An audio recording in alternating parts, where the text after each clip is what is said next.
hello, hi. I'm so sorry for the super late start, but hello. How are y'all doing today? Welcome, everybody. Welcome. Hello, hello, hello.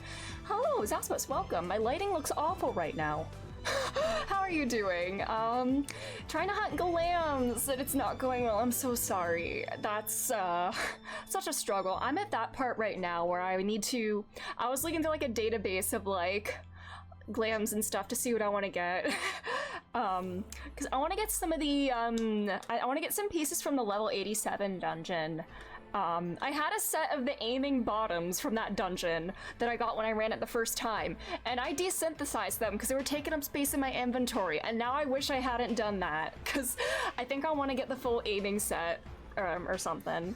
God, I don't know, I like the pieces in that dungeon, but yeah, glam hunting is the true endgame. I also need to do some, I want to do some savage runs of the 3rd tier of the Eden raids, because I want to get the dyeable version of the glams from that, because I love like the casting and the healing glams from that tier, but I want the dyeable versions, so that means I have to run savage. So that's gonna be fun. You're doing Reaper in one of the gloves, ran it twice, then ran a Sage, and the gloves fall! No!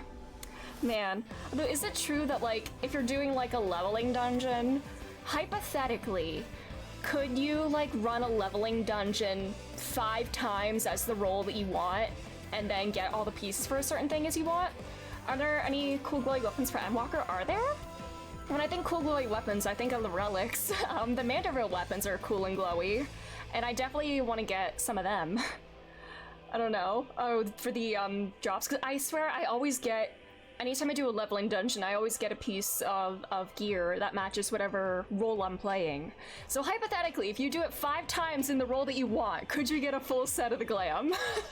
Chris, hello, how are you doing? How's it going? Also, I'm so sorry that I'm very late today. I had to take my dad to the car dealership. We were dropping off a car to get inspected, and the trip there and back took longer than expected, but we're here now. We're gonna finish Ace Attorney 4 tonight, hopefully. I don't think we have very much left, but we should be close to finishing. And then tomorrow we'll start Dual Destinies, which is which is exciting.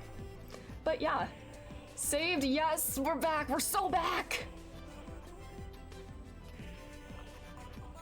Dual Destinies is good. Oh my god, have you played it? I didn't know that you played that. Nice, that's exciting. I'm very curious. I don't really know much about Ace Attorney 5 or 6. So everything that I was spoiled on is from Ace Attorney 4. And I think we've got past everything that I was spoiled on in 4.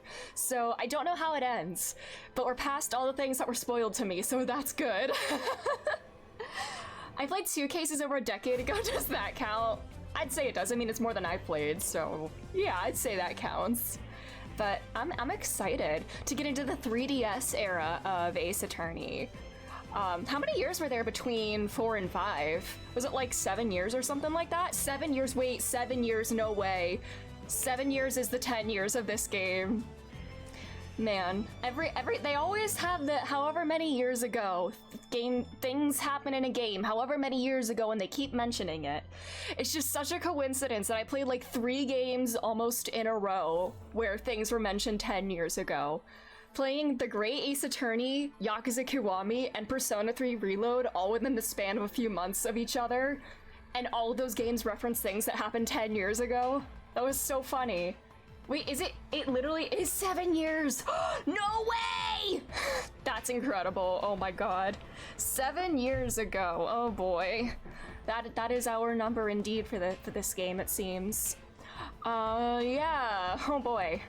Anyway, since I am starting late, I don't really have much to yap about today. I'm not much of a yapper in the first place, but today, nothing really happened because it's very hot outside. And I just stayed inside. I did go to the library, which is fun. I went to the library because the rate at which I read books is so slow nowadays. I went to check out the same book that I had already gotten because I used up all the renewals on this book.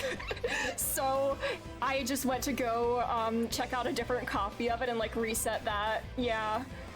It's so hot, yeah. Stream right when I start studying. Oh no! no! Study! Please study, it's important. I don't want to distract you.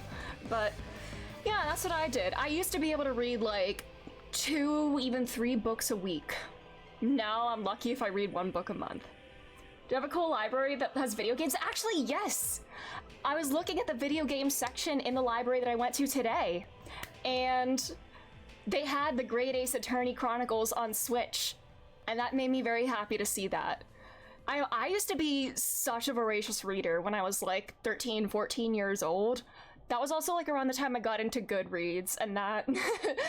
I think when I got Goodreads, I started reading for the sake of meeting a quota rather than like enjoying the story. So I'm trying not to do that anymore. I don't like try to meet any sort of reading goals nowadays. I just read when I feel like it to kind of, yeah. You started The Kite Runner the other day. I can relate. I miss reading like 3 or 4 books a week, yeah. I never read The Kite Runner, but a few months ago I did see a play adaptation of it. It was very good. It was very, very heavy, but very, very good. But yeah, I used to love reading, and sometimes when I do read a book, I'm like, wow, this is good, I should do this more often. But how can I read their Nier raids? True! I still need to do the Nier raids, and it's gonna be a minute, because I want to play Nier before I do them. I unlocked the first Endwalker Alliance raid, and it feels kind of weird to have that unlocked, but not the Shadowbringers Alliance raids. Oops. Part of me is like, you know what, it feels wrong to do the Endwalker Alliance raids without having done the Shadowbringers ones, so like, what if I procrastinate on that too? My dad's been trying to get me to read for years. He even forced it to my Kindle to encourage me. Oh no! Oh yeah, oh sorry, I thought you meant forced to read in general. The book! Ah, that's cool. It's very good. But yeah. Books. Yeah. I think a part of it also could be that I used to put so many books on my TBR when I was like 15 years old, and it was like all YA.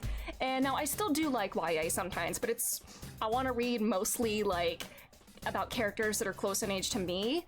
And that's like, I'm like in the new adult age range now, which is like 18 to 25-year-old like target audience. But I feel like there's not like as much of that, or at least it's not as easy to find, because it's usually like categorized like with like adult fiction. And like, mostly when I'm looking at adult fiction, I don't want to read about like 30-year-old divorcees or whatever, you know? I mean, there's nothing wrong with that, but I want to read about characters that like I can more so like their experiences or whatever, you know? But yeah, characters in my like closer to my age range, I guess, is kind of what I more so lean towards. I'm jealous of people that reads. I feel like I'll understand stories so much better than me. Oh no, hey, it's okay. If you don't like reading, that's totally fine. Like, don't force yourself to do it if you don't like it. My parents always got on my case for only reading fantasy or fiction because they don't help in life. Really?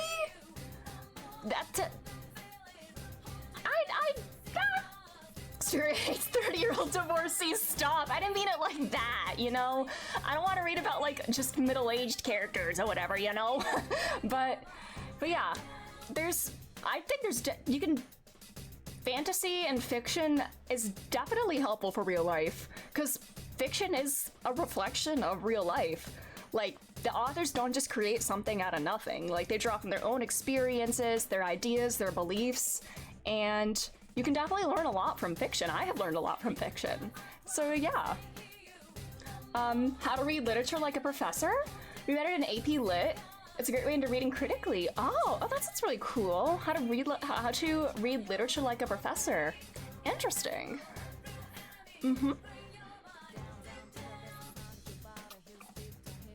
But yeah, books. Yeah, the one that I said I was reading about, that does sound cool. But yeah, the book that I'm currently reading, the one that I had to get another copy of, it's called Portrait of a Thief. It's very cool. It's like a heist novel with like 5 Chinese college students who have been like hired to steal or like go on a heist to retrieve like 5 pieces of Chinese art that have been looted over the years by like Western imperialism, and kind of take back that art for China. And it's really interesting because they all have different reasons for wanting to do it, kind of like connecting to like their culture and stuff, or just wanting to be a part of something. It's very interesting. It's a very character-driven novel, and I'm really enjoying it. It sounds so okay. It's called Portrait of a Thief. Yeah, Portrait of a Thief by Grace Steve Lee, I believe. Yeah. Yeah, that's what it's called. But yeah, I'm very much enjoying it, even though I'm reading it slowly because 14 takes over my brain. It's very good. I'm enjoying it a lot. But yeah. Anyways, should we get into the game? Because it is very late, and by late, it's like 6:30. Me asking like I would have heard of it. It's okay. But anyways, why don't we get into the game? Because we're finishing Ace Attorney 4 most likely. I don't know how much long we have left. I think it sounded like we're getting to the final like trial portion. So I don't know how long that'll take, but we'll see. Because things were very juicy yesterday. Abaddon, hello, how are you doing? How's it going? I'm doing all right. Excited for some Ace Attorney and also very hot because it's very hot outside.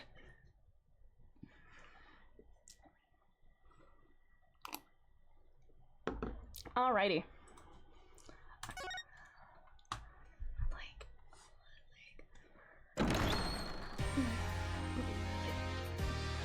Okay. Trial day 2. Trial day 2. Trial day 2. Whoa. But anyways, I don't know what to do because we did just do an investigation of sorts in both the past and the present. So now here we go. Final trial, I guess? Hello, Phoenix. Why are you staring at me like that?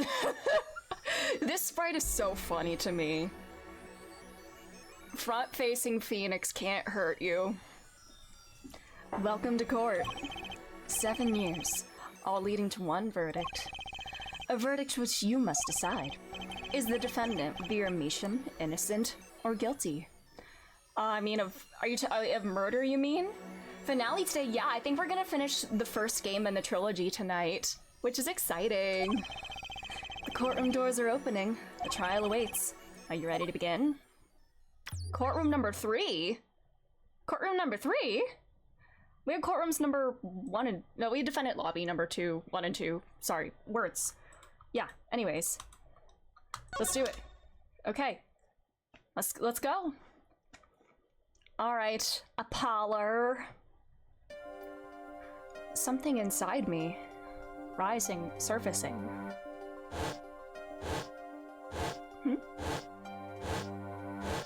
Oh, is Apollo obtaining information that he should not otherwise have? Is this Apollo learning all these things that Phoenix did on his own?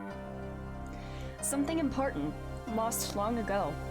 It's close now, so close.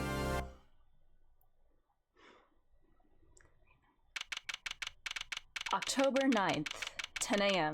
Let's go. Court is now in session for the trial of Vera Measham. How is she doing? Is she, like, awake, or is she still in the hospital? What's going on with her? The defense is ready, Your Honor. Prosecution's ready to rock. I miss you, Clavier. Haha, it's been a couple streams since I've seen you, I feel. Wasted, welcome. How are you doing? Prosecutor Gavin, how is the defendant, Vera Measham's condition? Acute atroquinine poisoning. According to her physician, she could die at any time. Thus, her absence from the courtroom today. What? They can't put her on trial without her being here? It is unusual.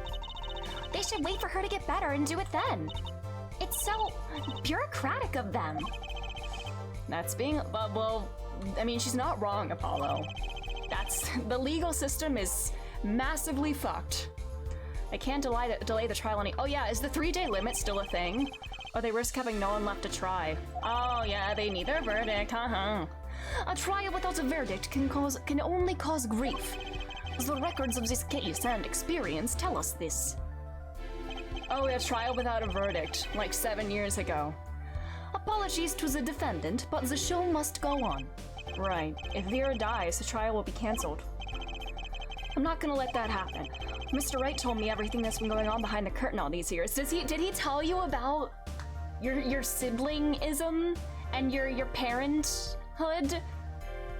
You're an orphan. You were in an orphanage. What was your living situation like growing up? I need to know. Or is he gonna be like Phoenix, where like we don't know much about his like family life or whatever, we only know the bits and pieces that are like revealed, and I don't know. The 3-day trial system still exists, but thank God they don't really have 3-day trials anymore, yeah. I'm gonna give Vera her innocent verdict while there's still time. Very well. Your opening statement, Prosecutor Gavin. Gonna be lurking. Hello, Yuka. Thanks for the lurk. I hope you're doing well. The prosecution's case is unchanged by recent events. Why did Vera Measham succumb to poison? Because she couldn't live with the guilt of what she'd done. I still think that the nail polish was poison, and then when she bit her nail, she ingested it. But Vera was poisoned with atroquinine, the exact same poison that took her father's life. What better confession could you ask for? Being the killer, she would have access to the poison. Significant, since it's rather hard to come by. That is true. In other words, I see no need for further discussion. I also wonder how, if my theory is correct, I wonder how that could happen, because Brushel did say something about feeling like he's being watched, and like, Phoenix could be like that as well, like Kristoff has eyes everywhere. So how did he manage to get the poison in there, if it's him that did it, and if it was the nail polish that was poisoned? Phoenix is an only child, according to him. I remember the dialogue, but I don't remember why he said it. Ah, okay. He has only child energy, if that makes sense. He has that kind of vibe. We could have had our verdict yesterday. Well, Mr. Justice, if you have no objections, I see no reason to postpone a verdict. What we need to worry about isn't the verdict, but the trial itself. The defense holds that Vera Measham is the victim, not the killer. If that's so, then you have to prove something. She was in court giving her testimony before us. And she was biting her nail. How do you propose her killer poisoned her? Oh, and incidentally, it would be nice if you told us who her mystery killer was. Prosecution's objection is sustained. I ask the defense to prove its claims to this court. Tell us how Vera Measham was poisoned. I've got two things to prove here. The method of poisoning and the poisoner. Who did it and how? I'm gonna show how first. How did the killer poison Vera Measham? I'll focus first on the method used. Any comments before we begin, Prosecutor Gavin? Because if I can say it was the nail polish, we can link that nail polish to Kristoff. Not a bottle or container of the poison was found on the defendant's body. I see. So the vector of poisoning is unknown. Is the defense prepared to prove how the poison reached Vera Measham? Yes, Your Honor. Very well. What method will you use to poison Vera Measham? Take that! What's this? My, what a beautiful bottle. I'd like to give whoever designed that a hand. Ha ha ha ha. Is that nail polish? It's colorless. Ah. Something the matter? You know this. You've seen Kristoff with that nail polish. Oh, Kristoff, once again, your brother's at the scene of the crime. Quite literally. No, nothing. Nothing at all. So the killer put poison in this bottle and made her drink it? As Prosecutor Gowan has told us, this is nail polish. Nail polish? It's like paint for nails. Know any red nails? Like that? I love red nail polish. I think it's my favorite color. Oh, my wife has red nails, I see. So she's been painting them all this time. Did you think her nails were naturally red? How does this man have a job? How does this man have one of the, like, highest, most honorable positions in the legal system? Why do we trust this man to make judgments? I know it's a question that we ask ourselves time and time again, but sometimes things like this just remind us of how stupid this man really is. Married to Curly's wife? Wait, who's Curly? Who's Curly? I'm trying to remember. Do I know Curly? Oh, of Mice and Men! Oh, yeah. Oh my god, that's a throwback. Speaking of books that I read as a teenager, freshman year English class in high school, had to read that. I think that was the first book we read, actually, in that class. Maybe he's married to a succubus! Oh no! Judge, get out of there! No! Let's recall yesterday's trial. Remember when Vera was testifying to the court? Court is now back in session. Vera seems pretty tense. She's practically chewing her fingernails clean off. Whenever Vera became nervous, she had a habit of biting her nails. Are you telling me chocolate milk isn't from brown cows? I could see the judge believing that too. Her nails. Ah! Prosecutor Gavin. When the prosecution had Vera examined, did they check her nails? Bailiff, have them check the defendant's nails at once, Mr. Justice. I wonder if it's like the warden's nail polish in Holes, where like the poison is only potent when it's wet and when it's dry it's harmless. I don't know. Another book that I'm thinking of. Strawberry milk isn't from strawberry udders. No! No way! Yes? Do you know who did this? Do you know who put poison in that nail polish? Mm-hmm. That bottle belongs to Vera Measham? Has Kristoff poisoned other people via nail polish, or why do you ask? Know someone else who might have a bottle like this? You do? No, just checking. I think you're lying, buddy. The prosecution is lying! Gotta milk some strawberries. You're about to accuse someone of poisoning that bottle of nail polish.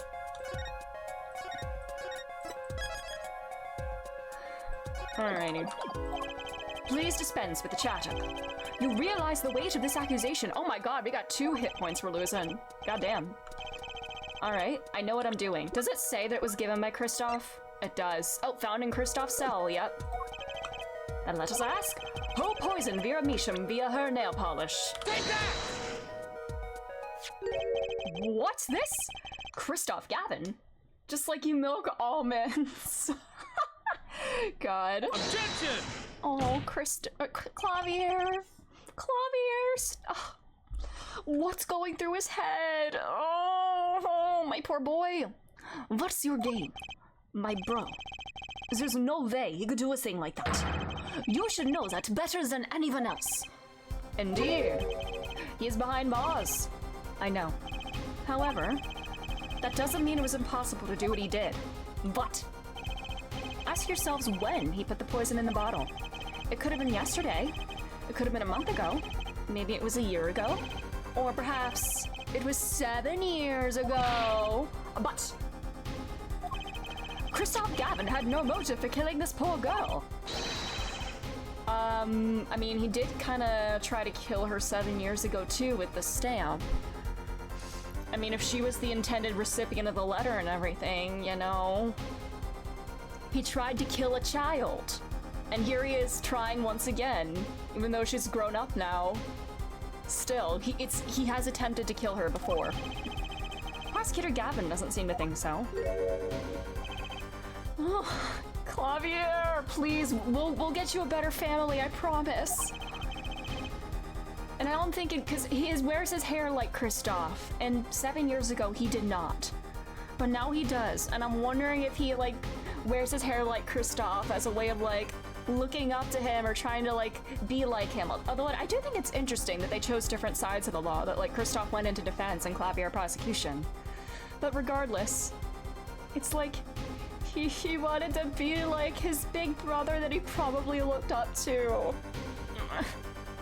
I mean, we can reclaim that hairstyle for you, buddy. We don't have to associate it with Kristoff. Just don't go back to, like, the choppy, like, short hair again.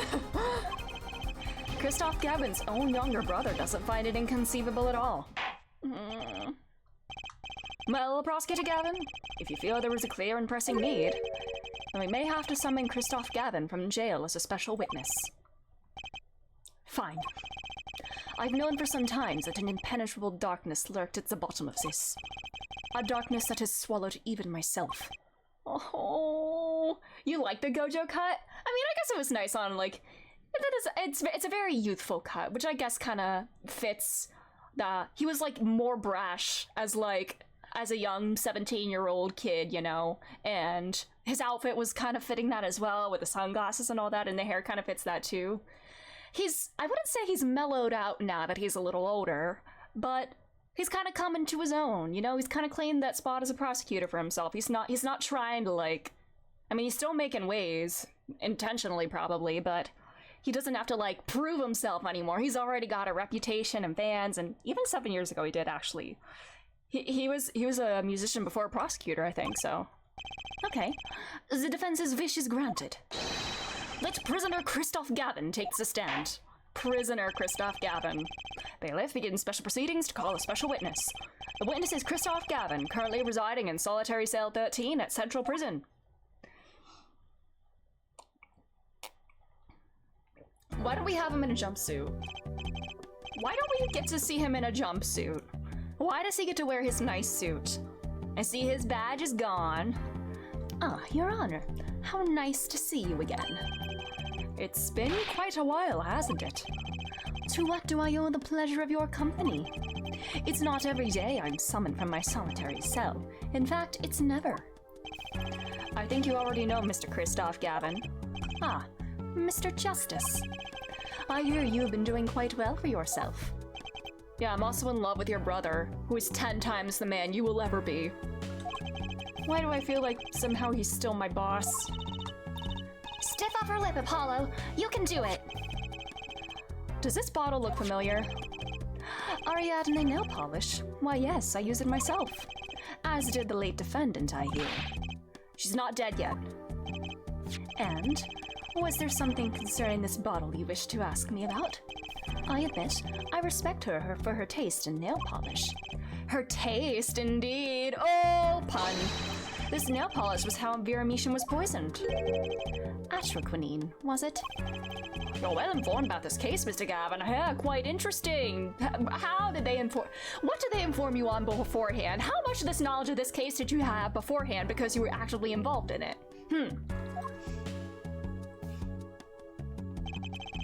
Even in solitary, much comes to my desk, and I have nothing to do but read. Well, Clavier? Oh. Remember when I used to think Christoph was Clavier's dad? Before I even started the game, I assumed Christoph was his dad because he looks so much older. Maybe you can explain this? You're being accused again. By him. Again. Ah, and? You agree with this accusation, do you? What being 32 does to a motherfucker, yeah. Let's hold a proper trial, shall we? Christoph Gavin, your testimony, please. I wonder what their relationship was like both growing up and before his arrest. Like, Clavier, I mean, he had to have known that Christoph is capable of, like, great evil this whole time. Probably even before he was sentenced earlier. I don't know. I get the feeling that that his arrest probably wasn't as much of a shock to him as one would think, which is kind of sad. I don't know. I'd be delighted. The charges against you are quite severe, Mr. Gavin. You are suspected of the poisoning of the defendant, Vera Mishan. Please testify on this matter to the court.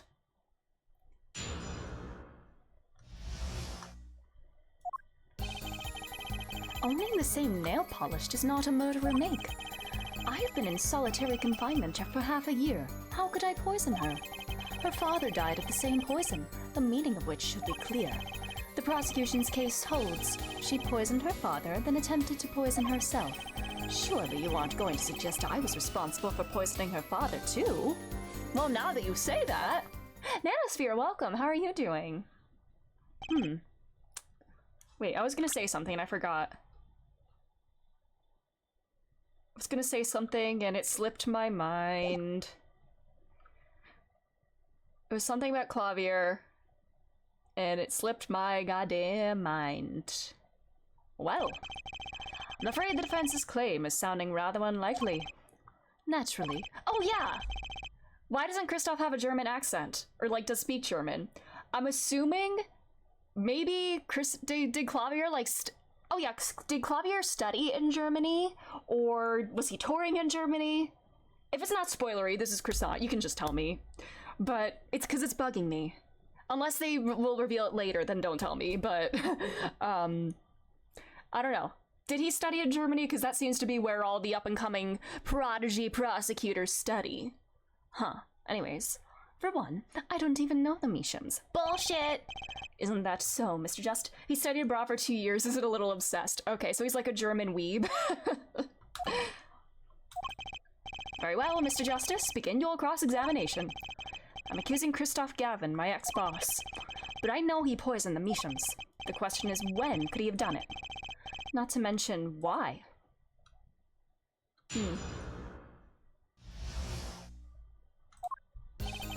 Oh, we got the bracelet. Alright. Whatever a Francophile is for Germany, yeah. Frankfurtophile! That's a good one. Alright. Hold it! Tell me, is this nail polish expensive? Ariadne is a nail polish of the highest order. Of course, you get the Gucci nail polish. What a prick. Not only is it fabulously expensive, but it is made in extremely limited quantities. Good lord, this man. And you and Vera just happen to both use it. Drew Misham is broke, or like... How would Drew be able to afford that expensive nail polish for his daughter? I mean, he did get $100,000, but, you know. That can't be a coincidence. I'm guessing it's not a coincidence. It's simple. Ariadne is the best nail polish one can buy, correct? Then, if one wanted the best nail polish, one would buy it. That makes sense. Why, it's a bit like my feelings toward my brand name gavel here. Oh my god, they have brand name gavels? Are you serious? And my silk top hat. Are we all done showing off our refined tastes? Yeah, they're all rich. Because defense attorneys don't make any money in this universe. Please continue with your tasteful testimony. Hold it! He has someone operating on the outside for him. What Brushel said kind of sticks with me about him, like, feeling watched. I don't know, it's not Brushel. Brushel isn't his spy, right? Because he was friends with Zach Gramery. Well, no. Can you still make contact with the outside world in solitary? Ah, so he had an accomplice on the outside. Is this your latest accusation? I am allowed a certain modicum of letter writing. Objection! But the contents of those letters are closely checked. It would be extremely difficult to send a hit request. Prosecutor Gavin's on the warpath, isn't he? Yeah. You think so too, Trucy? I bet I know why. He must be nervous with Big Brother watching. They've got a complicated relationship, I'm gathering. Also, can I make my light a little brighter? I know, I'm wearing my hat, which is why it's like, oh god, I just turned my light off completely, goddamn. Man. And his gavel's connected to the Wi-Fi and needs to be charged. That's why it makes like such a loud, like, banging noise. People in jail live stream in the real world, no. Maybe that's to my, now the light's so bright in my eyes. Are we cool with that? May I continue? Okay, now the light is too bright in my eyes. Good lord. Sorry. Hold it! The defendant is not dead yet. There are no known cases of someone surviving atroquinine poisoning. You seem to know a lot about atroquinine.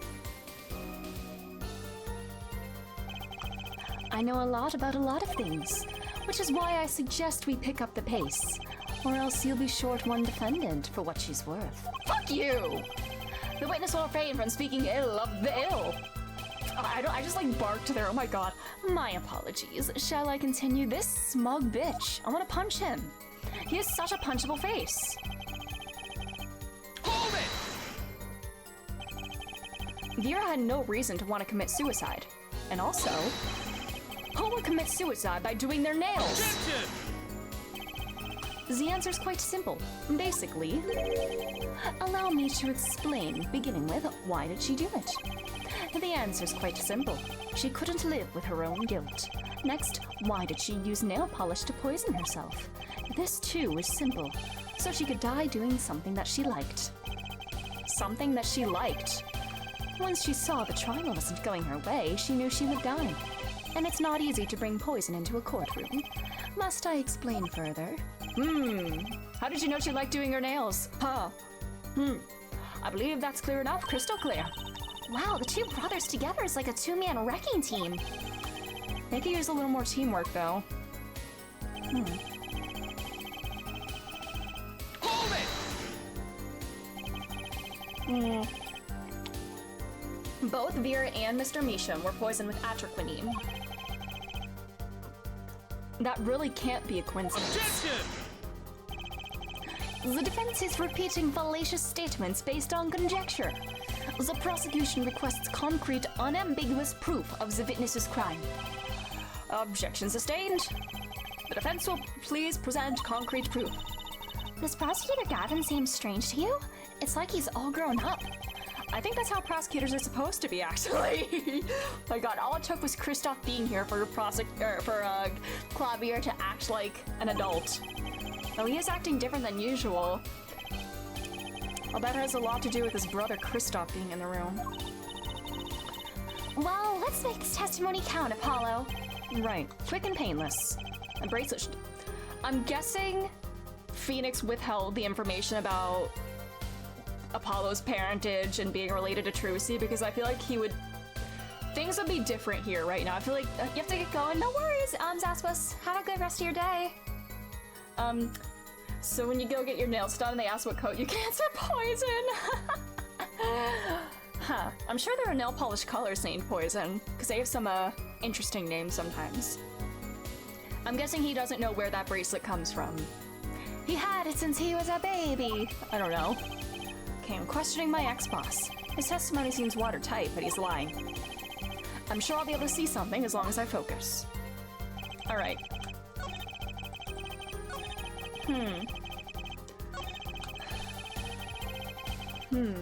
I'm gonna perceive. Alright, you smug bastard. Let's see, are you like... She poisoned her father,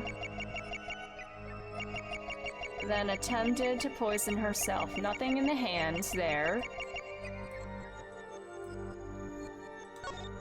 Huh. Is this as far down as I can go? It might not be this statement then.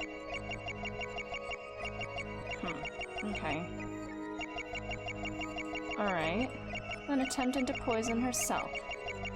Alright, let's look at his ugly face. It could be the next statement.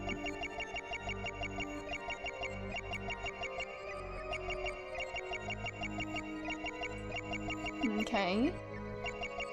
Eyes are not moving. Alright, I don't think... Alright, I want to try the next statement now.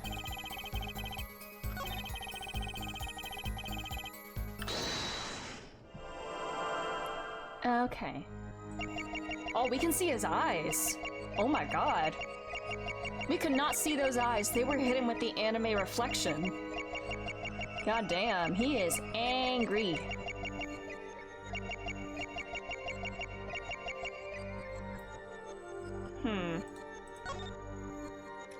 Lawyer Sharingan is dangerous, yeah. Huh. Are his hands moving here? Is this hand moving? I don't believe it is. Oh! Your hands are twitching there, buddy. Mr. Gavin, you're nervous about something. There is that finger pointing at me so rudely. And that desperate gleam in your eyes. It's quite disturbing, actually. Perhaps because you have no faith in— Was that not it? I swear his knuckles were twitching. Which is why you cling to your dubious power. Confident or not, I've come a long way, Mr. Gavin. Just a little more to go. I need a word. There must be some word that sends shivers down his spine. Okay. I swear the knuckles were moving.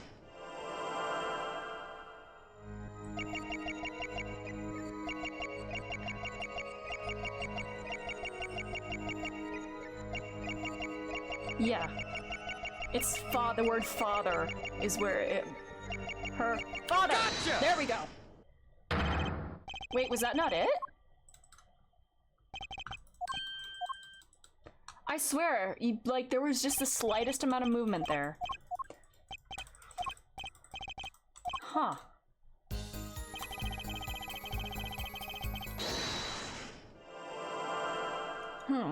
I swear to God, that was it. Or do I have to go to the... He has a scar on his hand. I never noticed that. Is the whole hand, like, clenching up? Oh my God! Oh my God! Oh my God! What the fuck?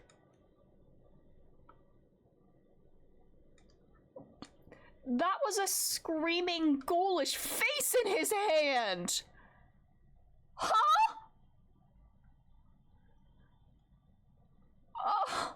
I'm a little frightened now.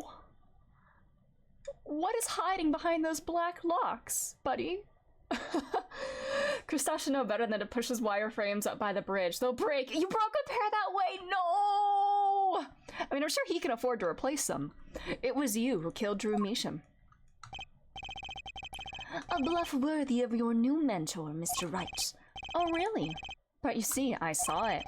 Right when you said her father, too. Your hand tensed unnaturally, and the little devil appeared to give me the news. The devil that Miss Vera saw. So it's the little...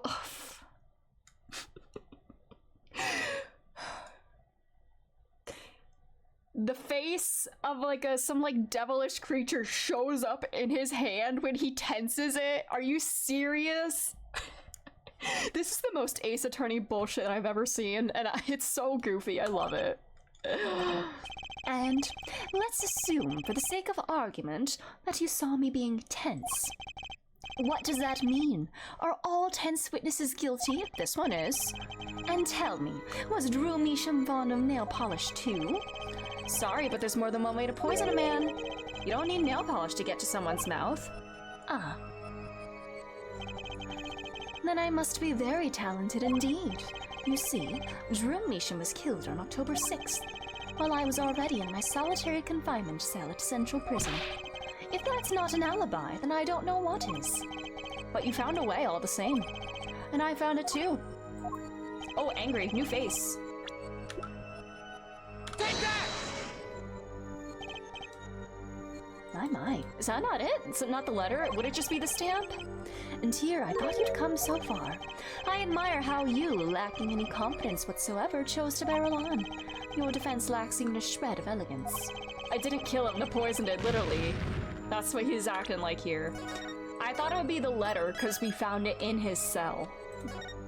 But that letter actually came out from Measham, so it would be just the stamp itself then.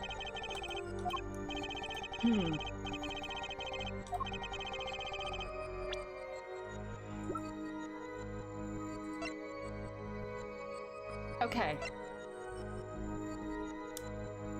Would it be the stamp or the frame?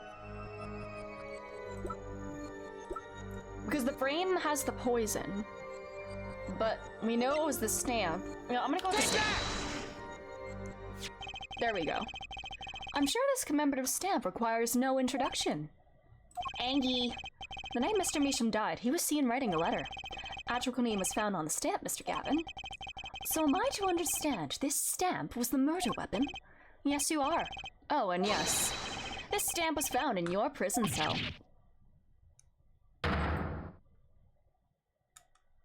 Ooh.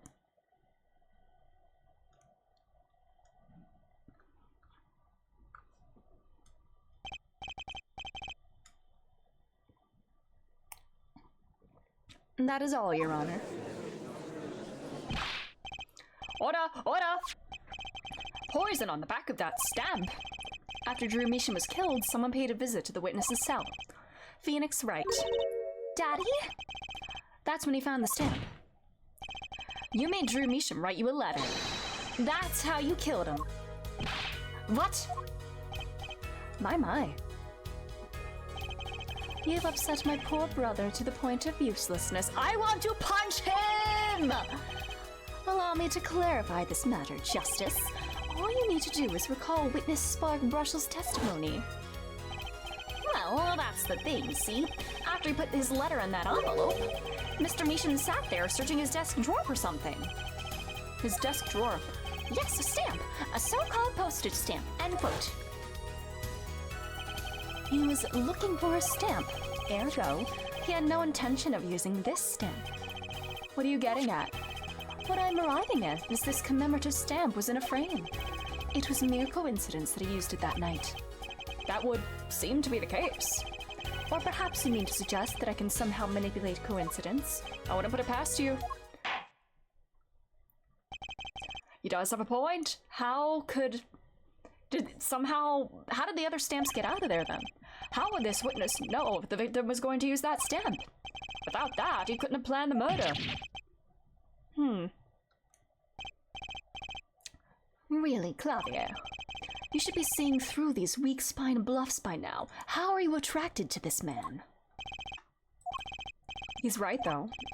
How could anyone have known Mr. Meeshan would use that stamp that night? Least of all, Christoph Gavin locked away in a cell, unless it had something to do with, you know, the letter saying use the stamp enclosed. I don't know. Do we have a letter? Can we do the thing? Can we do the X-ray thing? A name I've never heard of. At least I think so. It says David. Can we read what the letter says? It's of the Grammys, isn't it? Why did Mr. Wright give me this letter right before the trial? What could it mean?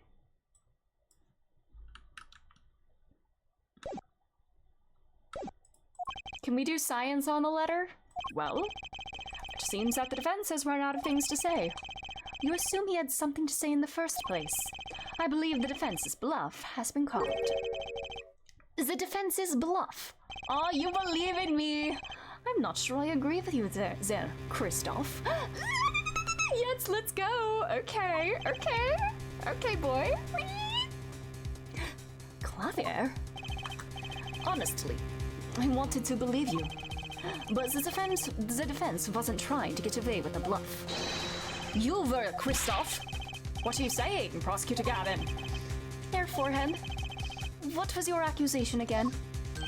Huh? Oh, it was that... This poisoned stamp killed Drew Meeshan, yeah? To which my brother responded thusly. There was no way to know when Meeshan would use the stamp. Yes, that's right. Which is why it couldn't have been planned. Tell me, it needs to be planned. Why? Why couldn't it have been a coincidence? The defense's case is simply that Drew Meeshan died by that stamp. That's all. Coincidence. Christoph, you tried to slip out from under his accusation by changing the subject. If that's not bluffing, what is it? Ooh, get him! Get him, Clav! What are you up to, Clavier? I could ask you the same question, Christoph. I think Clavier should punch him. I think we all should take turns punching this man in the face. Apollo, Phoenix should get all the punches, I think. I silenced the defense with the fewest words possible. It's called efficiency.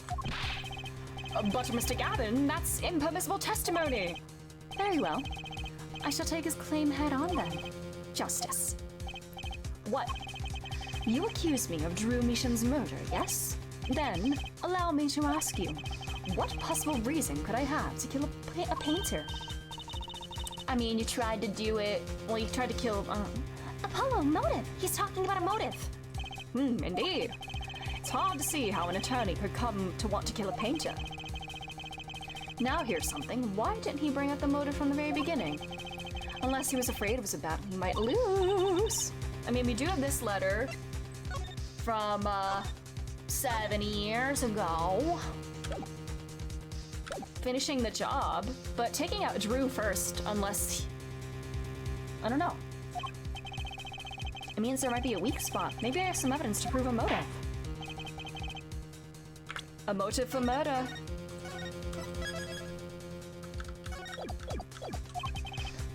This is a vital, if not the most vital, element in this case. Please consider this when making your statement. Oh god. I'd say it's about this vital. Oh no. Oh no! Oh no! That's pretty vital. Well, Mr. Justice, I'm going through this no matter what. Understood, Your Honor. I'd like to present evidence. And let's see what you have for us. What reason did Christoph Gavin have for wanting to murder Drew Measham? Okay. I mean, we have this, but I don't think that's like a...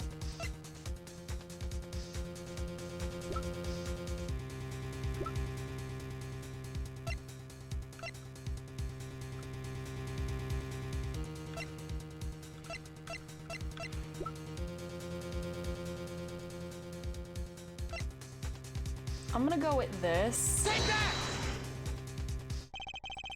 Christoph Gavin's motive becomes clear when we consider why the stamp came to Drew Measham's studio in the first place.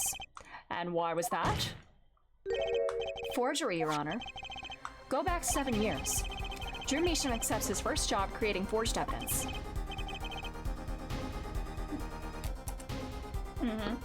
I've seen that before. A page from a diary, wasn't it? Magnific Grammari's diary. Oh, when attorney Phoenix Wright lost his badge, yes. This was the evidence he presented, to his loss.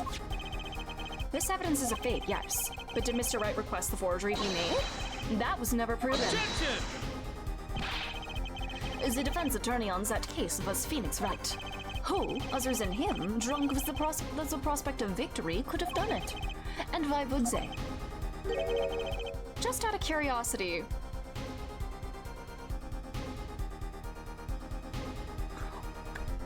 what if his goal, Christoph's goal with this, we knew it would be Clavier's first case.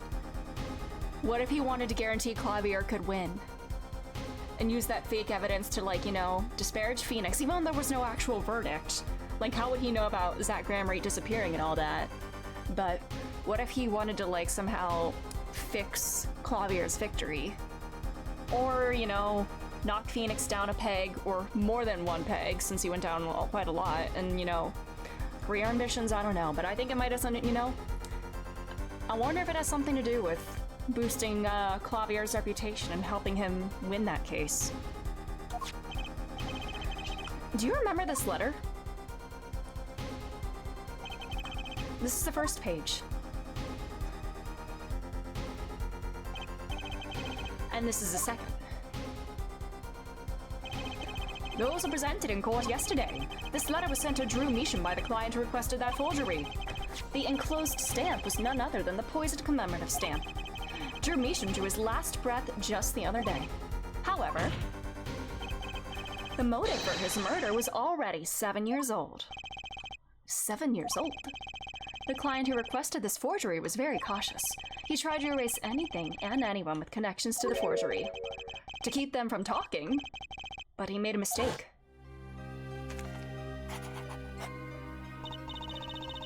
The stamp was a picture of my favorite magicians, so I kept it. Father took me when I was very young.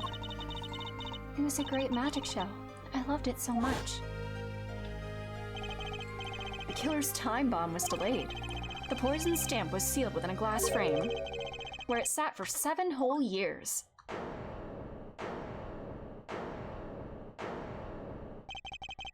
Air forehead. Do you understand what you're telling us? The one who schemed up the forged diary page was the one who poisoned the stamp. And it was Phoenix Wright who presented the forged evidence 7 years ago. Adding the two statements together, the one who schemed to kill Drew Measham was none other than... No, buddy. No. Objection! Sorry, but that's not how this is going to go down. Oh? Then how will it go down? I checked through the records on that case when I found this. 7 years ago, just before the trial began. Oh, old boy. Here. What's this? I don't know. I just got it over there in the hall. They told me to give it to the old boy in the blue suit with the spiky hair. And one more thing. I'm sorry to have sprung this on you so suddenly. I received the files from your previous attorney. Oh, your previous attorney, was it Christoph? Oh my god, Christoph, what the fuck? You haven't really told me what happened yet. All we did was play cards. And that was enough. Phoenix Wright was put to that case the day before the trial started. He didn't have time to request a forgery. It was the day before. I mean, he was always put on the day before in the trilogy, the OT trilogy, but like, we're forgetting all of that. Now here's a question. Just who was Shadi Enigmar's previous defense attorney? No, this can't all be. But it is all true. There was another man, a defense attorney with a badge on his collar. It was you! Christoph Gavin! Order! What is the meaning of this? Witness? I mean, defendant? The former lawyer? Let me begin by denying this. Objection! Full of shit, buddy! It's easy enough to look up, Mr. Gavin. And impossible to prove if you can't. Attorneys are registered with the court the day before the trial begins. In other words, no record remains in the court. How exactly did you intend to prove Phoenix Wright's claim?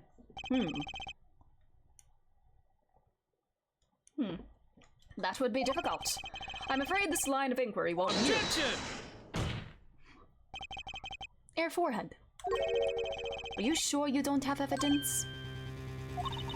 Oh, what's wrong with Prosecutor Gavin? He looks clammy.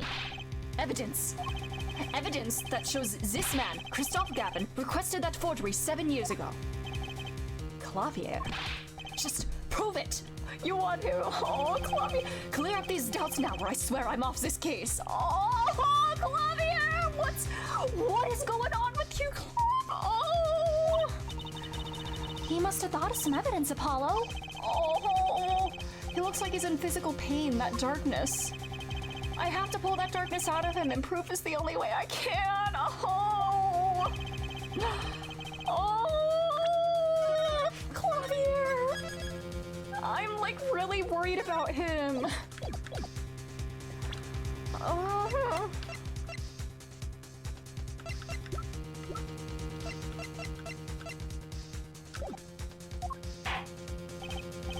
Well, Mr. Justice, you claim Christoph Gavin requested a forgery of Drew Measham 7 years ago. Prove it. Oh god, shit.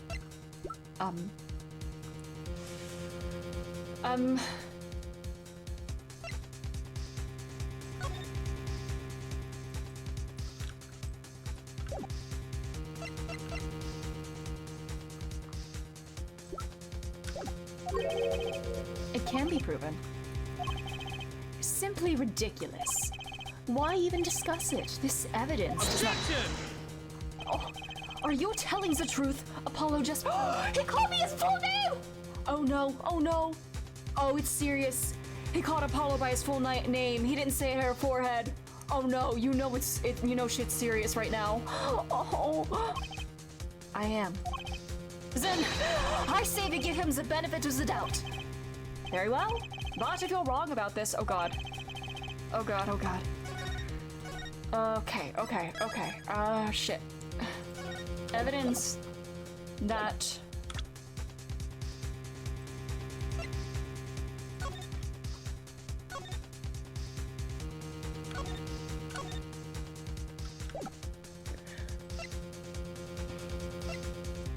Evidence that Christoph was the one who requested this. Objection! Oh! Your Honor, you do the... Oh god, is it gonna be a full penalty? Mr. Justice is clearly passionate about his claim. Should the penalty not match his passion? Oh, shit! Shit! I haven't given a penalty like that in a long time. Well, Mr. Justice? Shit! Ah! Ah! Ah! Proof that Christoph was the one that requested. All I have to prove is any kind of link.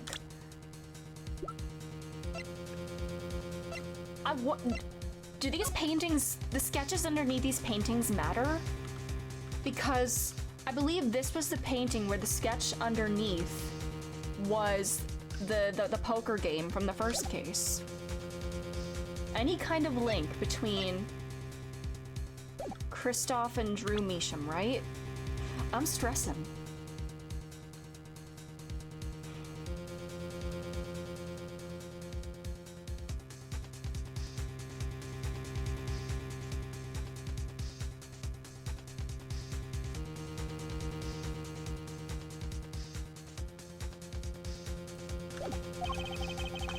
something that ties Christoph Gavin to Drew Measham.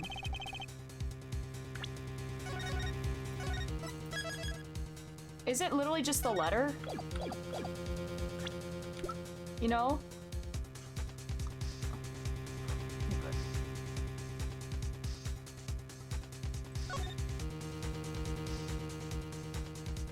Is it just this letter?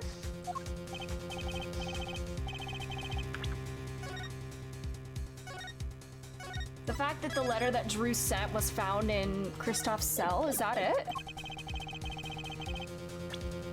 I'm gonna go with this. Take that! There we go, okay.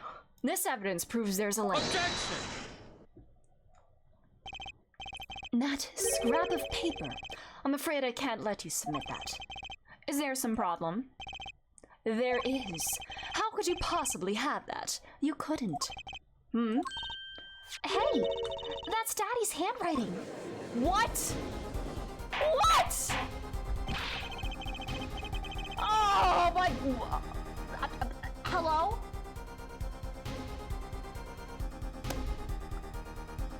This son of a bitch requested another forgery, didn't he? To make this envelope look like it was written by Phoenix Wright. This son of a bitch. I see now. Yes, of course. What do you mean, of course? I just remembered that I had a visitor yesterday. Phoenix Wright came to my cell, except I wasn't there. Phoenix Wright? When I returned, I saw he had something of mine in his possession. Of course, I had no intention of letting him get away with reading my private mail. Mail? You mean this letter was in your cell? No. However, it appears Mr. Wright... You requested that! That was his final project. Did Vera work on this? You wanted to silence Vera about this too. It appears Mr. Wright has yet to be cured of his bad forging habit. Well, if it's a forgery, it's not a very good one. The handwriting's terrible. Because Phoenix's handwriting's terrible. This is Mr. Wright's reproduction of what was written in the real letter. Oh, so you did a copy... Huh? Reproduction? When Mr. Wright visited Christoph Gavin's cell, he brought with him a small video camera. Thank you, Emma. Oh god, that's a new face. Oh god, oh god, oh god. Oh. He recorded his entire conversation with you, Mr. Gavin, and the contents of your personal mail. Thank you, Emma. We love you. Regardless, this mockery of a piece of evidence will never be accepted by the court. Evidence based on a video a man with no authority whatsoever claims he took. A man who happens to be an ex-attorney suspected of forgery. Prosecutor Gavin. Oh, he has the fist up now. Oh, Prosecutor Gavin? As embarrassing as this is for me to say, I'm afraid my brother is incapable of making rational judgments at this moment. Your Honor, your decision, please.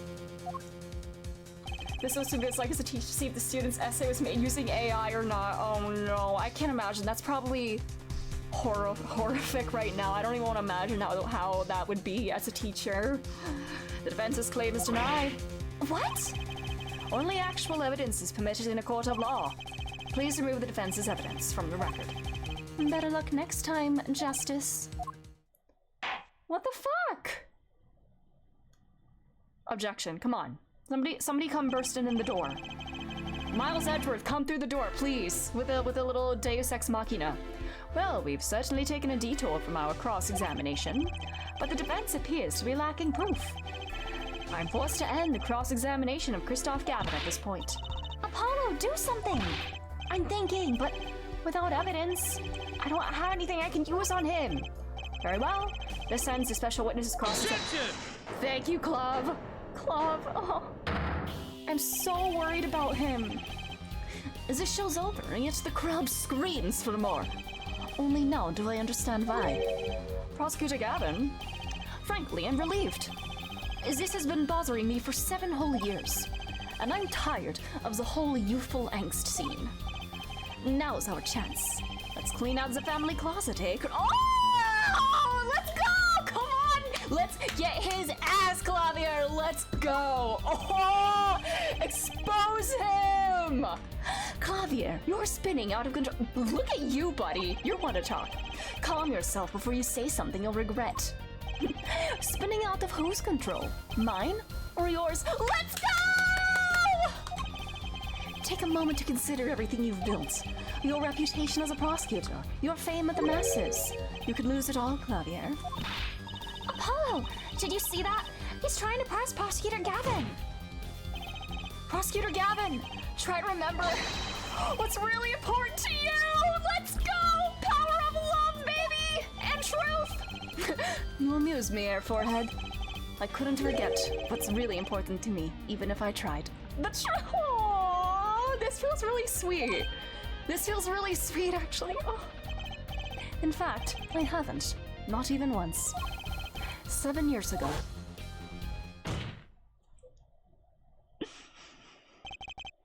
Finally. You just couldn't resist, could you, Airwright? Resist what? Presenting solid evidence? Might I request you put the current cross-examination on hold? The prosecution would like to call a new witness. Yeah, how did you know it was forged? Did you hear it from your brother? State your name and occupation for the record. I'm familiar with the trial. I watched the video several times. Didn't you find anything unnatural about it? Unnatural? Well, you did seem unusually well prepared. I mean, Mr. Wright had only just presented his evidence. And the next moment you call in Drew Measham. It was almost as if... Almost as if... What? Funny. It didn't even occur to me to wonder. Oh my god, Rio! Hello! Thanks for being here. How's it going? How are you? But now that I do, I see there's only one possible explanation. Kristoff! Almost as if from the very beginning, you knew Mr. Wright was going to present that evidence. You're good? Glad to hear that. I'm doing really well as well. Doing the final case of Ace Attorney 4 and things are getting very, very juicy and I'm like reeling from the drama in the courtroom. It's going, it's amazing. It's great. Ah, Correct. you knew. From who did you know? I know that if I applied the usual pressure, Phoenix Wright would eventually come up with that forged diary page. Don't do this, Clavier. I knew because you told me, Kristoff. Yes! Yes! Yeah! It was the night before the trial. Clavier. Kristoff? Odd seeing what's the prosecutor's office the day before the trial. Aww, baby club. Oh, he's got an acoustic guitar. Not an electric this time. Huh. I won't be appearing in the trial, actually. Huh? Why not? I won't be facing off with you on your first trial, apparently. Oh, they're gonna go up against each other. Yeah, that would be interesting. But in exchange, I brought information. Information? The attorney who will be there in my place tomorrow is not to be trusted. Don't even give him the benefit of your respect. Listen, I want you to call in a special witness. Then...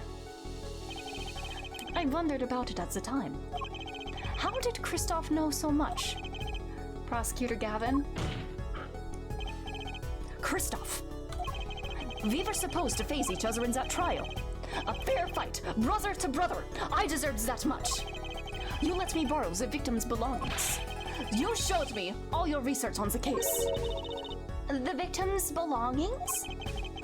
Which would have included Magnifi's diary, wouldn't it? Damn! Mr. Gavin? My, Clavier. You disappoint me. You find trees, yet miss the forest. You're the one missing the forest, Mr. Gavin. Get him! You can't sweep this under the rug. Not anymore. Tell me what was going on behind that trial. Why not? I've achieved what I came here to do. I see no harm in a little reminiscing. Apollo? I think we're finally gonna shine a light on the black belly of this thing, Trucy. We've done everything we could. I hope it's enough. 7 years ago, the day before the trial, I visited the detention center at the request of my client, Zach Gramery. 2 cards. Did you lose? 1 card. Were you watching them play? Showdown time. Enough. You lose, Gavin. Thanks for the work. Now go. Oh, is he just pissed that Phoenix took the client from him? Is that it? Was it really just... Is he really just pissed that he lost a client? That Zach was the one that fired him. Or, like, dismissed him. And he blames Phoenix for that? Is that literally it? What the hell? What a petty man! And it wasn't even Phoenix that, like... It was all Zach's doing! What the hell? To be honest, I don't know what his reasons were to this day. As far as I could tell, he dismissed me as his representation because I lost in a game of poker. I can come to no other conclusion. I mean, I think that seems to be the truth. That's why he hired Phoenix, actually. Daddy used to say something. If you want to know a man, you have to compete. Zach wasn't watching his points or the cards. He was watching the man behind the cards, Christoph Gavin.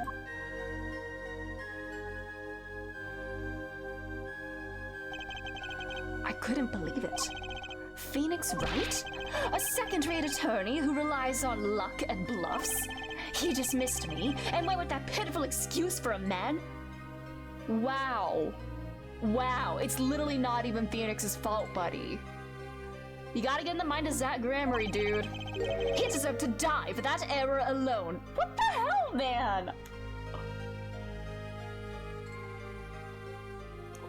Christoph, he's such a hater. He is. Hi, 17 Cups. How are you? Good lord. Bro took a big gulp of haterade that day. What the hell? Hold it. What? No, hold it. Cut in there or first. So the one who requested that forgery was... Oh, I'm not admitting to anything. My point is, these 2 men shamed me and I could not... It's not like you were never gonna be a defense attorney again. It's not like your public image was tarnished, buddy. What a prideful, pathetic man you are. Phoenix Wright and Zach Gramery both deserve what they got. So you asked Mr. Measham to forge that evidence, so you could win.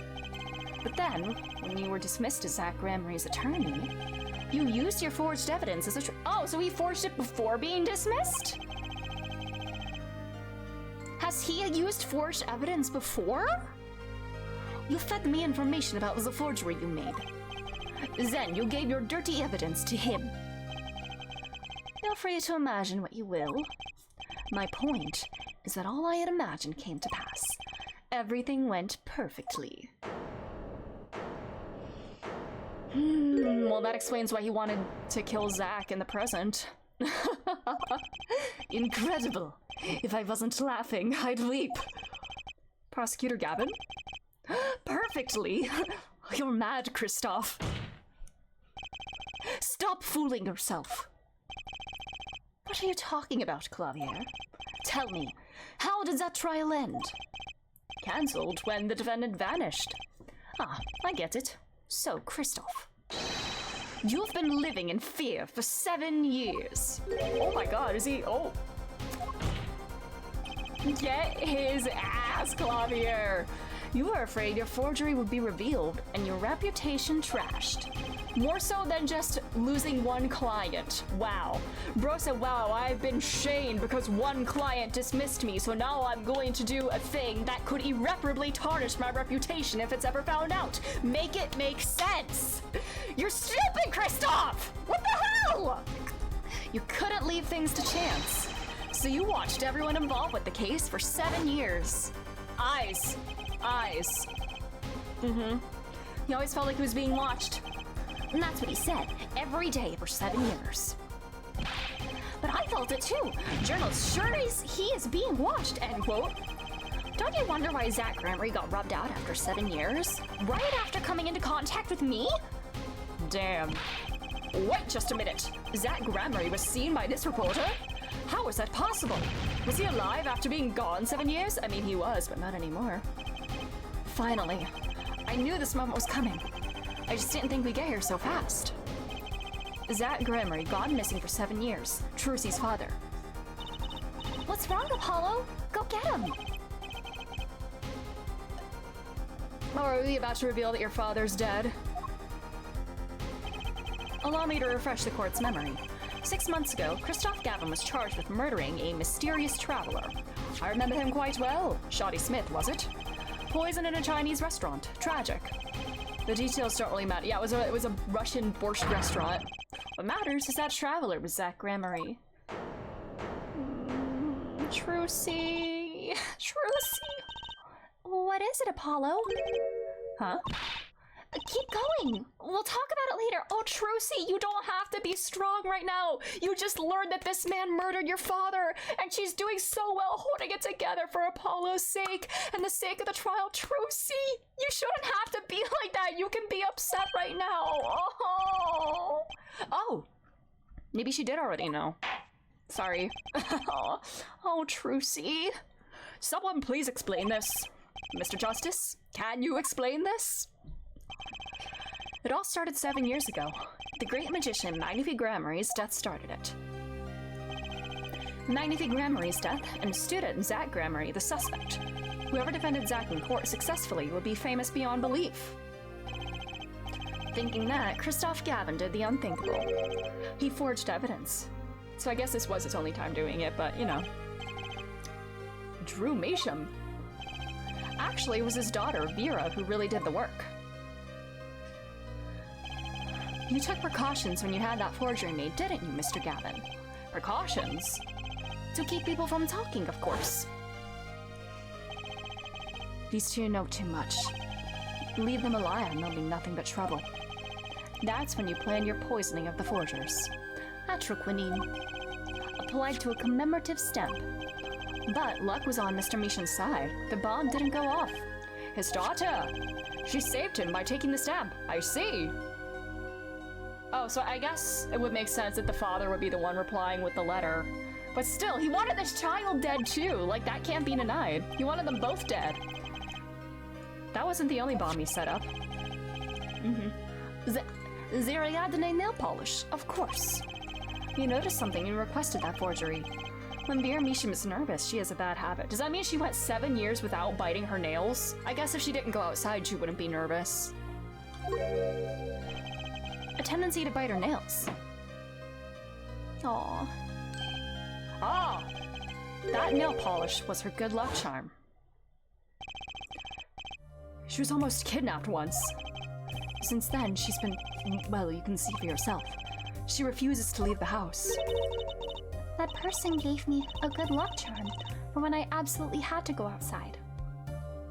He wanted to make it so she would never leave the house. That is so fucked. As soon as she steps outside, bite the nail and die. It protects me. That is so evil. What the hell?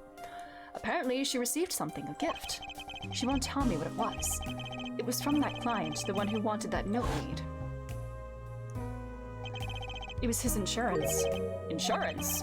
As long as she lived quietly at home, there was no danger to her. But what if she had to go outside?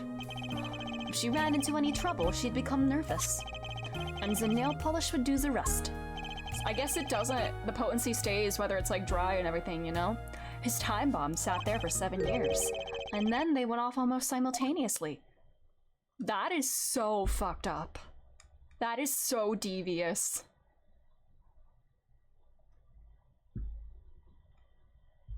Damn. If you're finished, may I return to my cell now?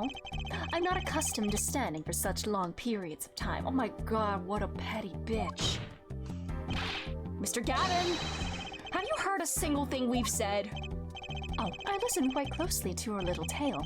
Quite an entertaining piece of fiction. What? Claudia, surely you understand. We're back to the evidence. The lacking evidence. Nothing proves a link between him and the atroquinines that took Drew Measham's life. I mean, what about the restaurant? You killed Zach Gremory to keep him from talking. I killed no man of that name. Read over the report again if you like. The victim was a traveler by the name of Shoddy Smith, about whom we know little else. You can't seriously think I knew he was that particular fugitive. Objection! Buddy, you think us to believe you're not that observant, then? Okay, then why did you kill him?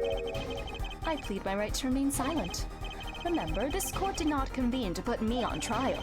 The defendant's name is Vera Measham, suspected in the murder of her father. My trial's been finished for 6 months now. I just remembered. There's supposed to be a jury here.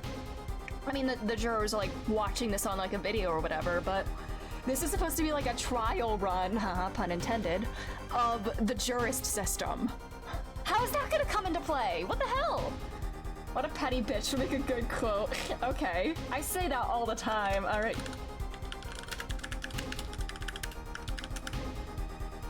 All right.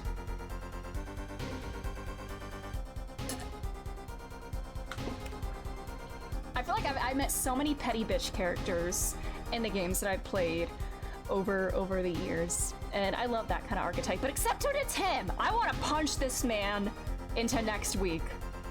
He's despicable. My trial's been finished for 6 months now. I'm afraid we have strayed considerably from our purpose here. This court concurs with the witness. It is the defendant Vera Measham who is on trial here. No, but you're doing so well, Apollo. As long as there is no evidence to support the accusations against him, this course of inquiry cannot find Vera Measham innocent. Your Honor, Phoenix Wright spent 7 years collecting this evidence. You still don't get it, do you? Let us assume there was poison in the nail polish. Who then was responsible for causing Vera Measham to bite her nails? Oh my god. Are you really gonna do this? Yeah, I planted the poison there, but the person that made her nervous is the real killer. Oh, dude. What? It wasn't me, I know that much. The one who brought that poison to her lips was you. Girl, fuck you. That logic does not hold up, my guy.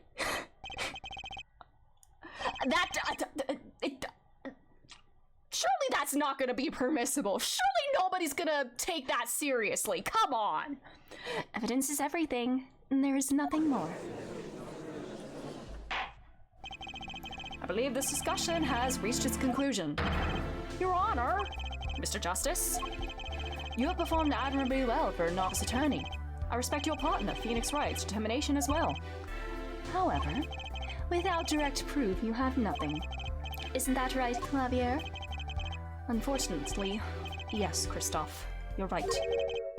That is, you would have been right until now. Ooh! Clavier keeps coming back swinging! He is out for blood!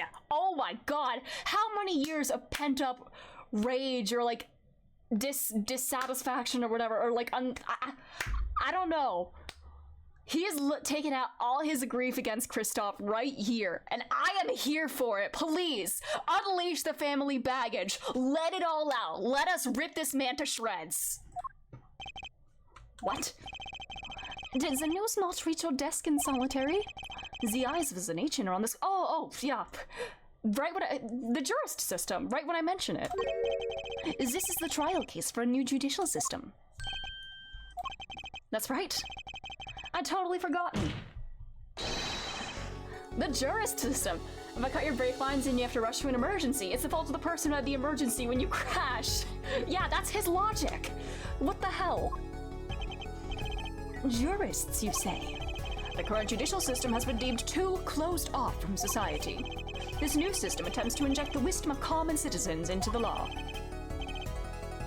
Common citizens? Wisdom? Is this some kind of... Oh, you're one of those people who believes, oh, the common people are too stupid to, like, govern themselves or, like, have authority or whatever. You're one of those kind of, like, rich pricks, aren't you? What could we possibly gain by doing this? Entrusting our judicial system to a mindless, emotional mob of irrational mouth breathers? Name-calling on the witness stand is not gonna... Alright.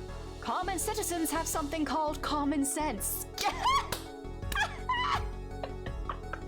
I'm my god, Judge. Get him, Judge. Let's go. Common sense is not restricted by the law. Nonsense. There is only room for two in this court of law. Me and the law. These faces are scaring me. Oh my god, is he sweating his face off? Because the sweat still has, like, his skin tone on it as it's coming off. Is his face literally melting? I kind of hope it is. Keep the riffraff out! Out, I say! Nobody gives a fuck. They're not in the court, actually. Then who are these people? I'm sorry! They're staring at me and it scared me! I look, I see Clavier's just like beady eyes staring at me, and it, it actually scared me. What the fuck? Yeah, classism from Kristoff. Surely that's gonna win you favor with the jurists. Why is this actually terrifying? His eyes are terrifying. They look almost... Oh, God. Anyways. I don't like this. They're watching everything by video camera. But it also, I want to cook away. Clavier is freaking me out. But who are the people sitting up here, if not the jurists or the audience?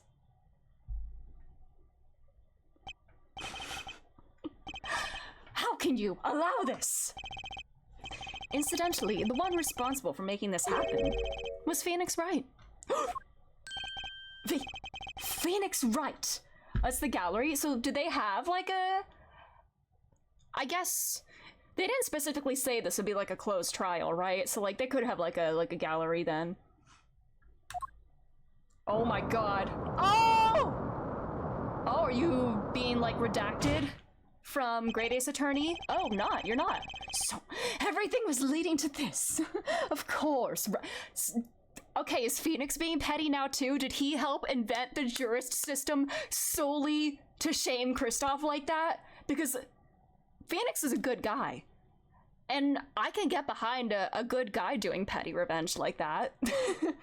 As for our Sixth Amendment right as Americans, people have the right to a speedy and public trial. Indeed, maybe a little too speedy in this universe, but they go with the spirit of justice. Oh, man. But if Phoenix really helped usher in the jurist system solely for this moment, once again, playing 5D chess, this man, he's a petty bitch, and I love him.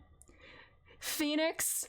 With the positive hater energy. He's using his hater energy for good, and he's trying to make society better because of it. Be a hater like Phoenix. Channel that hate into improving society.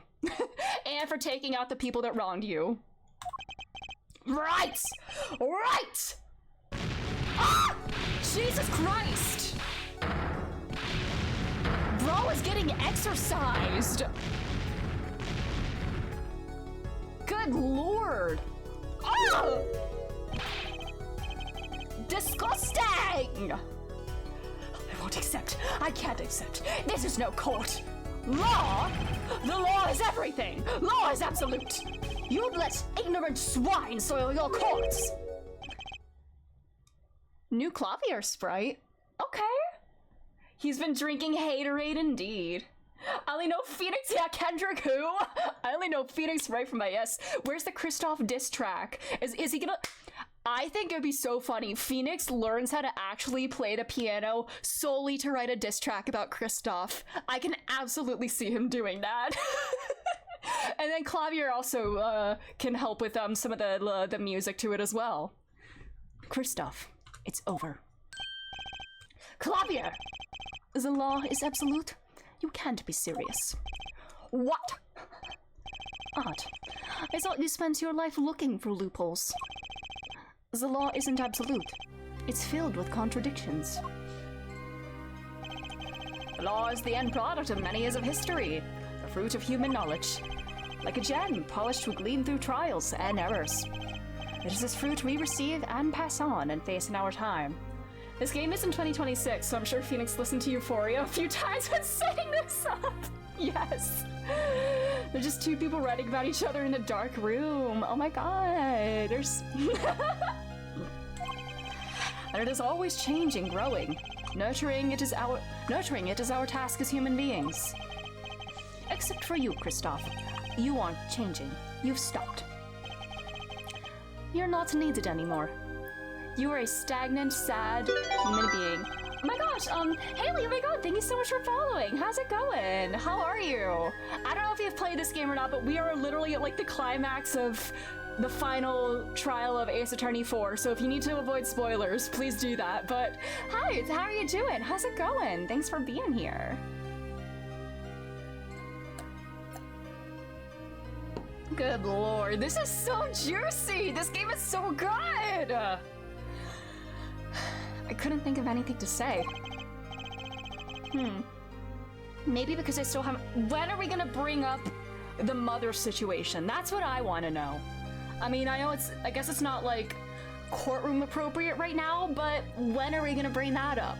I'm assuming Phoenix hasn't said anything about that because neither Trucy nor Apollo are like reacting to that. So, like nothing between them seems to have changed. So I don't know. Maybe that'll be too big of a bomb to drop when they're about to go into court. So I can understand saving that information. Someday I'll know what. Apollo. Did you not go to law school?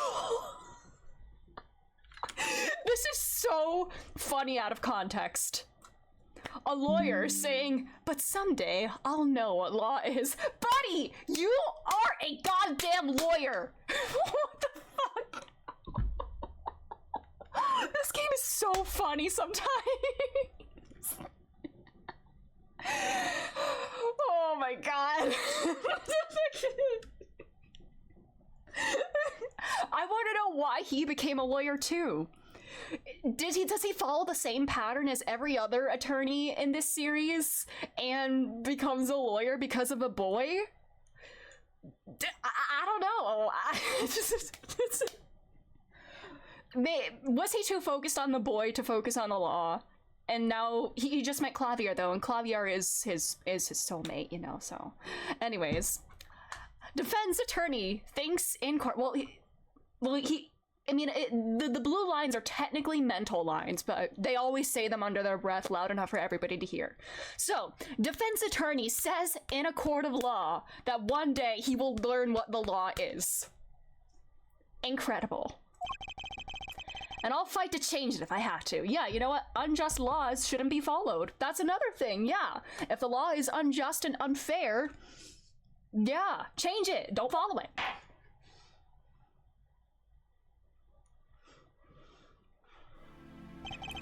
I see no need to further prolong this trial. This began as the trial of Vera Measham, accused of murdering her father, the painter Drew Measham. However, several other incidents were reviewed, and we seem to have reached a conclusion. Before this court declares a verdict, I await your decision. Jurists of the court. With the death of Drew Measham, how do you find the defendant, Vera Measham? He's no Siamese, but that's for sure. Innocent or guilty? I turn to you now. Oh my god, am I a jurist? Because, you know, they were looking at me. Am I the jurist? Do I actually get to pick? Who are the jurists? If Miles Edgeworth is on the goddamn jury, I mean, he's not really a member of the public, I guess, since he does work in the legal system, but this ends the trial for this case. Only the verdict remains to be decided. Defendant Vera Measham is currently in intensive care. If a decision cannot be reached today, it may never be reached. Oh, bot. Hold on. I see a bot just Hold on. I see a bot was trying to sneak through here. I need to...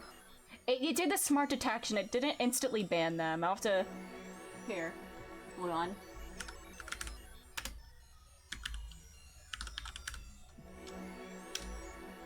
There we go. The factors involved are simple. Did the defendant poison her father that night? If so, she is guilty. Or was there another reason for Mr. Measham's death? Did another person poison him? If so, she is innocent. A panel has been provided for each of you to input your decisions. That is all. Please, number 6. Who's number 6? Juror number 6 in Great Ace Attorney. It was the old man once. Yes, jurist number 6? There's something in the jurist's handbook here. Persons involved with the case may not be jurists. That is correct. I looked into all your dossiers. None of you were involved with the development of the case. With the development of the case? I see. Who's number 6? Does that answer your concern? Yeah, I'm ready to be born, damn it! Justice is about to be born. I'm not talking about Apollo Justice. Hi, Caliber, how are you doing? Who is jurist number 6? Are they involved somehow?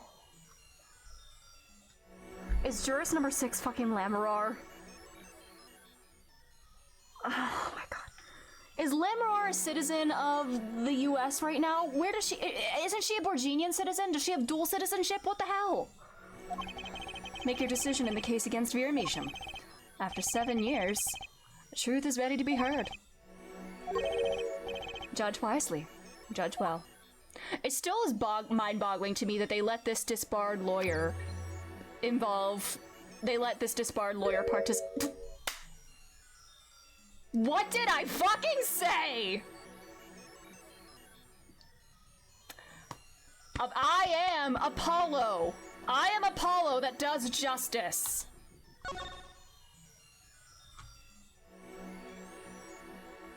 Oh, you get an achievement for that? I will do that. Hold on, then I'm gonna... Oh, I can't save here. Shit. Well... I'm gonna be not guilty here. He called Bumble. I like to imagine Phoenix is not screen. He's busy on Tinder. No! He is devoted to Miles Edgeworth. Although I do know people like to imagine him in a sort of like toxic situationship with Kristoff. But he is devoted to Miles Edgeworth. And so verdict was reached on October 9th, 2:14 p.m. The first verdict under the jurist system. Innocent by unanimous decision. I wonder what... Oh god, I want to go back and do the guilty one now. The record will show that when the verdict was announced, special witness Christoph Gavin laughed. A laugh louder than any heard before or since. How did his hair suddenly get fixed? A laugh that echoed in the halls of justice, lingering for what seemed like hours. More so than Gant? Louder and longer than Gant.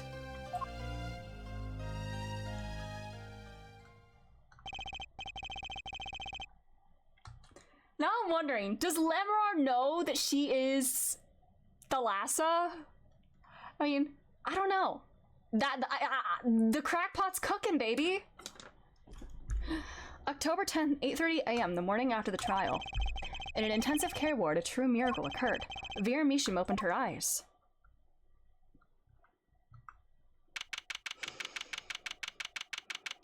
The miracle happened! Vera, I'm so glad. Don't cry, Apollo. I'm happy too, and proud. You did well, Apollo. When I thought about what if Vera... Hey now, don't you start crying too. I'm sorry you had to see us like this. Aww. Vera? Thank you so much. Apollo, thank you. No, I'm sorry. I shouldn't have pressed you like that. If I hadn't, you never would have bitten your nails. No, I was wrong. Staying locked inside like that, clinging to my good luck charm. Vera? When I opened my eyes and saw you, I finally understood. It's important to be a part of the world. To see things with your own eyes. Looks like that poison had some effect after all. Poison cures, shut-in-ness. Killed off whatever was holding Vera back from life. I knew you pulled through, Vera. I mean, that's what Apollo was fighting for the whole time. Your future.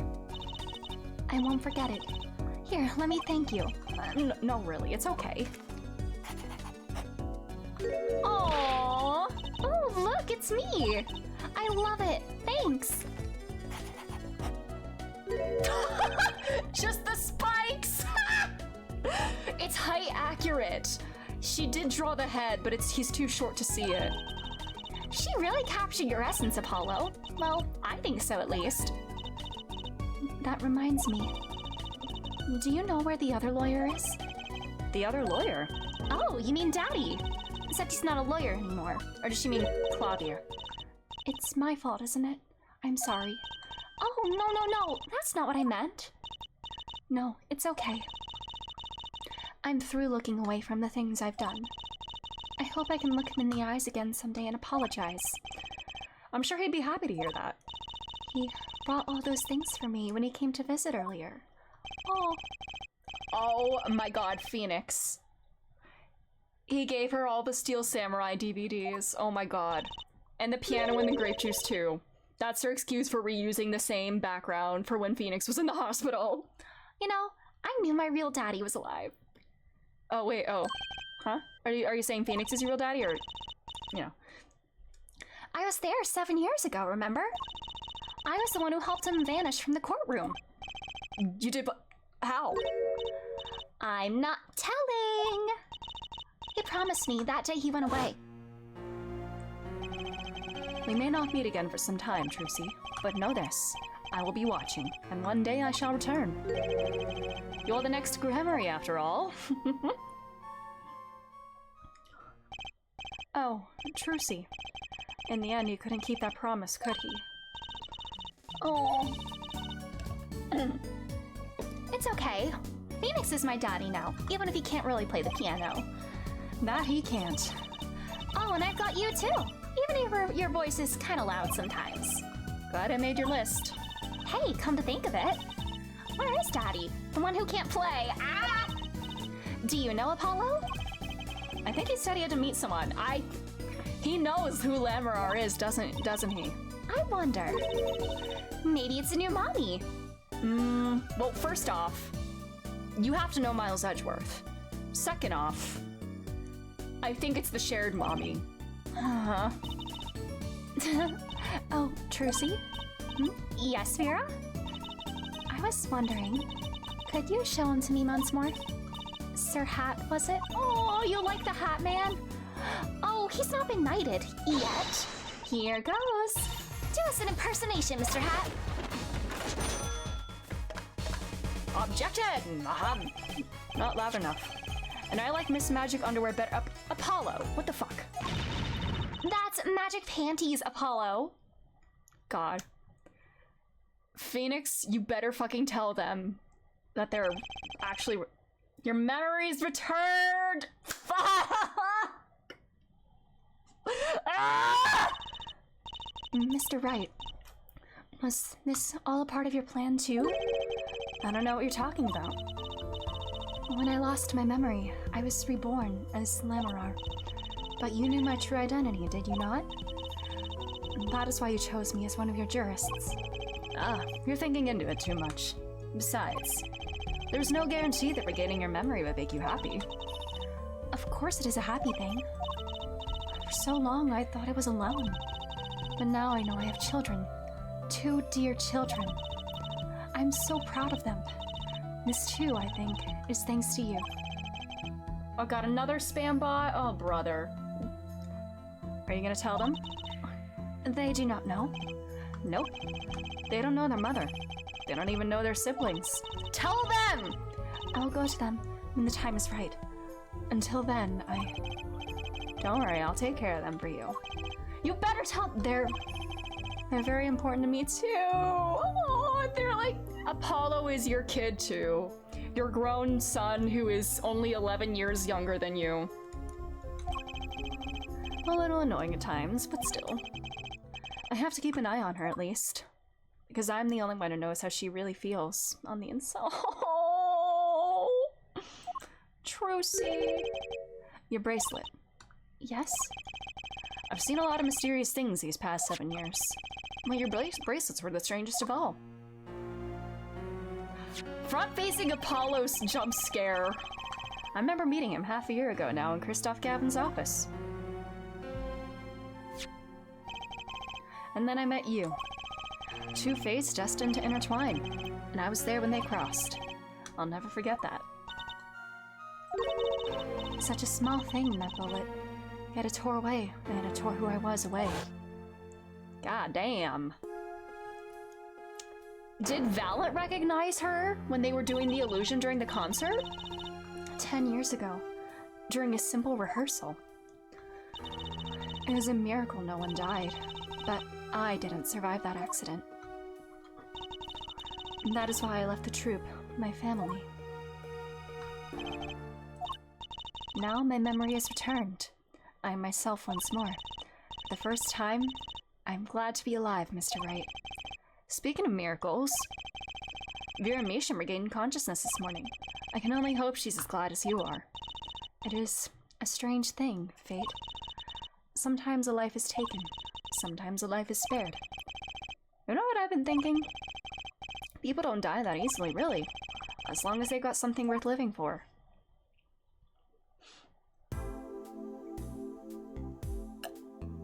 And that's pretty much the end of my story anyway. I still got a long way to go, and this power of mine, well, it needs some work. But there's hope now. We lost it, but somehow we found it again. That's why people are smiling again. Hope. Yeah, I think I'll keep at this lawyer thing for a while. Oops, training time. Gotta go, Cords of Steel. Here comes justice! Let's go! We did it! We did it. We fucking did it. I'm glad you're staying with the agency, Apollo. It's like I found my long-lost big little brother. Stares into the camera. Oh, and don't you worry about Troop Grammary. Trucy's on the case. Now that I have this, thanks to Daddy. She didn't open it yet, did she? Trucy Grammary? Frankly, I've got my doubts, but hi, Grammary, and now that'll pack him in. Yay, that was so good! Aww. That was so good. I love that. I do wish I hadn't been spoiled on some things, but hi! It's not every day you get the trial that rocks harder than one of our gigs, yeah?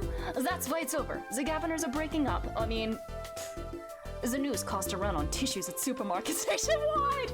I mean, your bassist or whatever was in jail. You're the real stars now. I look forward to our next jam session. Are you talking to Apollo? I want to know what the family baggage is. Now, I have some more questions about Clavier and Kristoff over the years. What kind of family baggage is there? Did you suspect him? Did Clavier suspect Kristoff did all that 7 years? I mean, I guess he did. Man. This is just a tutorial, yeah. You know, thinking about it. I've been a piano player longer than I was a lawyer. Now that everything's sorted and I've got time on my hands, maybe I'll take some lessons. Or maybe I'll take the bar exam. Again. I think you do, buddy.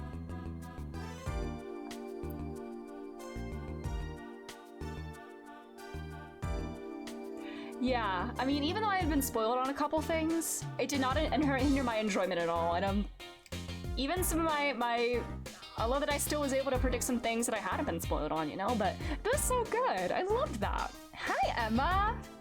Hey, bestie.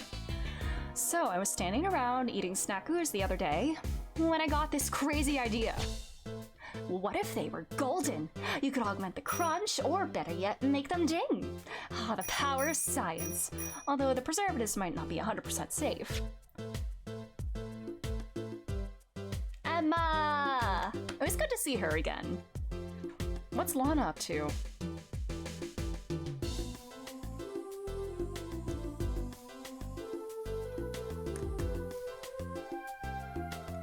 Oh, you still work there. In unlikely event you are wanting Russian feast, come to Borscht Book Club. The only thing colder than restaurant is borscht. No, but if greater challenge is being required... Then come to the hideout. You know who to ask for. Who's playing there now? Is Phoenix still playing there? And where is Edgeworth? And where's Maya? But I really liked that. This is fun. I love this cast so much. Yay. Hey, Mother. So, Kentucky Pastries is getting back to its eastern roots. Spread the culture and all. Yo, boss! Culture time! This is how we write root, capiche? We're still about giving back to the people. Yo, boss! PR time! The eyes! And this is how we write people, alright? I got it, my Italian accent is so bad. Now that Walkie's paying attention. Oh, kids.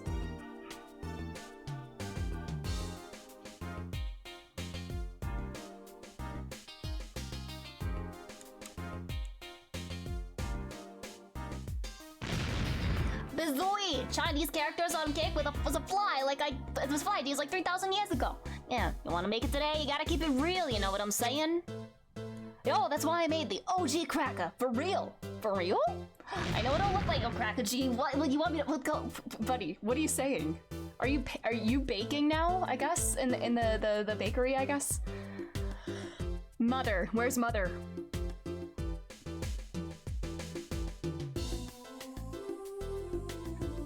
I don't know where all this talk about food is coming from. You ask me, there's only one food, and that's noodles. Noodles forever. I got a new one too. See, this time I just put a big chunk of salt in the bowl. Why pretend? Eldoon's noodles is about the salt. Salt forever, just like Kristoff. God. Never met a saltier man. Alright. Oh, you still exist. You. My exceptionally inquisitive nature has won me unequivocal adoration in my department. You see, they used to call me Wesley Stinkler and Wesley Sticky Hands. What a shame. But no longer. I have a new name, one that reflects my true academic nature. Wesley Sicko, reporting. Yes, curiosity is a sickness, and I am the cure. Wesley Sicko, what the fuck? I don't know how long the first case of Dual Destinies is. I know the tutorial cases usually aren't terribly long, but... Oh, Janet Sue worked on this as well, nice! Could I potentially finish the first case of Dual Destinies tonight? Just throwing that out there, like, how long is the first case? Hey, Mother. I don't know how to thank you for all you've done. Light has returned to my life, and with it, joy. I may have lost years, but I've gained a treasure. 2 treasures, in fact. I will think of them when I write my next song. Aww. But yeah, if it's like 2 hours tops or something like that, I could potentially do the first case of Dual Destinies tonight. I don't know, how long is it? Brusha, brusha, brusha! What are you doing here, buddy? I'm Brittle here, back on the beat with another interview. Oh, Kristoff is alive? How do you feel about how things turned out? No scoop yet, but journalist confidence in mint condition. And quote! You're not in prison here, are you? Are you interviewing Kristoff? Why would they arrest you?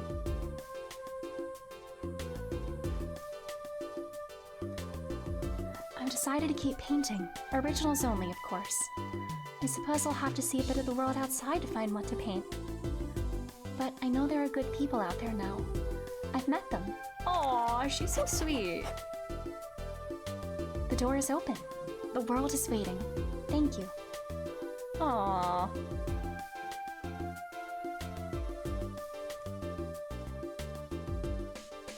Shotakume, everybody!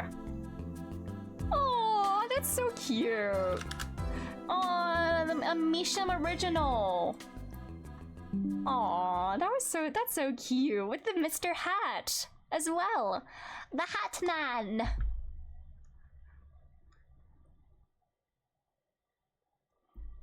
Oh! A special and bonus in the music and background setting. Yo, cool. We get some art. Nice. There's an art gallery in here. That's so sick. Awesome. All right. I suppose we can start Dual Destinies. I mean, I don't know how long the first case is, but you know, mayhaps we can continue on. Well, I mean, it is kind of early. It's only been like 2 hours. I know I did start a bit later, but you know, I guess we'll start. I'll edit the title then.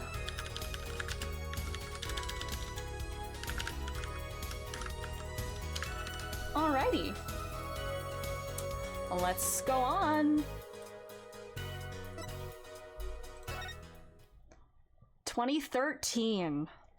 6 years later, I think. Or 7 or something. I don't know what year Apollo Justice was. Animu!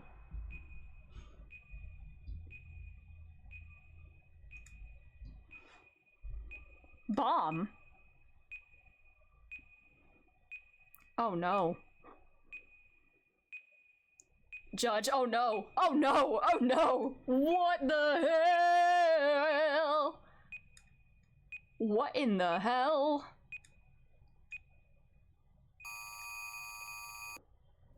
Judge?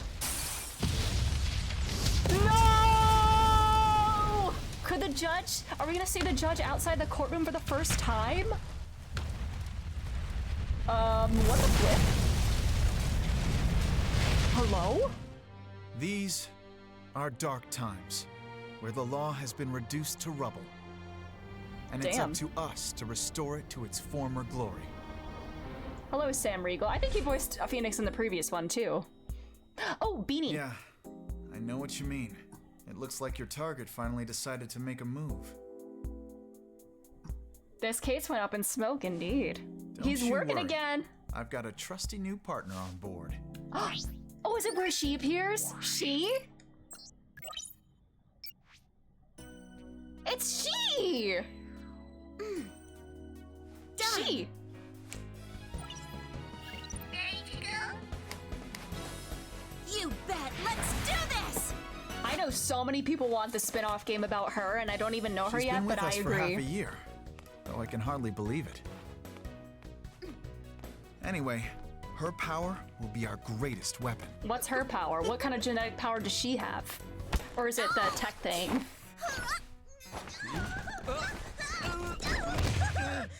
Are you alright, miss?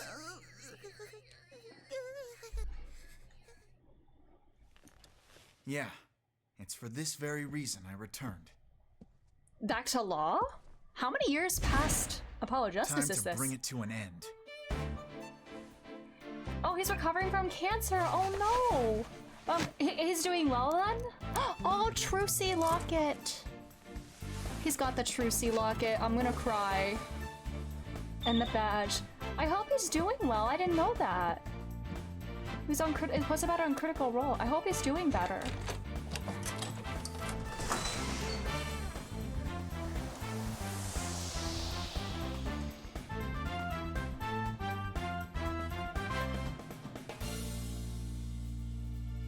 He's an ace attorney again. Who the hell is that? Oh! You son of a bitch!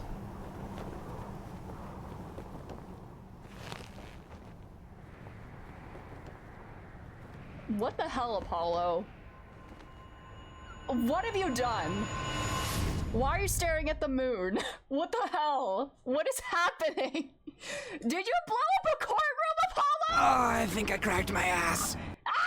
He had to relearn how to talk. Oh my god. That's awful, but I'm glad that he seems like it sounds like he's doing a little bit better. I'm glad to hear that. The best thing about bombs is how they erase and destroy without discretion. Oh god.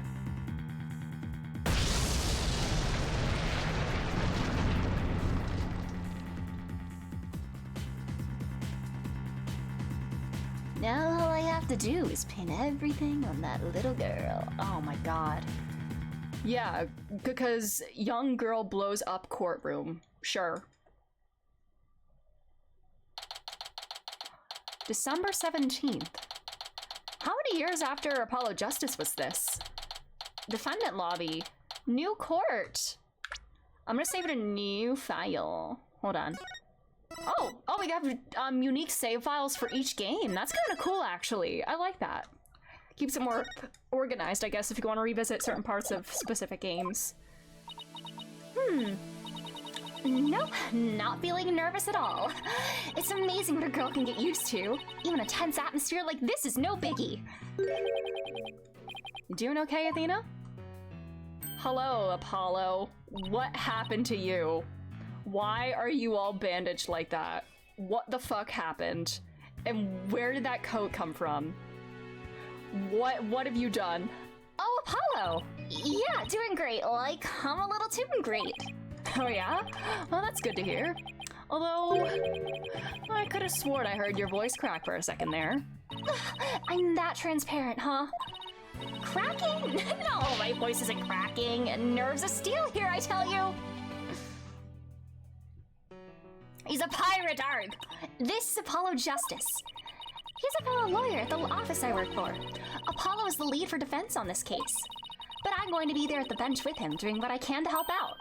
I'll do whatever it takes to defend Junie. Junie B. Jones? They did a good job getting the art style, like it fits so well in the 3D with the matching sprites and everything. Speaking of steel, how are you holding up? That explosion really did a number on you. I'm just happy that you're okay, Athena. Is this... The way he's folding his arms is kind of reminding me of Kazuma. You know... Kazuma, my love. My light. I'm just happy that you're okay, Athena.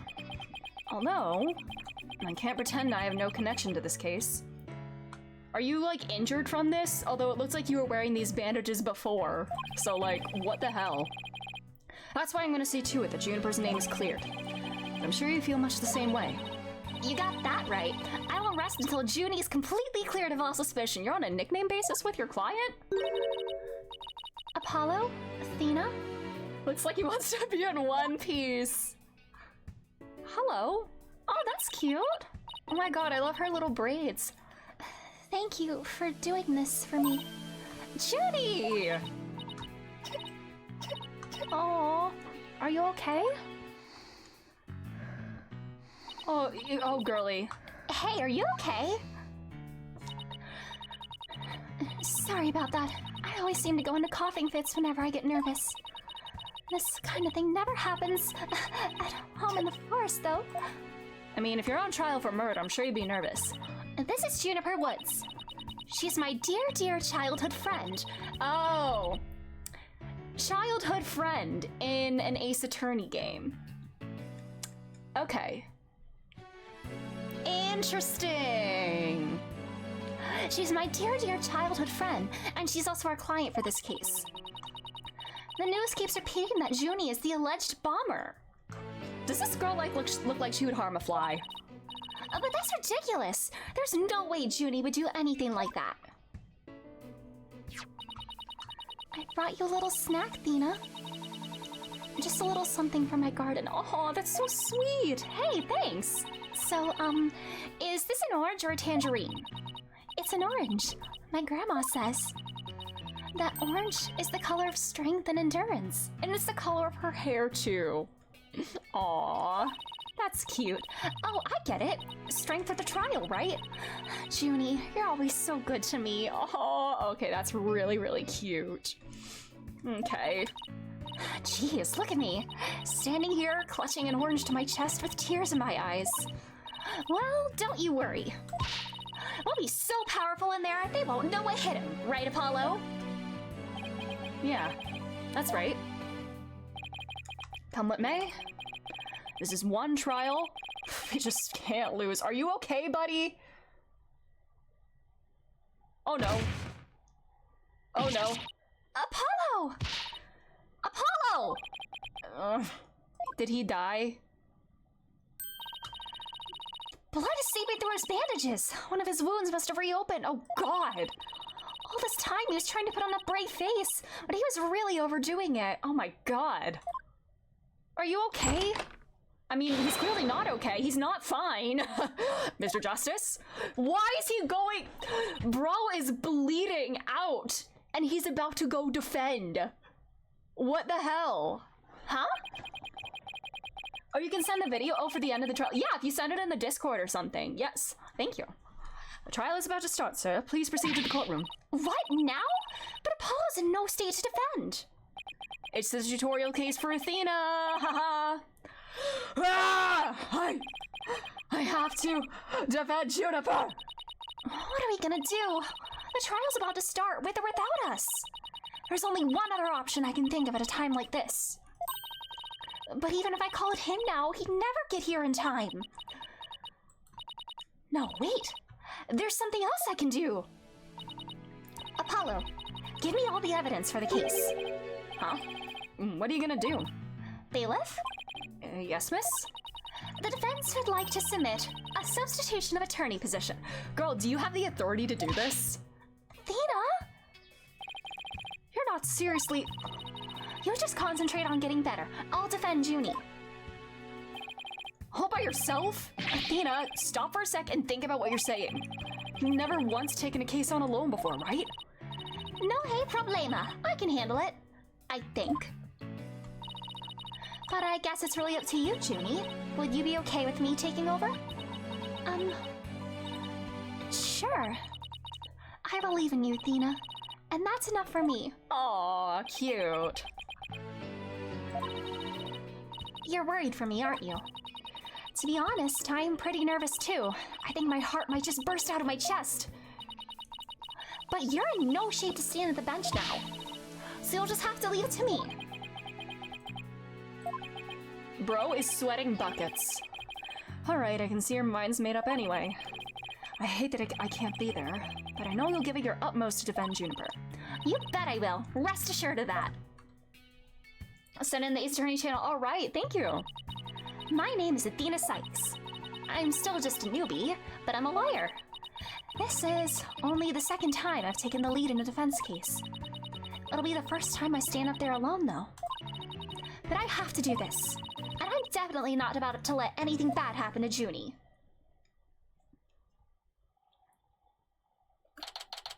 Is this our first tutorial case without, like, somebody there supporting me on the bench? Or, I guess, first case. Like, I mean, the tutorial case of Justice for All, I don't think we had anybody supporting us, but that wasn't Phoenix's first trial ever. Athena's the best ever. I love her already. She seems very fun. Day 1. Court is now in session. All rise. Alright, Athena, let's go. Court is now in session for the trial of Juniper Woods. The defense is ready, Your Honor. Oh my god, it's this fucker. The prosecution is also ready, Your Honor. Uh-huh. And what is the meaning of this? Me and Maggie supporting us, and oh yeah, we did Maggie, and then Maya halfway through, right. I was under the impression that Mr. Red Monkey would be my— Red Monkey? What the fuck? Yes, well, a substitution of attorney petition was submitted just a few moments ago. Due to the explosion in the courthouse yesterday, Mr. Justice is unable to continue. I see. Not at all surprised to use that as an excuse to Bro was gravely injured, it seems. With me as an adversary, who wouldn't want to feign illness in order to escape? What? The nerve of that guy! I'm gonna give him a piece of my mind. Well, I would if I wasn't so nervous. Ugh! This arrogant jerk! You arrogant jerk! No! Widget! Is my hearing getting worse? I could have sworn I heard the defense say something just now. No, you didn't hear anything at all, especially not from me. How odd. I could have sworn I also heard something. Oh, that would be my indispensable partner, Widget. Oh, that's my partner on here. He sometimes blurts out what I'm thinking. Well then, if that's the case, then it's a clear contradiction to what you just stated. A contradiction? You just stated that you said nothing. However, that device of yours says what you're thinking. Then you indeed said I was, what is it? Elegance at work?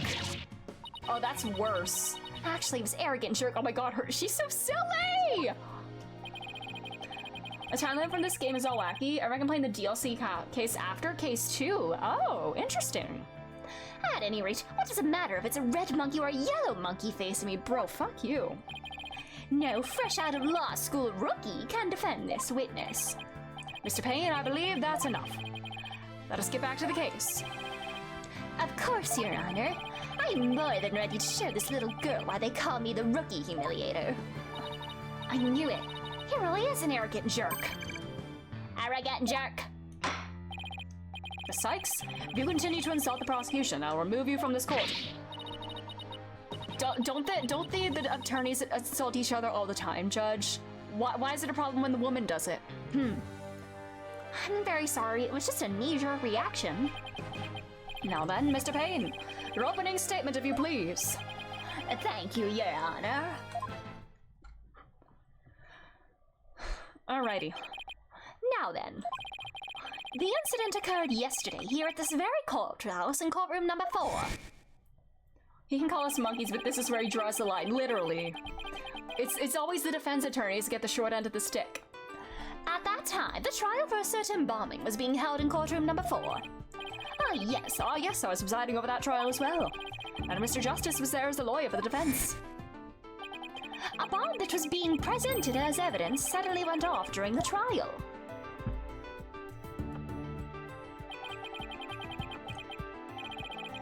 It was a terrible incident, and courtroom number 4 was completely destroyed. Fortunately, we were able to start evacuation procedures before the explosion occurred. Just a few seconds more, and it would have turned into a horrific loss of human life. But there was, in fact, one death, was there not? That is correct, Your Honor. When courtroom number 4 was examined after the blast, the body of Detective Candace Arm fit in your mouth? What's the pun there? Candace Arm, dude. Okay. She was to take to the stand as a witness later. Candace Dick? Yeah, at least her name isn't that. We already have one Dick in this game. I suppose she wasn't able to evacuate in time, which is a terrible tragedy. I must admit, I stumbled at least 10 times myself before I was able to escape. It's hard to imagine you outside of this bench, buddy. Maybe the court should see about getting you even shorter robes. The victim's body was found near the entrance to the courtroom. I suspect she stayed until the very end to help guide the others out safely. Your Honor, allow me to submit as evidence the victim's autopsy report and details about the bomb. I have badge! Okay. Trauma to back of head caused by impact with a flat object between 8 and 11 a.m. Between 8 and 11? So not necessarily in the explosion. Could she have been dead before then? The time bomb that destroyed the courtroom hidden inside a stuffed animal when it was detonated. Okay, I know how this works. All evidence for the trial is filed in the court record. Alright, when I check something out, I use E. I better take a peek later. Oh, can I inspect? I cannot. I can inspect that. Oh yeah, the autopsy report. I can't inspect my badge, no! Oh, this is only a year later. Hates anything that's not fair or just. We've been friends since childhood, a sweet girl who loves nature. This guy, unpleasantness.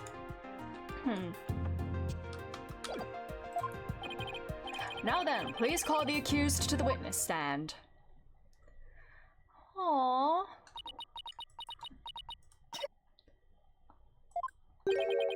Defendant, are you feeling all right? You're looking a bit pale. I'm so sorry. I was feeling a bit weak when I first arrived here at the courthouse. Does Candace have a fuck-ass bob? It does kind of look like a fuck-ass bob, not gonna lie. Like, I mean, well, there's like a little like undercut there. How does that work? I would say it's a fuck-ass bob for sure. But I'm all right. Junie's really giving it her all. I better make sure I do the same. If we could please proceed, we'll name an occupation defendant. Juniper Woods. I'm a high school student. Miss Woods, can you confirm you were in the courthouse on the day in question? Yes. I came to know Apollo Justice through my friend Thina. And so, I was there yesterday to watch his trial and lend my support. Something is wrong. Judy's really scared. She got the ball treatment, no! Did you know that I'm also known as a defendant humiliator? You're gonna humiliate a high school girl. It looks like I have yet another chance to show everyone how I earned that moniker. Okay, this man needs to die. Were we ever gonna have a case where Gasp in Pain is the victim? Does his arrogance know no bounds? I have to protect Junie no matter what. Hey, you arrogant, Prosecutor Payne! Girlie's first point, let's go! What is it? Do you want me to demonstrate why I'm known as the Rookie Humiliator instead? Deep breaths, Athena.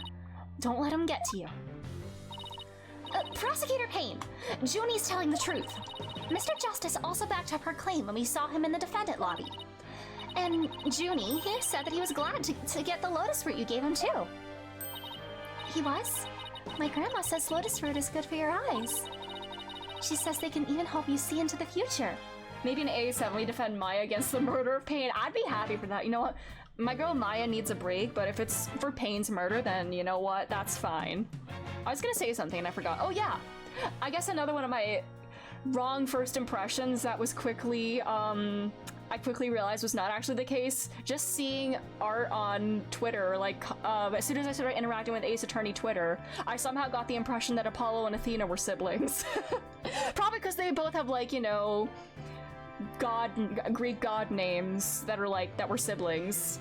So that's how that impression came about, but I quickly learned that was not the case. And then I learned about Trucy. Yeah. Anyways. They can? That's the perfect present for a lawyer. And if that's true, I guess he must not have eaten them. Damn. Bad luck, Apollo. Sweet to meet a girl like this, blowing a courtroom to bits. I must say it's very hard to believe. Well, we've had supposedly sweet, meek girls as serial killers before, so they are work husband and wife. Objection! Oh my god, buddy. Now, Your Honor, don't let her seemingly innocent appearance fool you. Why are you doing this? Like, it's fine to be like this when it's a Juniper, but, you know, seemingly innocent appearance when it comes to Dahlia, like everyone's fawning over her except Miles Edgeworth. I think it's so funny that, like, when both April May and Dahlia were on the stand, all the men in the courtroom were, like, fawning over her except for Miles Edgeworth. That feels very deliberate. Anyway. The defendant had a motive for committing this crime. That's not true. I don't have any kind of motive. And I didn't even know the lady who was killed. I admit the investigation didn't turn up any connection between the victim and the defendant. However, that doesn't matter.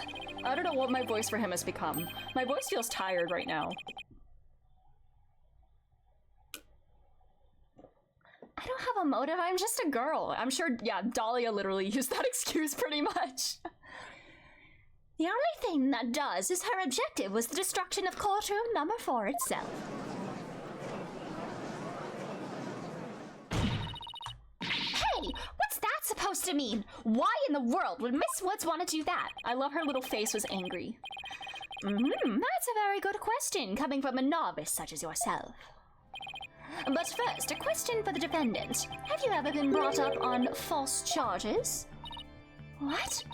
Why, yes. Yes, I have. And did that experience cause you to harbor a grudge against the court system? Oh. Oh my god, buddy.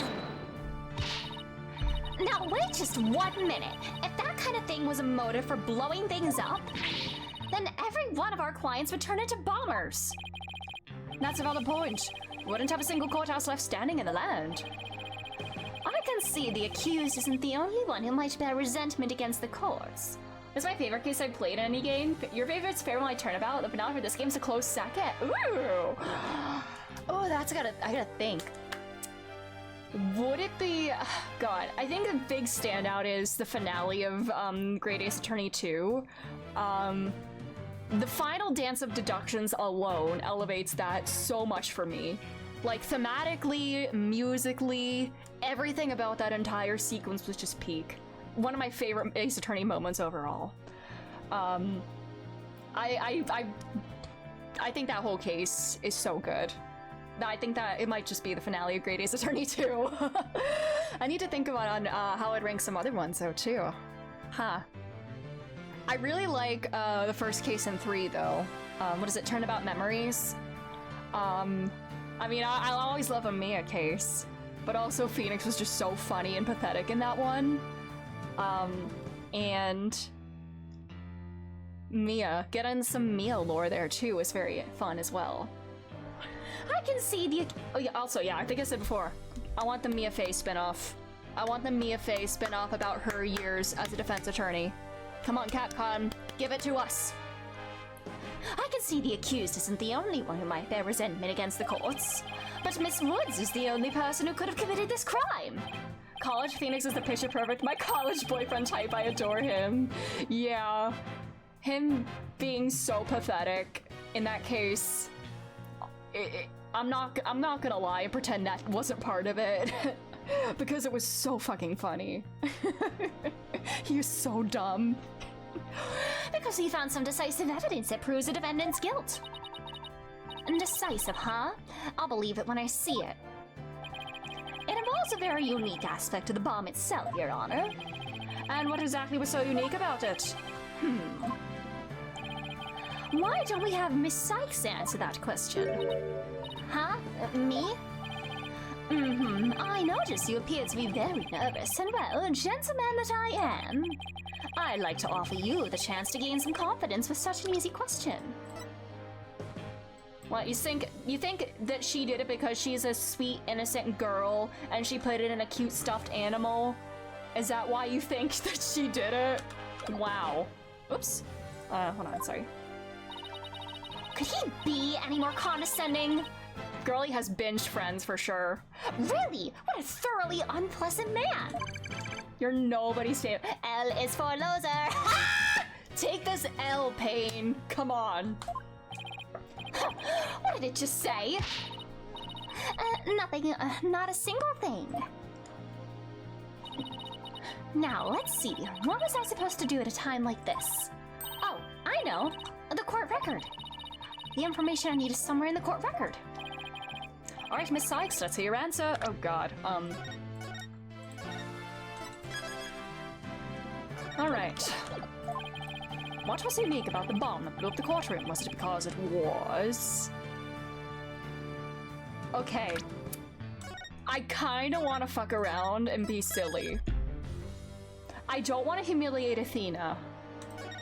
But I also... There's no health bar. Which means I can pick the joke answers without penalty, right?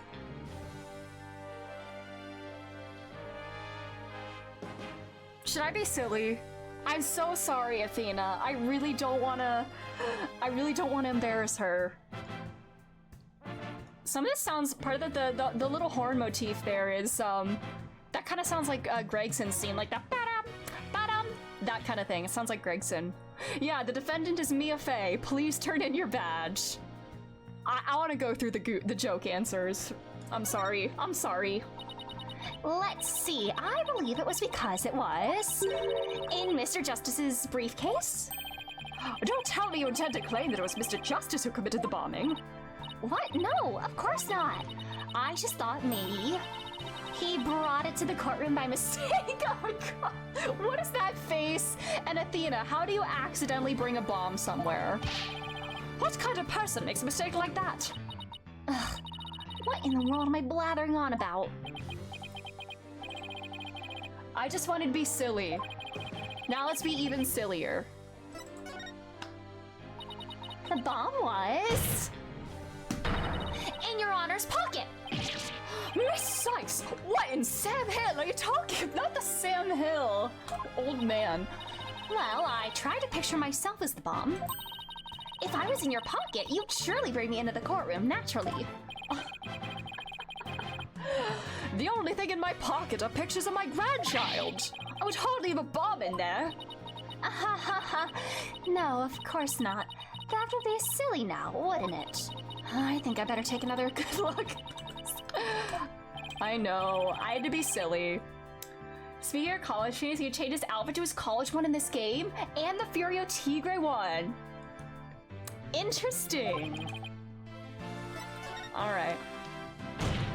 Those first two answers weren't canon. Mr. Payne, what kind of simpleton do you take me for? It was stuffed inside a stuffed animal.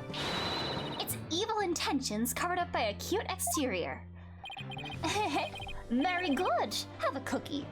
I'm gonna shove that cookie up your ass. The bomb that went off in the courtroom was indeed hidden inside a stuffed animal. There, how do you like that? Not bad, huh? I am fine, just like I said from the start. You're just like Apollo, honey. You're fine. Yes, as I recall, the bomb was inside a stuffed animal the whole time. Well, I never even got to take a look at it. But what connection does this impish elephant have with the defendant? The answer to that question lies in another piece of evidence, which I have here. And what, pray tell, is this? Pray tell, that's a very 14-esque phrase. When the judge says must needs, I will cry actual tears of joy. It appears to be a little singed. It's a tale, Your Honor. The tale of a poor victim of the explosion. This is incredible. Are you saying Detective Armstail? Judge, once again, pray tell, pray return to the defendant's lobby. Dahlia's milkshakes bringeth all yon gentlefolk to thine yard. He's actually senile indeed. Your Honor's so very close, but no. It belongs to this stuffed animal. It's called the Phony Fancy. A rather unpleasant name if you ask me. What's so mean? He's the mascot for a campaign to eliminate false evidence and false charges, is he not? Exactly. His motto is phony evidence. It's just trunked up. That's so wrong on so many levels. The Phony Fancy's tail is made of vinyl cloth, and we found something very interesting on its surface. The defendant's fingerprints. Oh, so close is actually the stuffed for the stuffed animal. Hope this helps, Judge. What? The Phony Fancy provided the prosecution with all the evidence we needed. It clearly proves the accused handled the bomb. Oh no, girly! Why does Payne look... Payne, he looks so stiff in the shoulders. I don't know why that 3D sprite of him just standing there was so funny. He looked like the standing man emoji. But that doesn't make any sense. Why would Junie's fingerprints be on it? That does appear to be pretty irrefutable evidence. The court accepts it into evidence. Okay. Huh. Miss Woods, do you have an explanation for this? I don't understand. The 3D sprites get freaky, oh boy. How about you, Miss Sykes? Do you have any plausible explanation to refute this decisive piece of evidence? Maybe she just picked it up. Well, Were her fingerprints on the rest of the plush? I mean, the plushie did explode, so I guess we can't test that, but... I can't do it. I can't think of a single thing. But I better come up with something. For Junie's sake. If you can't produce an answer, we can always go straight to the ruling if you prefer. No, I have to say something fast. Let's go, girl. Oh no, I can't get my voice to work. Right now of all times. Should have done more vocal training. Oh god, oh. Flashbacks. I thought I overcame this already. Maybe I'm still not ready to stand in court? Oh no, girlie. What kind of sad past do you have? Oh no. Oh no. Oh no! Girlie. You can do it!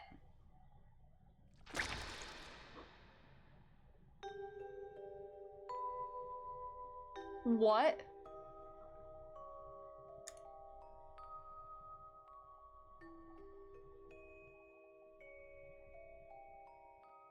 Oh my god!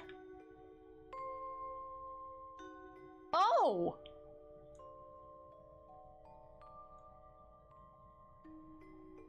Holy shit!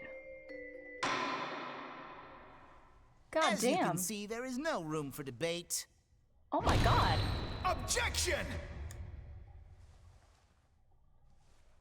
Why, it's you. Is it Polly? Oh, it's Feeny! Well, Phoenix. Feeny's a totally different person. Hello, Pahonix! It's Pahonix! Sorry it took me so long to get here, Athena. Stealing the thunder from the woman. Wow, Phoenix. Well, he's gonna be our support, right? Apollo explained the whole thing to me over the phone. He asked me to come help you out in this place. Also, Athena! What happened to you, girl? You were accused of murder in the past as a child? What the fuck? My poor girl, what happened? Thanks for coming. I hate to admit it, but I was having a really rough time on my own. Oh, don't I know. I think you're doing just fine, all things considered. And you hung in there, giving me enough time to get here. Now, let's turn things around. Good old turnabout, baby. You got it, boss. Ho ho ho, I'm Santa! You'll never be Santa Judge from the 1890s, though. Look who showed up out of the blue. If it isn't Mr. Phoenix Wright, you always manage to surprise me. Your Honor, Mr. Payne has called for an early ruling, but I believe there's still many things that need to be deliberated. How did Miss Wood's fingerprints wind up on the stuffed animal tail? Also, how long has he been back in the law since, after 4? How has the bomb even detonated? Until these questions are answered, I assert it's impossible for a fair ruling to be made. You're absolutely right. Let us continue from where we left off. I assume you have no objections, Mr. Payne? None at all, Your Honor. Aww. Miss Woods really looks like she's having a hard time. Joni's really struggling, Mr. Wright. I get the sense she's afraid of the courtroom itself. Kind of like you seemed to be almost. Because of yesterday? Yeah, it was understandably very traumatic for her. Poor thing. And here she is, back at the courthouse again, being so brave. I'd like to make a request, Your Honor. If at all possible, I'd like to have Miss Woods rest in the lobby. Given the defendant's condition. Very well, I grant special permission. You go get some rest, Joni, and leave the rest to us. Okay. Thank you. Sorry about this.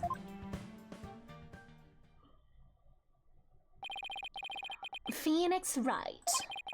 I've been looking forward to meeting you. It's been a while, Mr. Payne. Oh, does he think it's the same Payne? You're more clueless than I'd heard. I do believe you mean, how do you do? For I am Gaspin Payne. I am the younger brother of your long-standing rival. Who? Who?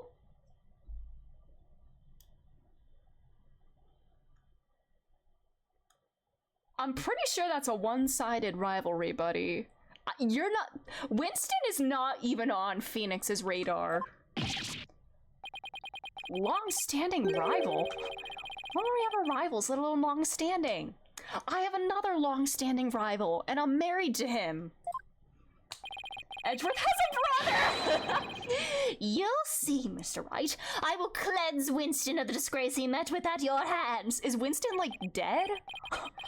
Looks like this royal pain is gonna be as thoroughly unpleasant as the other. Your Honor, the prosecution would now like to call a decisive witness to the stand. This witness will testify as to how the accused detonated the bomb in the courtroom. Very well. Please call your witness, Mr. Payne. All right.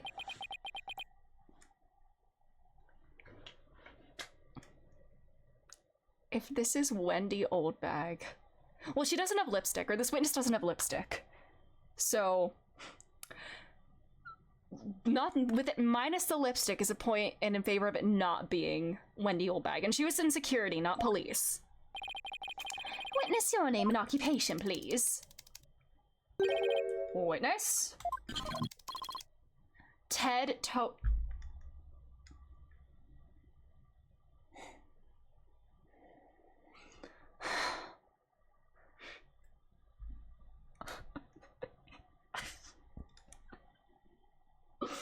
I think we have our killer, everybody!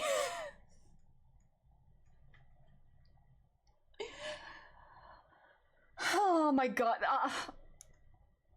Some of these names, listen, I know Ace Attorney does this shit all the time, and I think it's hilarious. But some of them just make me want to bang my head against a wall repeatedly. And this is one of them. Oh. Bomb disposal. Okay. I thought that was it. They were just telling us who the culprit was. God damn it. What a strange robotic voice you have. Speech synthesis via typing. It is the same as me talking. He sounds exactly like a robot. Can't you speak in a normal matter? You have a robot too, Athena. I can. He can. But I do not like to speak. Speaking is inefficient, and it's faster to type. Energy expenditure. Speaking over typing. Understand? What an odd witness. Mr. Tonich was in charge of the bomb for that trial and was there when it went off. Being a bomb squad specialist, do you have any relation to the victim? Negative. I first met the girl while on this job. Many people are employed by the police. I know only a fraction of them.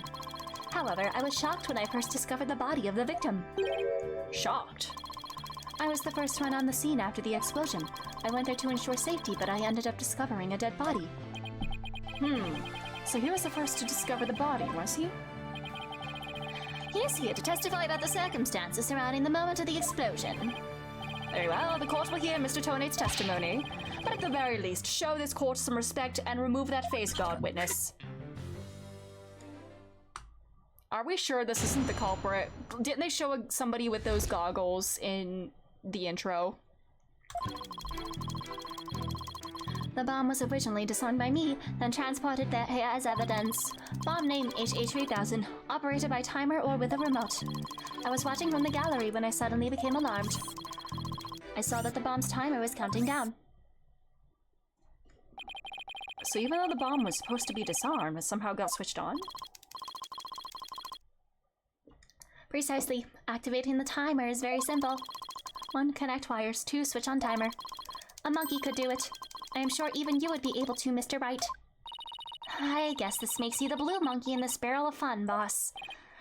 I'd like to begin my cross-examination, huh?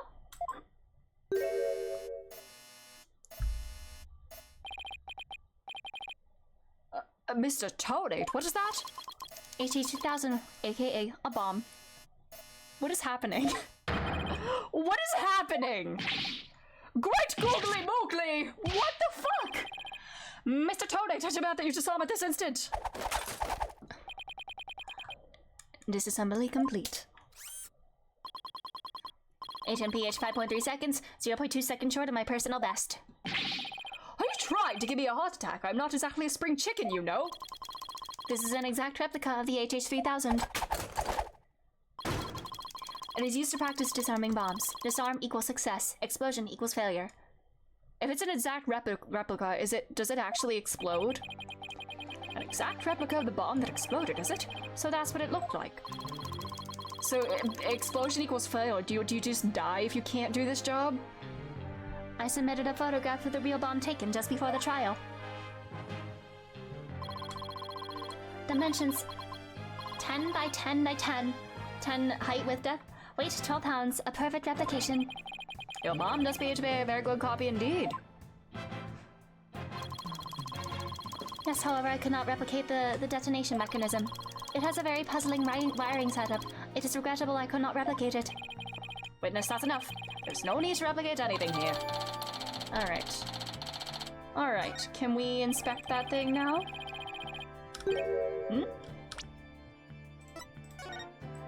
Where are the wires? Oh, I can... Dimensions, 10 by 10 by 10, 12 pounds, 5/16 inch alloy plating. Where has Miss Sykes gone to? Athena, you can come out now. Okay, Mr. Wright, let's get to work. I guess you were pretty scared, huh? What? I don't know what you're talking about. She was about to bolt. Hey, put a sock in it, widget. As transparent as ever. It just clicked. There's red, yellow, and blue wires on it. It's like Apollo, Athena, and Phoenix. A color for each of them. Let's see, where were we? We were at the cross-examination. Oh, cross-examination, of course. She seems disoriented. I wonder if she's alright. Do you remember how to cross-examine? I know how to do it, I'll be fine. No need for that right now. She'll be fine. I'll do everything I can to help. If you can't find any contradictions, and you flub up too often, don't be afraid to ask me for help. Press R in the... Oh, you can do that! Oh, okay, so you get a little help there, nice. It's cross-examination time.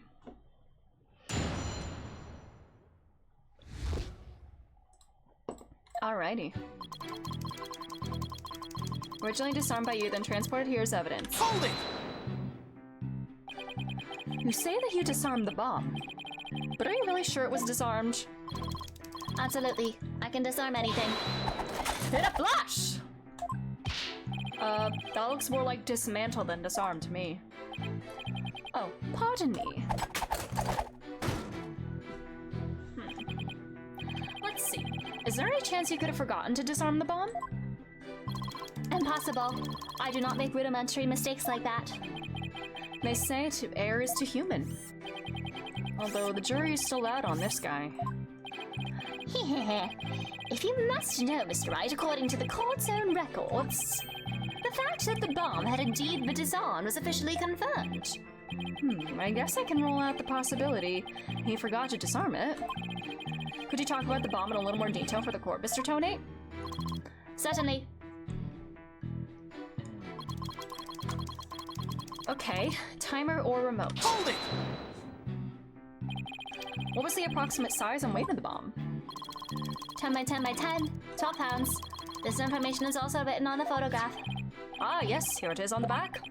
According to this, the case is made out of alloy plating, 5/16 of an inch thick. That certainly sounds like one thick and very heavy bit of metal. I bet if I dropped that thing on your foot, you'd be hopping. If you dropped that thing anywhere, I'd be hopping for the nearest exit. Very well, I believe the court has heard enough about the bomb itself. So, Mr. Tonate, you were keeping an eye on the bomb. Where were you watching it from?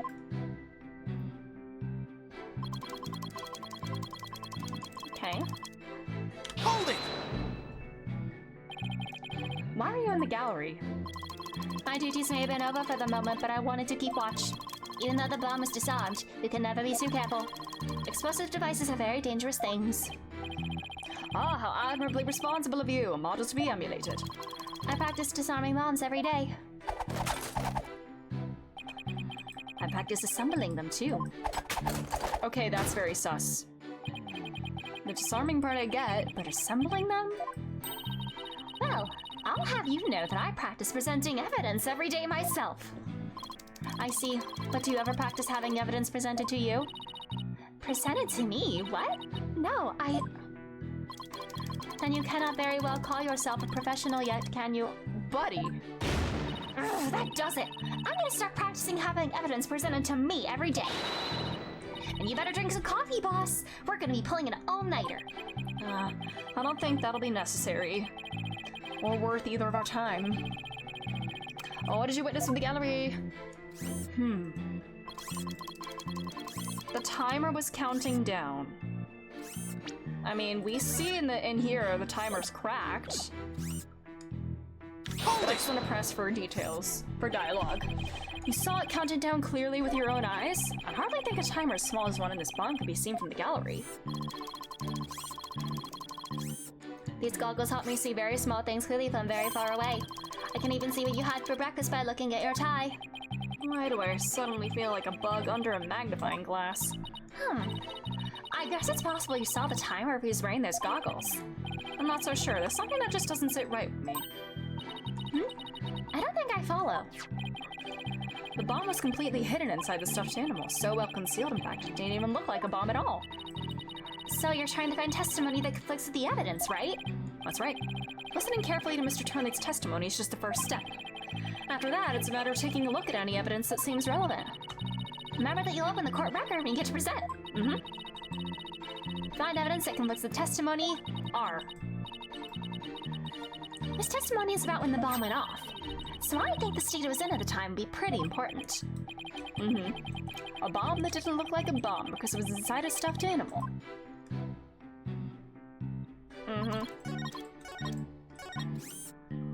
How could you see it, buddy? Objection! So you say you saw the bomb's countdown, is that right? Of course, I clearly saw it counting down to 0. And I say that you are clearly lying. What are you talking about? There's no way you could have seen the bomb's timer. After all, the bomb was concealed inside a stuffed animal. Mr. Tonate, how can you claim to know the bomb was about to go off when you couldn't even see the timer? Oh. What? No! That does seem like a glaring inconsistency indeed. Witness, how do you explain this? Well, Ooh, that was great, Mr. Wright. You found a contradiction right off the bat. Always remember, Athena, when you find an inconsistency in a witness's testimony, there's always a reason behind it. It could be a lie, a hidden meaning, a secret. Whatever it is, it's up to us to dig it out. And pointing out every contradiction we find is the best way to do it, right, boss? Well, the question is, what can we dig out of Mr. Tony? Well, let me see. No, there must be some mistake. Oh, yes, of course. I remember now. The sound. I knew because of the sound. Sound? What sound? When a timer this type of bomb is switched on, it beeps softly. Beep, beep, beep. It is the sound of the bomb counting down. A beeping noise, you say? I suppose it would be possible to notice that, even with the bomb inside the stuffed animal. I simply made a mistake. My bad. Objection! How in the world did you hear such a tiny little sound all the way from the gallery? Listening for the sound of a bomb's timer is an integral part of my work. I constantly undergo training so that I never miss it. I hardly think training would help you hear something so soft from so far away. Oh my god, dude, stop. What now? Are you making light of the fine science of disarming bombs? It is a solemn mission that I put my life on the line to perform. What kind of specialist would I be if I could not hear that bomb's timer? It's not like disassembling a toaster, you know? Now he's just showing off. You keep asserting that the sound was too tiny to hear, but the only tiny thing here is your skill as a lawyer. Being mistrustful is not an attractive quality, you know. And you're just overflowing with attractive qualities, are you? Or perhaps you have some proof that Mr. Tony did not hear the sound. Before I do this, actually, I haven't taken a break yet. I need to take a quick little bathroom break.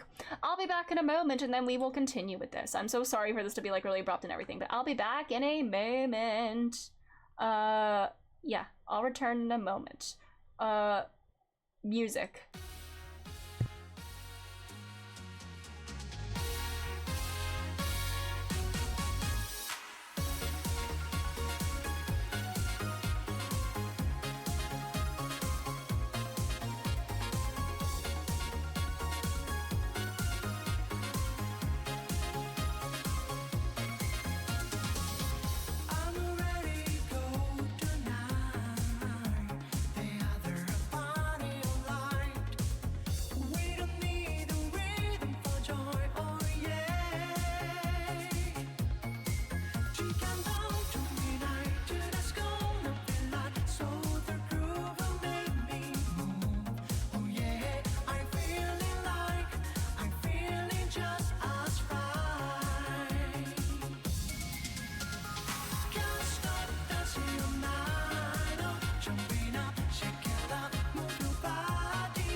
Alrighty, I've returned here.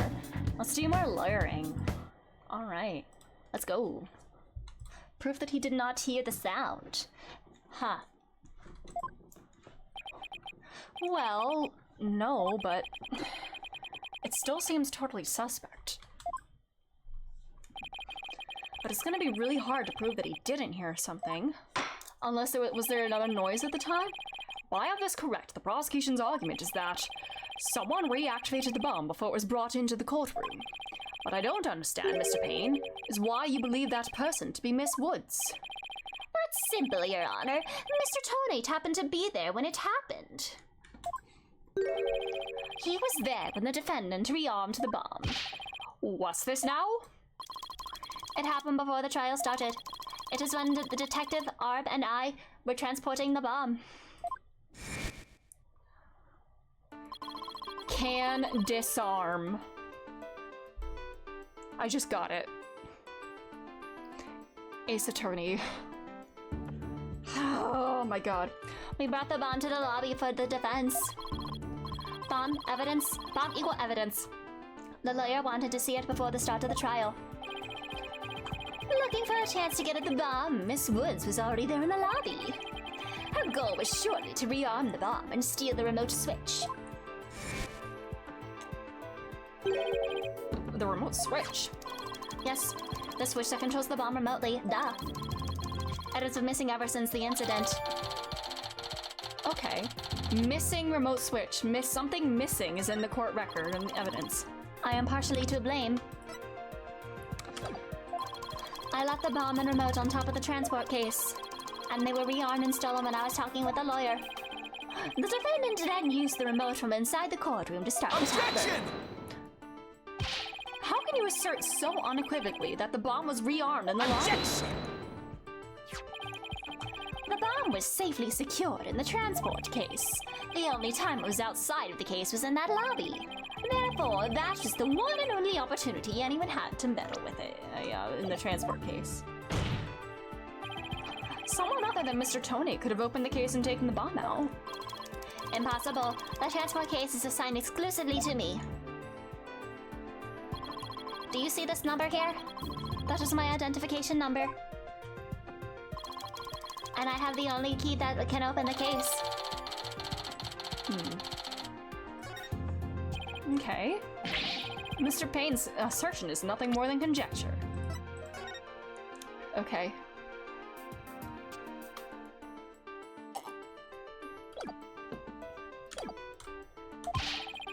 You have no proof it was Miss Woods who stole the remote switch. And by the same token, you have no proof it wasn't her. But what I do have is a piece of evidence that proves the defendant handled the bomb. Let's hail! 5 minutes, 24 seconds, 2.3 deciseconds. My defendant's advantage lasted a mere 5 minutes. Talk about a rotten hand. As long as they have her fingerprints as their trump card, I'm at a big disadvantage. It appears we'll have to hear from the defendant herself once more. I wholeheartedly agree, Your Honor. I would like to recall Miss Woods to the stand. I trust you have no objections, Mr. Wright. I'm worried about her condition, but we do need her testimony. On the other hand, I'm not sure I want to make Athena mad. I can read your feelings, you know, boss. Guess there's no hiding from her, huh? Don't worry. I know we need her testimony. But if anybody picks on her again, they'll pay. Guess she's already at anger level 1. Don't worry. I'll stop the proceedings before I let anything bad happen to her. The defense has no objections, Your Honor. In that case, I will take my leave. But before I do, there is just one more thing. Mr. Wright, is it? Me? Yes? Dismantling bombs is my job. Dismantling the case is yours. Do you think you can handle it? I look forward to seeing you try. This guy's hiding something. I just know it. Now, if you will excuse me. Bella, please go to the lobby and bring back the defendant.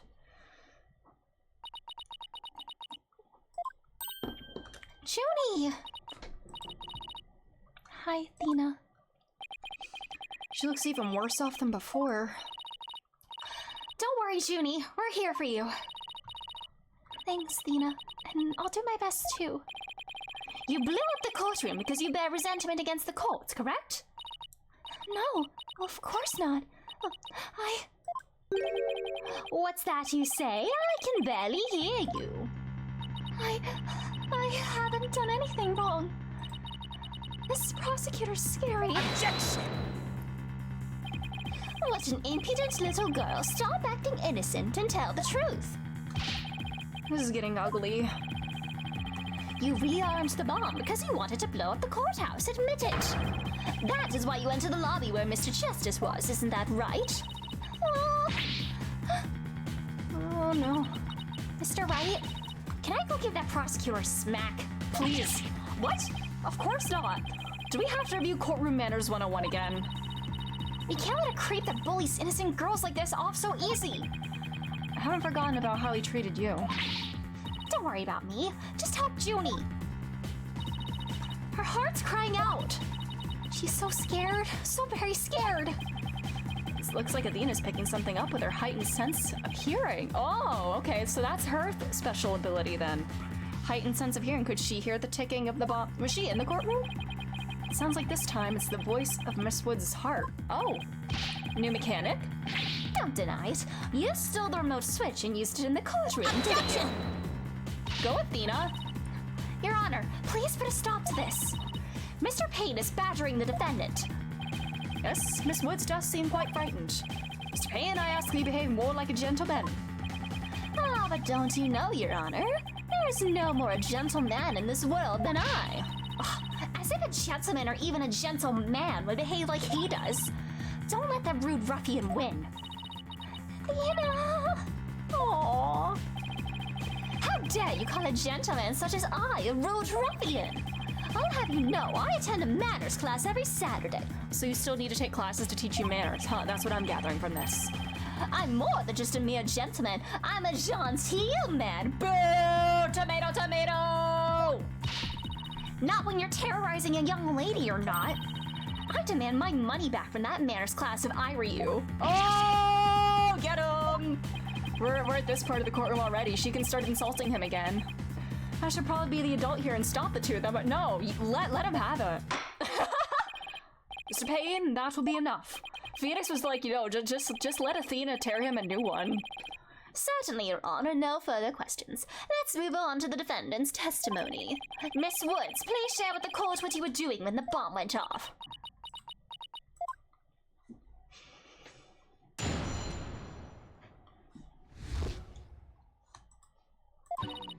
Well, that day, I was watching from the gallery. The bomb went off. And rubble started falling. It fell on top of me. Oh. Junie's clearly in pain being forced to recall the bombing like this. She can't even get her words out. This isn't gonna work, so what now? Athena time? Even if she can't vocalize what she wants to say, we can listen to what's inside her heart. Now's the perfect time to use Athena's power. You can hear it, can't you, Athena? The cries of Miss Wood's heart? Yes, and they sound incredibly strange. She's so scared. I think she could collapse at any second. Athena has a unique ability, you see. With her finely tuned senses of hearing, she can hear the words of a witness's heart. In essence, she can sense how a person is really feeling from the tone of their voice. Guess it's all up to Athena and her special ability now. Let's go, Athena! I want you to use the analytical psychology you studied and listen to the testimony of Miss Wood's heart. Okay, boss. I'll give it a go. After all, this is the whole reason I put all that effort into studying analytical psychology. Oh, forgets! Let's do this! Okay, that's German, right? Clavier? It's Athena time! So your holographic thingamabob could show us how Miss Woods is feeling, right? In a nutshell, yes. The emotions and images that I pick up on just now while listening to her testimony, I can enter all of that into a widget and use the mood matrix to analyze them. Okay! The mood markers here reflect fluctuations in Junie's emotions. When she feels happy or is enjoying the memory, the happy marker will light up. And my cam's covering it, sorry. When she feels angry or frustrated, the angry marker will react. When she feels sadness or is frightened by a memory, the sad marker will blink. And when she feels surprised or confused, the surprised marker will let us know. So with your special ability in Widget's Moon Matrix program, we can track how Miss Woods is feeling as she testifies. Talk about the wonders of technology. Are you learning how to use technology now, Phoenix? Yep, now let's give it a shot. Is this, like, ethical? Well, I guess Apollo's ability isn't ethical either. I don't know. I don't know. I'm picking up on some kind of discord or noise in Junie's heart. See here? This is what the noise looks like in the Moon Matrix. It's a result of inconsistencies between her testimony and her feelings. If we can pinpoint these inconsistencies, the noise level should drop. Okay, it's time to listen to Miss Wood's true testimony.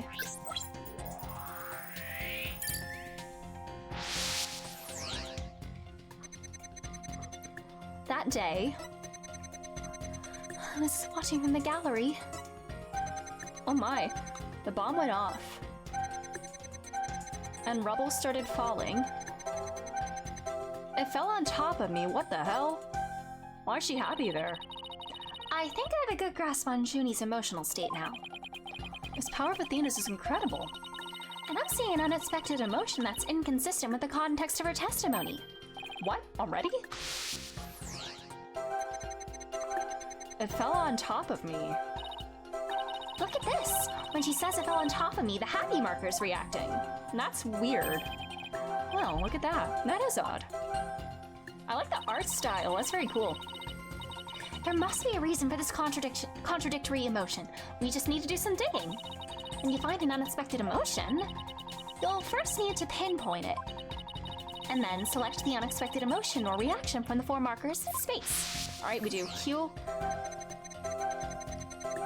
pinpoint, this one. Widget just registering joy when Miss Woods recalls the rubble falling on her. That's odd. There must be a reason for this unexpected emotion. Miss Woods? As the rubble was falling, was there also something that made you feel happy? What? Mr. Wright, the feeling of happiness is spreading throughout Junie's heart. Keep going on this point, and I bet Junie will start to calm down. Great. Let's hear what she has to say. Just as I was about to escape the courtroom, the bomb went off. I was so startled. I tripped, and then rubble started falling on top of me. I really thought I was done for. But just then... Apollo... Oh, man. Oh, Polly. What a good lad.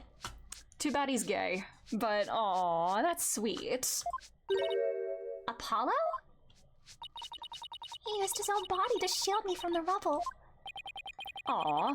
Oh, that's how we got her. Aw. So noble. So that's when he sustained those injuries. How do you feel, Junie? Did talking about Apollo give you some courage? Yes, Apollo is just like the sun. Ah ha ha! I see what you did there, Ace Attorney! Son! Ha ha!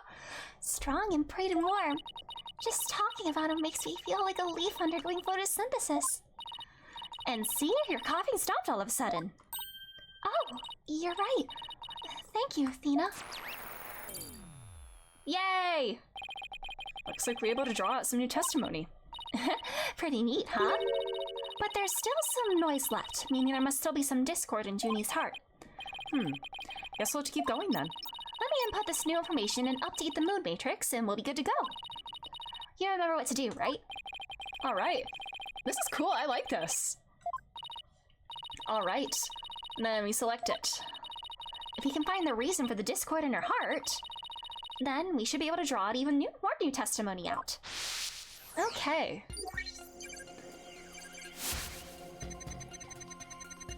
Too slow. The bomb went off. We tripped. I thought I was done for. Update. Good old Polly. Oh, sad. Human rescued. Okay, why are you sad? Sad? I mean, that's new. You were happy you and Mr. Justice rescued you, weren't you? Yes, I was really happy. But there was also something you felt sad about at the same time. Sad? The reason I ask is, when you were describing how you were rescued, we sensed a little sadness too. Oh, I think it's probably because of Bum Rap Riney. Bum Rap Riney, what? Is that the... What do you know? What do you know? Something... Is that the... what's it? The phony fanny... Fancy? Is that like the rival of the phony fancy? What the hell? A rhino thing?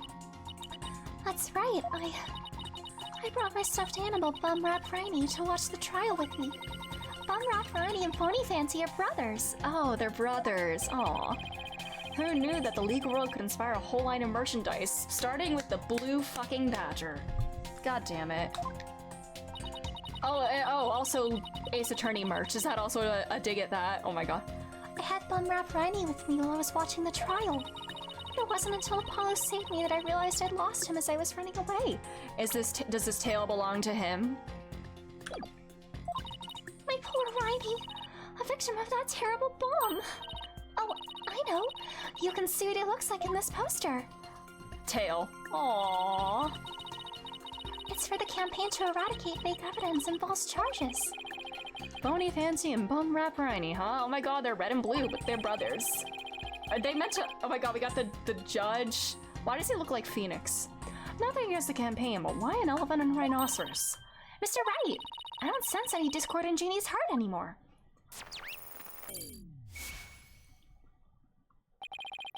So I guess the museum managed to draw out all of her testimony. That's right. I'll just make an update with the new info and we'll have the whole picture. So, do you think her new testimony will help? Absolutely.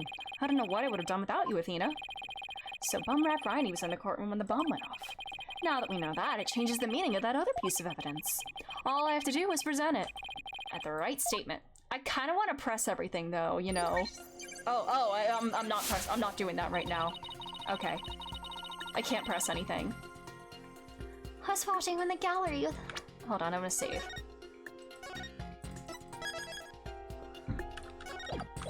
Wait. I was watching from the gallery with Bum Rap Riney. I tried to run, but I was too slow. Before I could get out of the courtroom, the bomb went off. I was so startled I tripped. Then rubble started falling. I thought I was done for. Then Apollo came and rescued me. You were holding... Objection! Miss Woods, I know this trial has been very hard for you, but you can relax now. You are, without a doubt, innocent. Mr. Wright? What wild assertion are you making now? My wild assertion is simply this. The two stuffed animals were mixed up. The tail of the defendant's fingerprints were found on wasn't that of the phony Fancy. It was the tail of her gallery companion, Bum Rap Riney. Objection! What? What nonsense is that? I can see they're both stuffed animals, yes, but they're completely different characters. An elephant and a rhino. They're as distinct as a defense lawyer and a prosecutor. But are they really so different? Aw, prosecutors and defense attorneys aren't so different after all. How sweet. They work together to find the truth. Both defense lawyers and prosecutors strive to protect the peace through law. Even elephants and rhinos have some similar characteristics. They're both gray, for example. Anyway, this poster's all I need to prove my assertion to be true. If I may direct the court's attention here... Take that! Well, would you look at that? The two tails are exactly the same. Yes, exactly. The two stuffed animals are based on entirely different animals, but the design of their tails is exactly the same. I hope he goes bald at the end of this. Ah!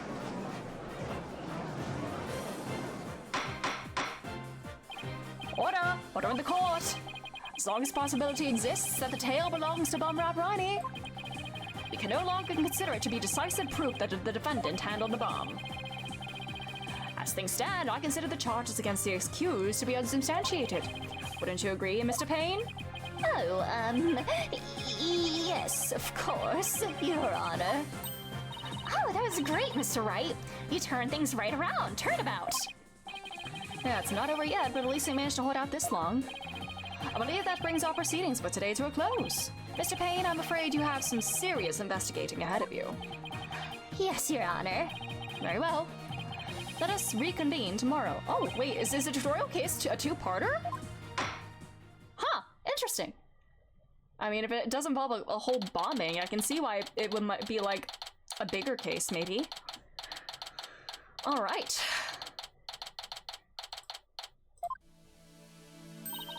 That was so exciting, boss! We did it! True to form, you managed to just barely pull it off at the very last moment. True to form. Gee, I never knew you had such a glowing opinion of me. Thank you for everything. Thank you for everything you're doing. You did great, Miss Woods. You really stuck it out. And you got really brave at the end, just when we needed you most, Junie. Thanks to you, we were able to turn things around. Well, you were the one who gave me that courage, Thena. Aww. Really? Thanks. So, be honest, was I any help at all? Aww. Of course. Without you, we would have never gotten out of that tight spot. That's good to hear. I may still have a lot to learn, but you can bet I'm going to give it my all. I'll be so good that one day you'll call me your partner. That's what I like to hear. Analytical psychology. The ability to solve the riddles of a person's heart. Athena's true potential is beginning to really shine through now. I really like her. She seems really cool. Hey, where's Apollo anyway? Is he, like, passed out again? I almost forgot about him. I assume he'd still be here in the lobby. Oh, I know. Maybe he's still in courtroom number 4? Courtroom number 4? What would he be doing at the scene of the explosion? When I came out to the lobby to rest, I told Apollo about Von Rep Riney. I told him I dropped Riney in the courtroom as I was trying to escape before the blast. Aw, and is he looking for it? Apollo said he had an idea where Riney might be, so we went to take a look together. Huh. I guess Apollo can be pretty nice when he wants to be. Yeah. Sometimes he can be nice. So you went looking for Riney together before you were called back into courtroom number 5? Yes. I'd had some time to rest, so I was able to go and look for him. But then they called me back into courtroom number 5 to testify. Apollo insisted on staying there, though. Is he gonna be passed out from, like, blood loss or something? With all those injuries, I wonder how he's managing. Courtroom number 4, Mamo number 5. Oh, it's all connected. Ha! A little bit of Jennifer in my life. I think Apollo might have figured something out. Wonder what it was. He told me, I'm going to look for evidence to clear your name, Juniper. Just maybe he found some new piece of evidence. Anyway, we better go and get him. Good idea.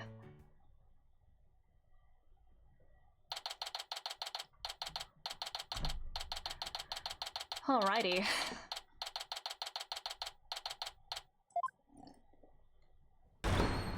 Oh no, anime. Trial's over for today. Oh no. Come on, I know you're. No. Oh no, did I Apollo? God damn it, I did. Fuck. Oh, wait, oh. God damn it.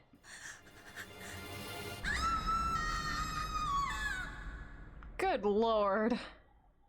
I don't like seeing characters in this game face down in that particular position. Good lord. This was already juicy, what the hell? Rip Polly. God damn. Oh my god. Well. Day's trial, day 2. I'm guessing that since this is the first one, it's not terribly long. About how much longer is this case? Cause I did start a bit late, and I don't know. It's a downward rocket yoga pose. Ah! Man, Apollo is having a very rough couple of days, it seems. I don't think he's fine. Yeah. If I had started earlier, if I'd started on time today, maybe we could have done this whole case today. God damn it! Cause it's a bit late. And I don't know how much longer I'm up for streaming tonight. I don't know.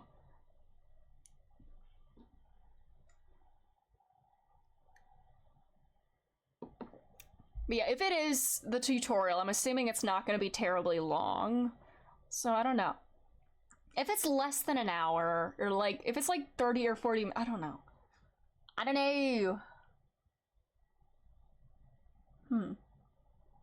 I mean, if it's just like trial stuff, I don't know. I think the detonator did it, of course, like, you know, name. It's just trial? Okay. We'll finish it off then, I guess. We'll do it. Not too many testimonies? Okay, then we'll finish it tonight then. Let's keep going then. Rip Polly.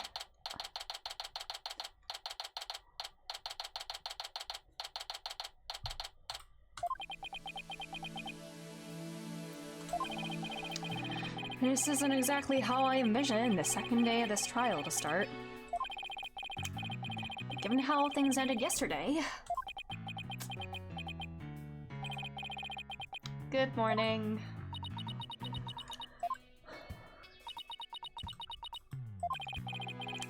The mood sure is tense.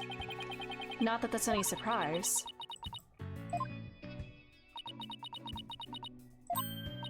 Oh, hey! Did you read the paper this morning, boss? Huh? The paper? That came out of left field. You didn't read it? Then you don't know the big news. Somebody spotted an abominable snowman way up in the mountains. Tell me you know the difference between a paper and a tabloid, Athena. I might show up in the forest where you live, Junie. So you better watch out, okay? I love that she's talking in the future tense, like, we're gonna prove your innocence and you can go back to living in the forest. You won't be in jail. You really should read the story for yourself. I couldn't even begin to do it justice. Don't say the word justice. Stop! I wrote this goddamn game. Huh? Oh, poor Apollo. And it's all my fault. No, it's okay, bestie. She's a cottagecore lesbian confirmed. Exactly. Her and Athena are gonna go live in the woods together. Oh, Junie, what was I thinking? I'm so sorry.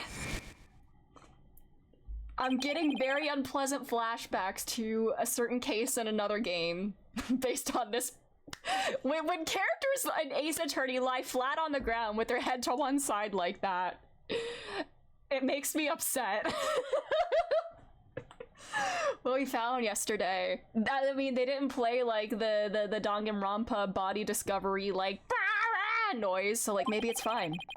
It's not his dead body. God damn it. He'd been assaulted by someone with a blow to his head and was lying unconscious. We rushed him into the hospital right away, and it looks like he's gonna pull through. But it was still quite a shock to stumble onto a scene like that.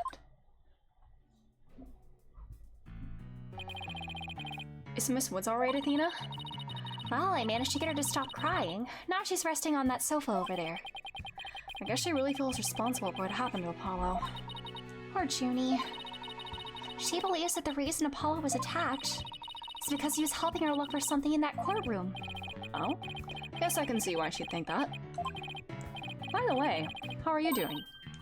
Who, me? Yeah, you. I know you're concerned about Miss Woods, but are you alright? Me? I'm doing just fine, boss. I mean, yeah, it was a huge shock, but I'm alright. People who study analytical psychology are great at times like these. After all, they've learned how to control their own emotions too. Your emotions keep switching around like that. Somehow I don't think it's as easy as she makes it sound. But there's no denying she's a real trooper. Paul doesn't remember a thing, does he? Yeah, he can't recall anything from the time right before he was assaulted. Nothing about what he was doing in courtroom number 4 or who assaulted him. Is it the detonator? The doctor said it's probably due to that hit he took to the head. Oh no, like mother like son. I almost said like mother like daughter. Like mother like son. I'm sorry. Assaulted in a court of law and losing your memory at that. I know that. Oh yeah, and that happened to Phoenix too. Shit. Yeah, like boss like employee, I guess. Like father like son, not father like son. You know, stepfather? I don't know. Apollo's too old to be Phoenix's son, but Trucy's his daughter. So, like, what does that make Apollo? What's the familial relation there? But who in the world would do such a thing, huh, Mr. Wright? Ugh, just wait till I get my hands on the coward who hurt our Apollo. I don't know, Athena. Thought you said you were in control of your emotions. Let's just focus on helping Miss Woods, okay? But I admit I'm just as upset as you. Okay, boss, you're right. Apollo's assailant ain't complete until after we clear Junie's name. Maybe they're the same, one and the same. Now let's see. I better check the court record one more time. Do we have anything new? Oh, it's all the same. Mm-hmm. And we got the remote and all that. Earth to Mr. Wright. I'm ready whenever you are. All right, let's get ready to rumble. You bet. With everything that happened with Apollo, I didn't have time for a proper investigation. I can't let that stop me, though.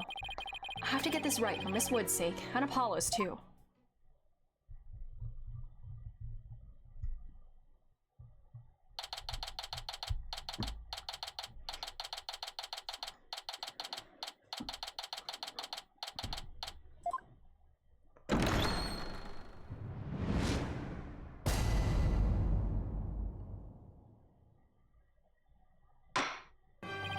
Court will now reconvene for the trial of Juniper Woods. The prosecution is ready, Your Honor. The defense is also ready, Your Honor. Now then, I believe I instructed the prosecution to further their investigation. Were you able to locate the remote switch in question? I'm afraid the remote switch is still missing, Your Honor. I bet it's inside this. What if it's inside this? He threw the switch into the thing and locked it. I must say, I'm disappointed, Mr. Payne. Not angry, just disappointed. Damn.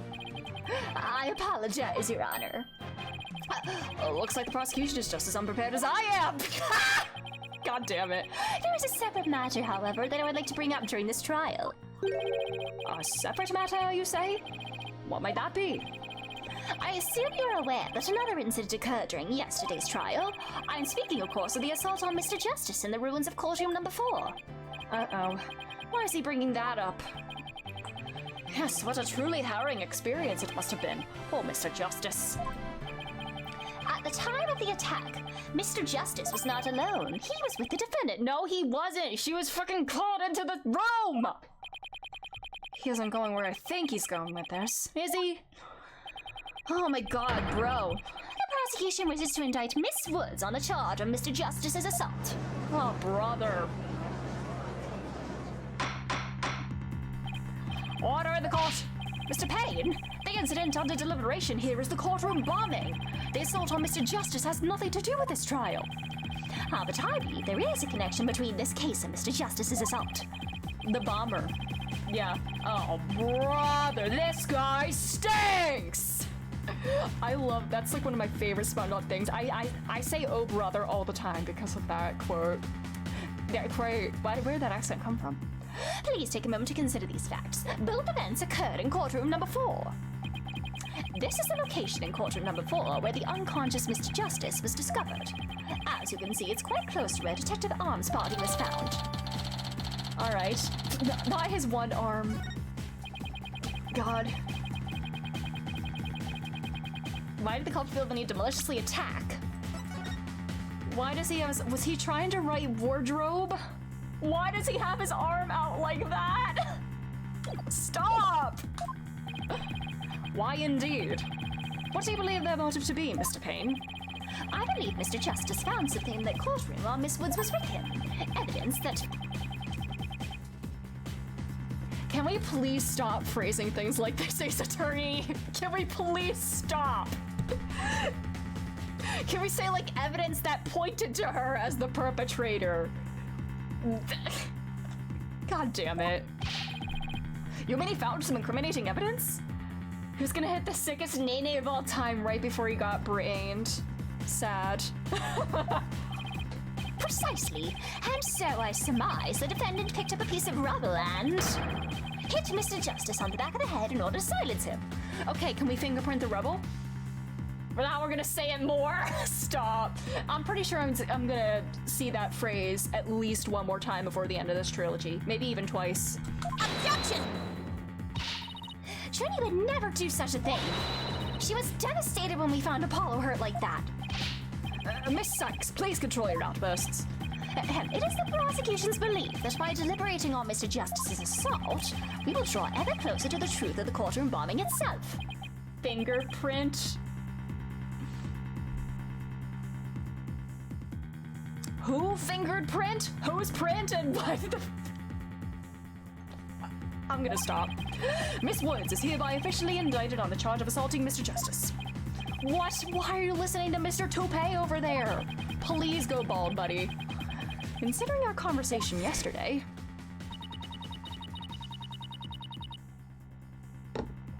I think Apollo might have figured something out.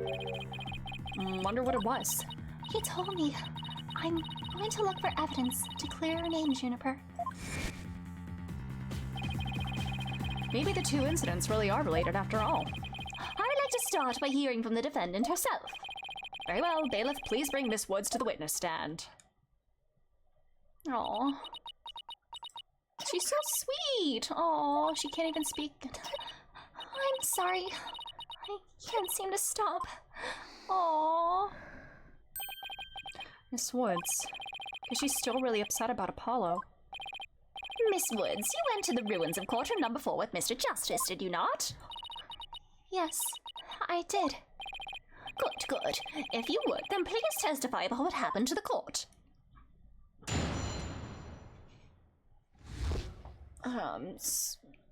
Stretching out me back.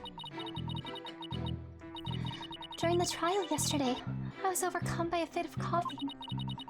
Apollo stayed with me and we went to the courtroom ruins together. But then I was called back to this courtroom to give testimony. Apollo insisted on staying behind in courtroom number 4. I swear I didn't attack Apollo! Why would I ever hurt such a kind person? Objection. He's a good boy. Man, normal guy plays the hero. So Mr. Justice stayed by your side while you were feeling unwell? What an admirable young man. I thought his loud voice was his only outstanding feature. God damn it. He may look like a little imp at times. Please tell me Athena is taller than Apollo. Please. Does she have a canon height? He's just some guy among a bunch of weirdos. Literally. Like, even more so among Phoenix. Than Phoenix was. Like, Phoenix definitely had the energy in the OG trilogy. He definitely was the guy thinking like, wow, I'm the most normal person among these people. But Apollo is that times 10. He's like, wow, I am the only normal person here. Everybody else is insane. But yeah, do we have canon heights for the characters? And if so, please tell me Athena is taller than Apollo. I hope she didn't hurt her wrist backhanding that one out. But one has to wonder, why did Mr. Justice stay behind in the ruins? I think Apollo might have figured something out. He's an inch taller! No! This is the worst day ever! No! He needs to be the shortest employee there! God damn it. Well, somebody just needs to, like, step on him and, like, shrink him down an inch or something, you know, like, compress his spine or whatever. Without the hair, he's an inch shorter. You're so right. You're so right. Without the hair doesn't count. It's not, like, part of, like, the body structure. It doesn't count. Let's go. Athena's taller. Something to do with the courtroom bombing kind of something, I think? Oh, new evidence for the case, was it? That's a very big kind of something indeed.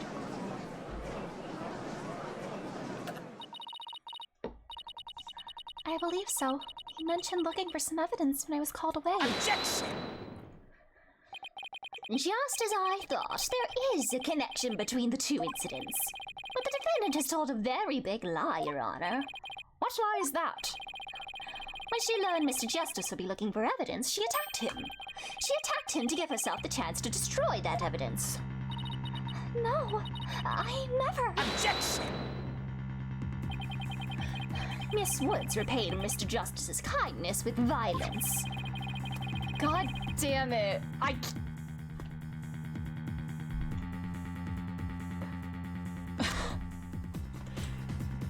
You're fucking joking. They need to stop with this. They need to stop. You gotta stop! It's the same angle, too! Oh! Oh!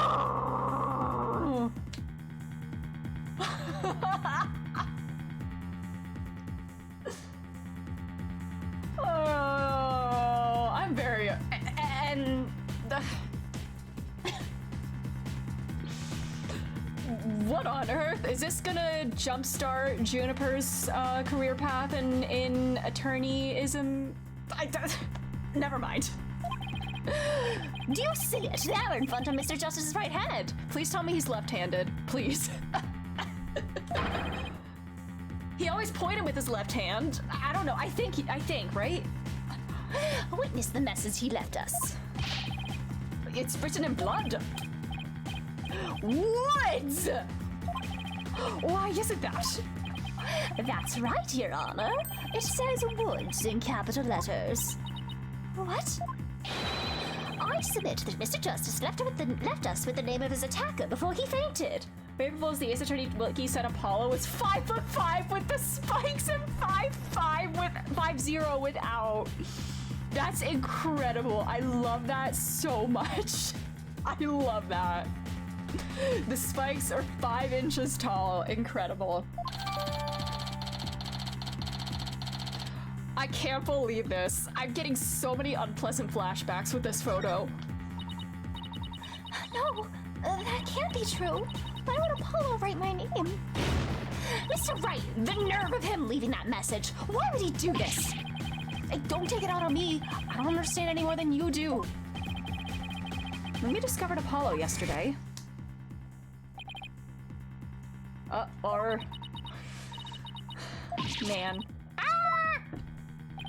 The Wellington guy did it again! No! We didn't have a chance to rush over to him.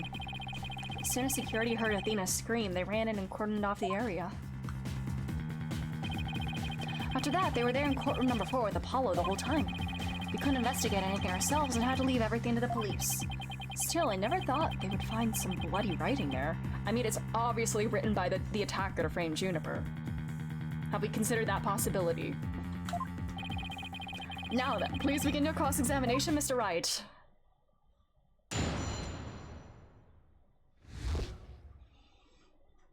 Wait.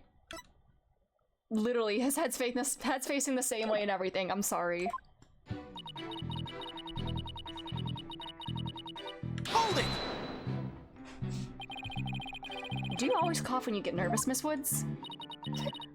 Yes. Mr. Wright, please do not make Miss Woods nervous by pressing her so ruthlessly. But that barely even qualified as a quasi-question. Let's help her relax with a little small talk before we dive into the cross-examination. You know, ask her about her hobbies and crushes and stuff. Her crushes, really? I don't know about this. Why are you interested in that, Athena? Why are you interested? Hold it! Why exactly did you go to the courtroom ruins? I went to look for my medicine. Medicine? Oh, you have medicine with you for that? I always cough when I'm afraid. She's probing to see if Judy's into her confirmed. Exactly. Childhood friends to lovers. Oh, we went looking for my medicine to stop my coughing. Your medicine? Why'd your medicine be in courtroom number 4? I dropped it in the heat of the moment. Bumrap Riney. He was keeping my medicine safe for me. Are these plushies like... do they double as like purses or something? He has a little compartment that I can put things in, you see. And Pony Fanty is the same type of pocket. That's where the bomb was inserted. I put my medicine for my coughing fits inside Bumrap Riney. When I told Apollo about it, he said he'd help me go look for him. There was so much rubble in there. I was worried, but there was no rubble or anything in front of the witness stand. Interesting. Is that deliberate? So when we got inside, Apollo went straight there and started looking for my Riney in that area. Were you on the witness stand there? It was so nice of him to do that for me in spite of all his injuries. Apollo's so strong and kind, just like the trees of the forest. The way she makes him sound. I think Apollo is some kind of ancient god. I was about to say some kind of god. Ace Attorney. Like... God damn it. Oh, wait. So that's why you went to the ruins, I see. This seems to be quite an important fact. Please add it to your testimony, Miss Woods.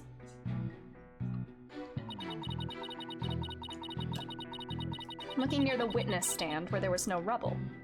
I want to see, is there... I want to look here. Okay, this... Is this... This doesn't... This isn't rubble, right? Is it? I don't know, because it looks too, like, perfect and, like, perfectly shaped, but I don't know. The way Phoenix keeps getting, like, slightly injured after being in near-death scenarios makes me think he's some kind of mythical... Same. Yeah. Oh, wait. Oh, yes, he can't die. He can't die. Have I talked about my... I know I mentioned before my theory about him and Kiryu being the inverse of each other, since Phoenix cannot be killed and Kiryu cannot kill. No rubble in front of the witness stand. I'm gonna press the rest of these. I think that might be it, but that's like too perfectly shaped. I don't know. Hold it! The area around the witness stand, are you sure about that? I'm sorry, did I say something wrong? No, of course not. I was just testing my hearing. Must not upset her, must not upset her. Yes, I'm sure that's where we searched first.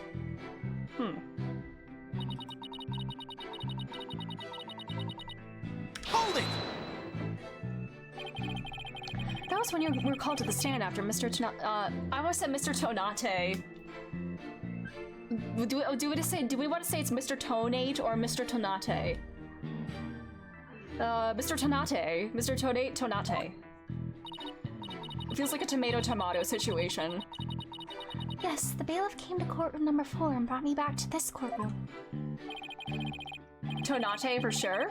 Alright, we'll go with that from now on. What about Mr. Justice? Do you come with you or do you stay behind?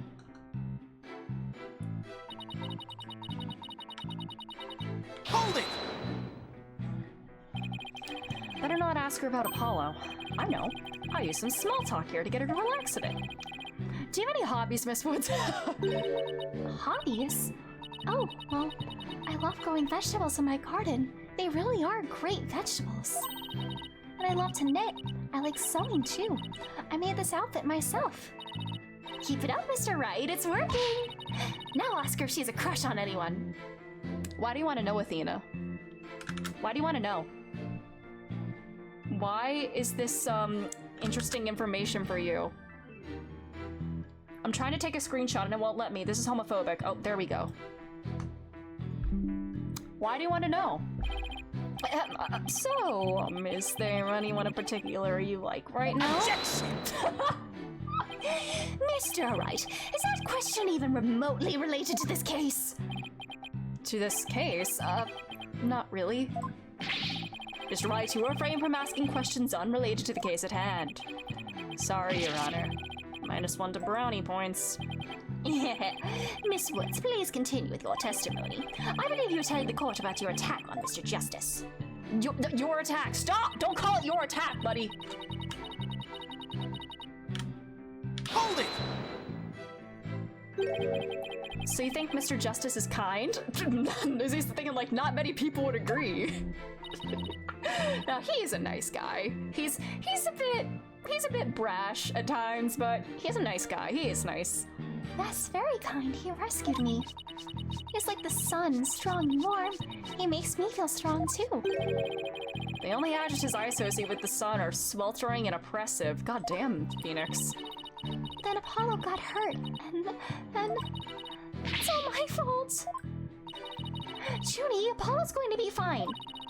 He's just like the sun, right? Well, the sun doesn't just drop out of the sky. You really think he'll be fine? But the sun does go down at night. Then that means... No! Can we kill Gaspin Payne? Oh, he might die. Oh, who cares to say? Ha! Mr. Payne, I do not think much of men who make young ladies cry. Ah! So Apollo was trying to help Juniper. Who knew that Apollo could be such a sweetheart? Must have been pretty hard on him too, with all that rubble everywhere. There's something odd about what Apollo was able to do. You know, considering what Miss Wood said now, I think you're right. It was in a very unusual state, after all. Which leaves the million-dollar question. What would explain this contradiction? But soft, what light through your window breaks. It is east, and Apollo is the sun. Aww. Man, William Shakespeare.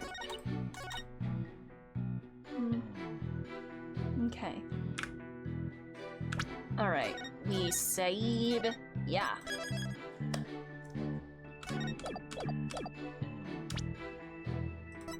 Objection! There is a giant honkin' slab of something in front of the witness stand there. So you started a search with the witness stand, you say? That's right. I guess maybe he wanted to start from the furthest point in the room. He was being so brave and strong. But that's odd. Under the circumstances, he shouldn't have been capable of that. But he was, and he still is. He might not look it, but he really is brave and kind too. I mean, bro was severely wounded. Yeah, I think, someone has a crush on Apollo. Yeah, there's the answer to your question, Athena. I'm so sorry for this information. That's not the part I'm finding fault with. Too bad Apollo has a boyfriend. What you're claiming is something that no one should have been able to do. But I should think that anyone can be brave and kind if they wanted to, Mr. Right, Judge. True. Anyone can be brave and kind, but if you would please take a look at this diagram. With the courtroom in the state, how is it possible to walk up to the witness stand? Oh. It was tampered with, just moved. I see a point. The rubble blocks off access to the area around the witness stand. Does such a tiny inconsistency even matter? Perhaps the witness is simply misremembering it. Great. No, I'm not so sure it matters. A real man doesn't make mountains out of molehills, you know. But that's precisely what Mr. Wright does best.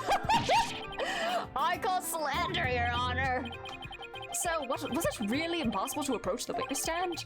I have to say it's a bit hard to tell with any accuracy from just this diagram. Mr. Payne, do you have any other photos of the crime scene? Let me see, Your Honor. Ah, yes. I have one more. It's the fucking... Goddamn. Yep. It's a more pulled back version of the photo I presented earlier. Where did he get this jacket from, by the way? Like, I'm assuming, it's not connected to the injuries. Why is he wearing that jacket? What's that hunk of metal on wheels? There's a metallic object in the photo of Mr. Tanate's bomb transport case. That's right. Is there some problem? It would have been planted there afterwards. The transport case was in courtroom number 4 when the bomb went off. Must have been there ever since. Oh, that's it. Miss Woods, have you remembered something? Yes, I just realized. Its position, it's different from before. Its position? The position of what? The position of that big metal thing. The bomb transport case. Yes, when Apollo and I went in there, it was a different place.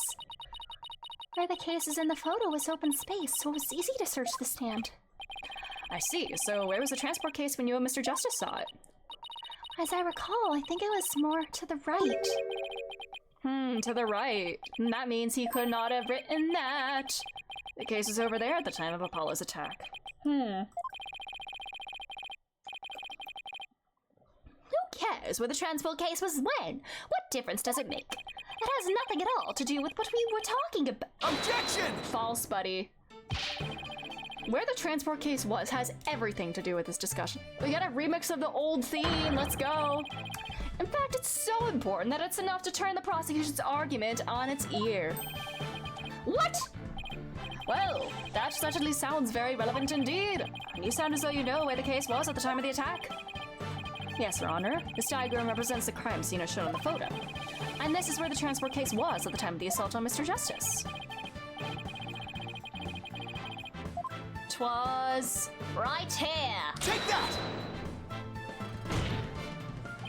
Your Honor, I assert this is where the transport gate was at the time of the assault, but that's inconceivable. Miss Woods. Was this where the transport case was when you saw it? Yes, that's where it was. Thank you, Miss Woods. I'm sure the court has noted an interesting fact about this position. The transport case covers up the writing in blood. Exactly. If the transport case was in that position at the time, the assault, then no message could have been written there because the case was in the way. Which leads us to conclude that Mr. Justice couldn't have left that bloody writing. Why should we believe the defendant's claim that the case was in a different position? She's obviously lying. Objection!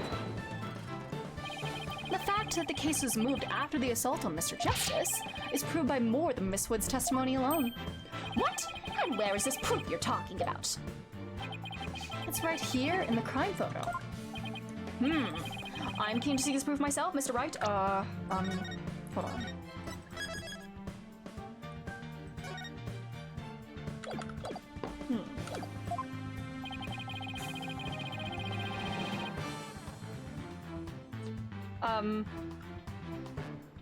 What indicates it was moved afterwards? Oh, the tire tracks. There's tire tracks.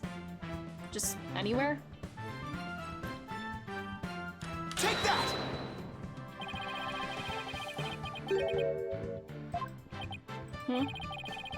Okay, is there a specific place that I need to point to?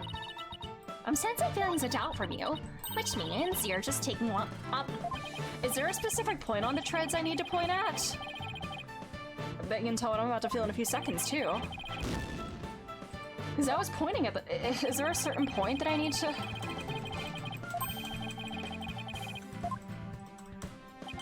Alright, well, I guess I'll just pick a different part of the treads.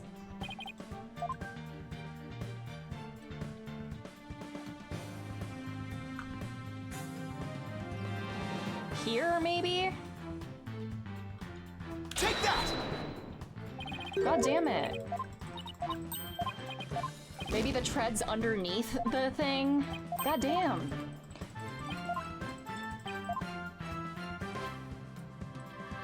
The treads underneath it. I don't know. Oh my god. What the hell? Okay. What specific point am I supposed to... What the hell?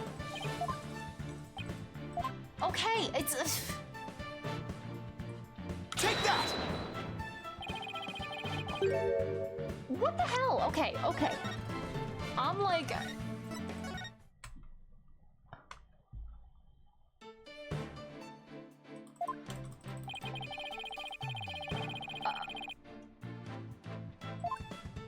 I see. It rolled over the bandages. God damn. Take that! Oh, it wasn't enough to just point out the treads there. It had to be the bandages. God damn it. Please take a look at the mark that runs over Mr. Justice's bandages here. I see it, but what is it? This mark was made by one of the casters from the transport case carrying the bomb.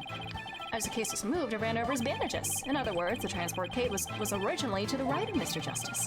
And then, after Mr. Justice was assaulted, the transport case was moved. What? Just as Miss Wood said, the case was covering the writing at the time of the assault. Therefore, it was impossible for Mr. Justice to have left that message in blood. No!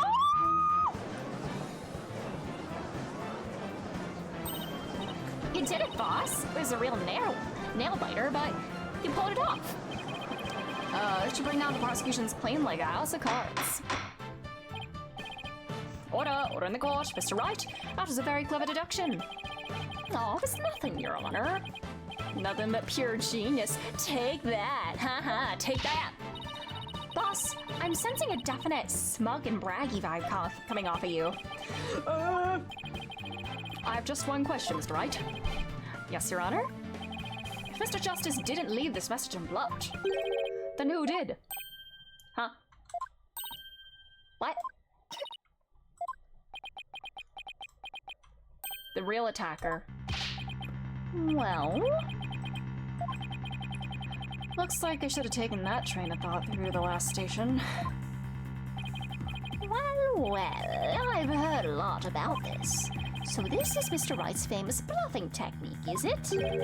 Ah, this feeling. It brings back memories of the old days. Back when you carved out a name for yourself by bluffing your way through thick and thin. Gee, Mr. Wright, the judge kind of makes you sound no better than a two-bit con man. You made your argument with such confidence, Mr. Wright. Now I'd like to hear your answer with just as much confidence. Hey, until the judge asked the question, you didn't catch on either, Buster. Oh, what now, boss? I hope you didn't bluff your way into a corner. Think, Phoenix, think. There must be a way through this. I have to dig my way to the truth somehow. Who could have written that message in blood? Fuck.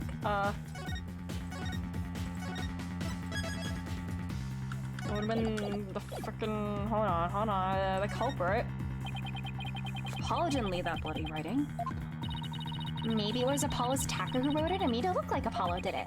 That seemed like the most reasonable explanation. But wait a minute. I just realized something, boss. What is it? Look at the amount of blood in the photo. It doesn't look like Apollo bled very much. Wonder if it's even possible to write out Woods in just that much. Hey, you're right. Good thing Apollo didn't lose that much blood. That might be a factor in why he survived the assault. And since there was so little blood, that pretty much rules out his attacker, huh? I guess so, but if it wasn't his attacker, then who else could it have been? Oh, fuck. Oh, God. Oh, God. Oh, God. If it wasn't Apollo, then it would have been Apollo. Okay, fuck. You know, it was yo! It was yo! It was Athena! You know, I'm gonna go with this guy. Take that!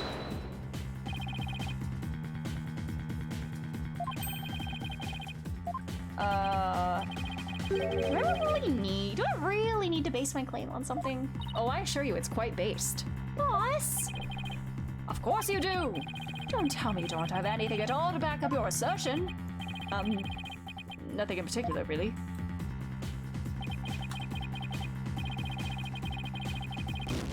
Damn.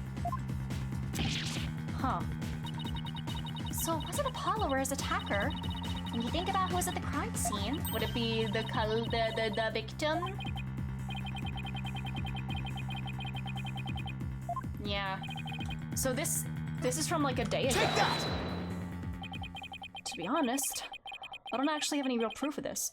That writing could be there from a day earlier. There's no turning back now.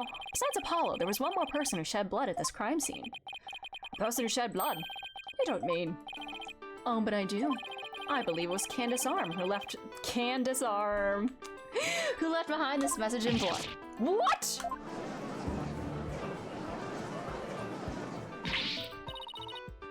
What? Detective Arm? Hello, Echo! Hello, how are you doing? How's it going? Are you sure you know what you're doing here? Not really. Objection!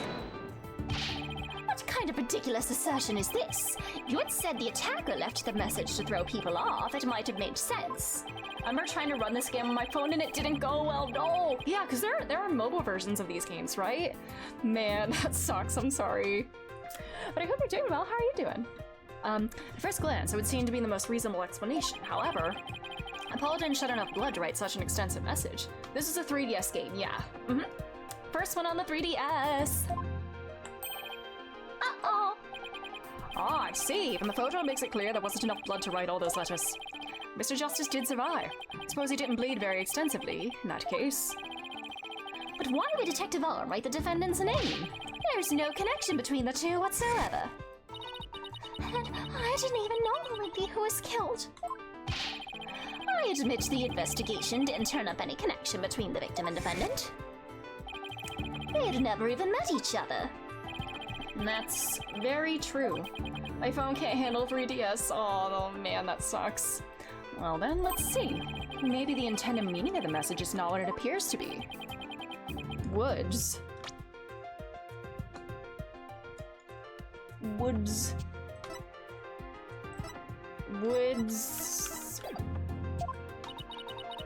not what it appears to be? Maybe the message was not intended to be woods.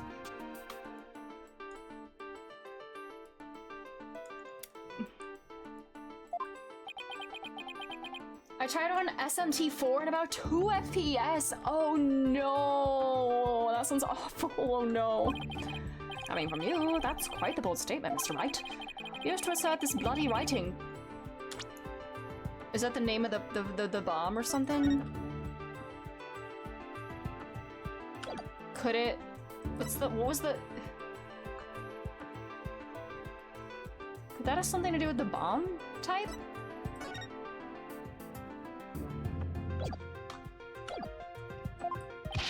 Yes, Your Honor. Something I pulled out of a wormhole could turn out to be true, right? Yeah, that happens all the time. I have a 2DS who can play on the original hardware. Let's go, nice. It clearly says woods, as anyone can plainly see. What other meaning could it possibly have?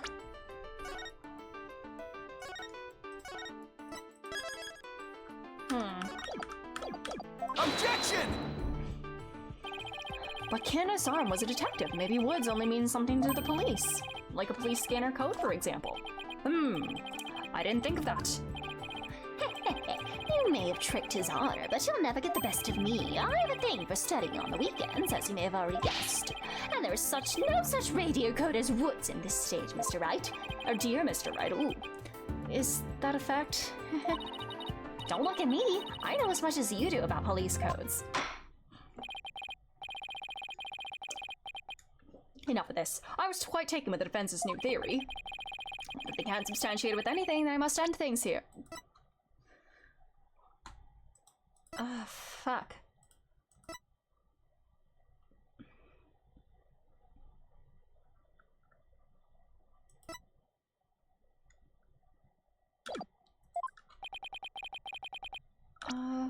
Frickin'...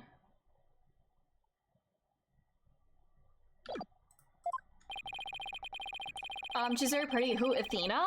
She is very pretty. I know, she looks so cool. I really like her.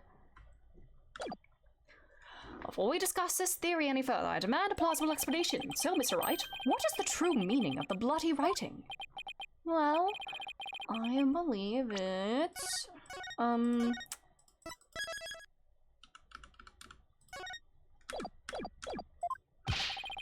no stalling. If you can't come up with an answer quickly, I will declare this discussion officially over. I'm in trouble now. What other meaning could it have besides the obvious one? I'm just saving multiple times when it was closer to the right answer in case I don't know. Maybe it means something in another language? Or maybe it's a code? A code to detonate the bomb. Oh, fuck. Oh, I can save right here. Oh, cool. Do I have my badge? I do! My badge! It's my badge. Huh.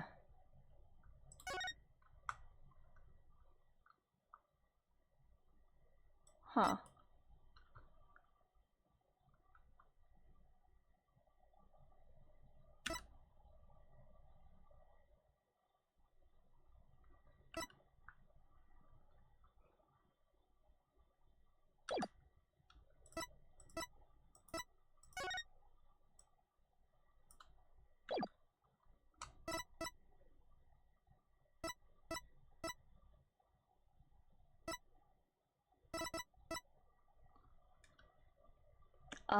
Fuck, I'm gonna go with, I'm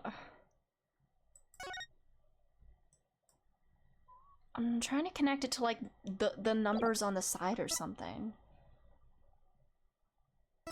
It's quite funny when I see, like, anyone wrong, I get the feeling I want to be you. Do you know what's this, by the way? Oh, no.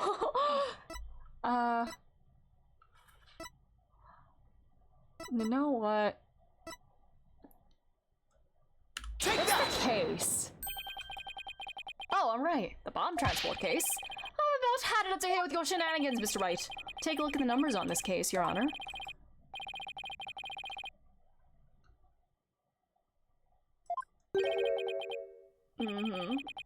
What does that have to do with anything? What could those numbers possibly have to do with the case at hand? Oh my god. Oh my god. It's a fucking... It's a fucking 11037, but reversed. It's actually the numbers instead of a word. What happened in this case? The courtroom exploded, and Apollo is almost dead. Stoom! Exactly, that's what I was wondering. Stoom! This is literally the reverse 11037. Atta girl, that's on my side. That's one on my side. It says woods. Nope. Or you could say it's a horse of a different color, Your Honor. The first character isn't a W, it's actually an L and a 1. The next two are zeros. Yeah, it's like 11037. Oh my goodness. The true meaning behind the bloody writing isn't Miss Wood's name. It's the number engraved on the bomb transport case. Yes! Still so dumb after all this time, indeed. Yeah.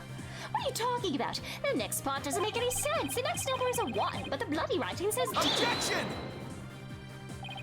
But the number on the case and the bloody writing can be made to match up quite easily. Oh, fuck. Shit. Fuck. 00 DS. To make the fucking, alright. DS to, yeah, to make DS out of 1 and 5.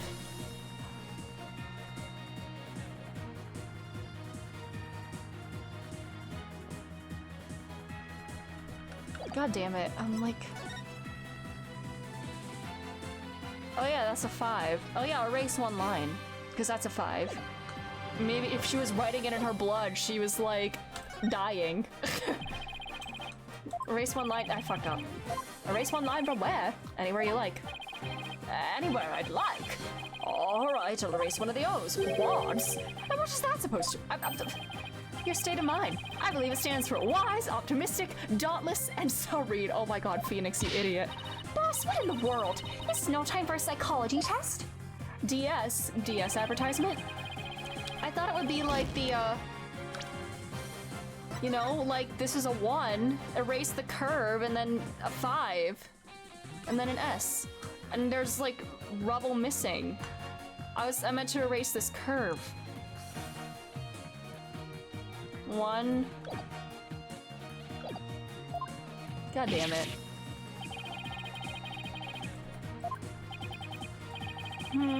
Okay. That S looks way yeah. Because it is intended to be a 5 now that we see. Erase 2 lines then, it's not backwards.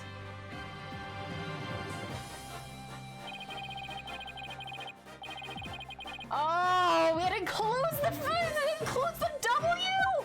God damn it, I wasn't considering that. Shit. Well, would you look at that? Louis. Louisois! Minor spelling mistake.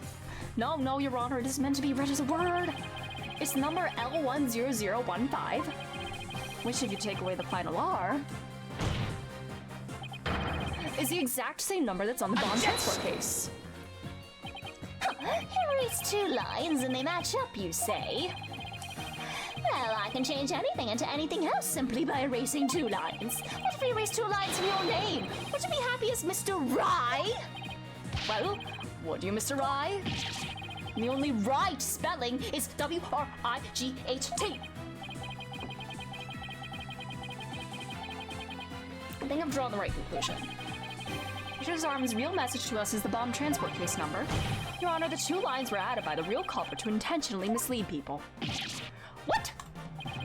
The original message Detective Arm left behind was the transport case number. Whoever assaulted Apollo changed the message. If you're right, boss, then what do you suppose Detective Arm is trying to tell us? The culprit. Mr. Rye. She was trying to tell us the culprit, and he said this is his case. Do you see this number here? That is my identification number. Candace Arm lost her life in the courtroom. Oh yeah, the pun is can disarm for bombs. And then we have a Ted Tonate, or Ted Tonate, if you will, who is definitely the real culprit here. Her dying message could have only had one purpose. No. Tell the name of the one responsible for the bombing. These games, I know. They make me want to bang my head against the wall, and I love puns.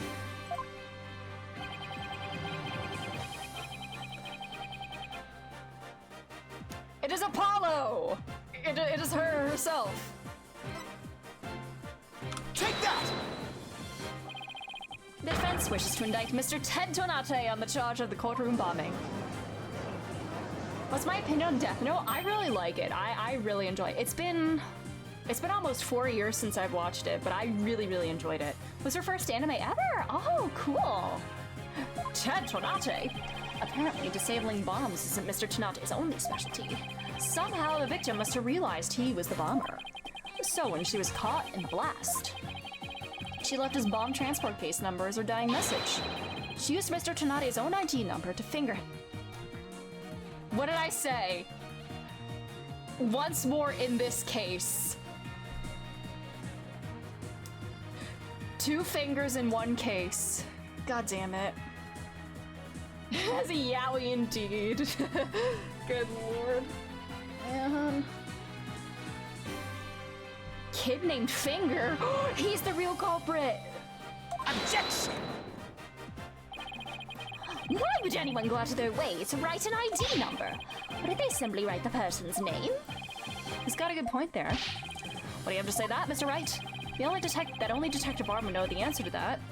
But allow me to offer a theory. Perhaps Detective Arm could recall Mr. Tonate's name in the heat of the moment.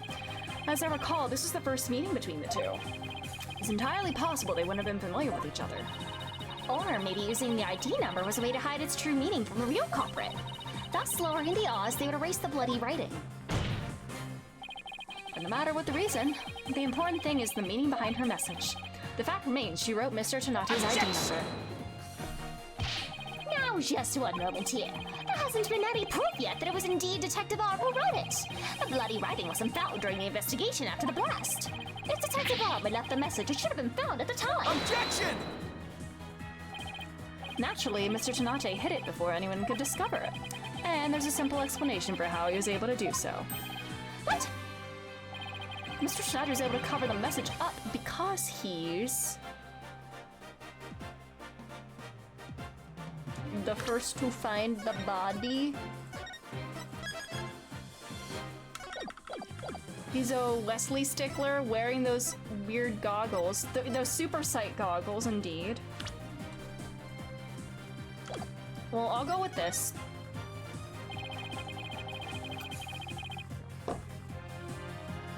The first person to discover the bloody writing was Mr. Tonate himself. Bombing a courtroom is very much in the realm of life in prison. Yeah. I was the first one on the scene after the explosion. I went there to ensure safety, but I ended up discovering a dead body.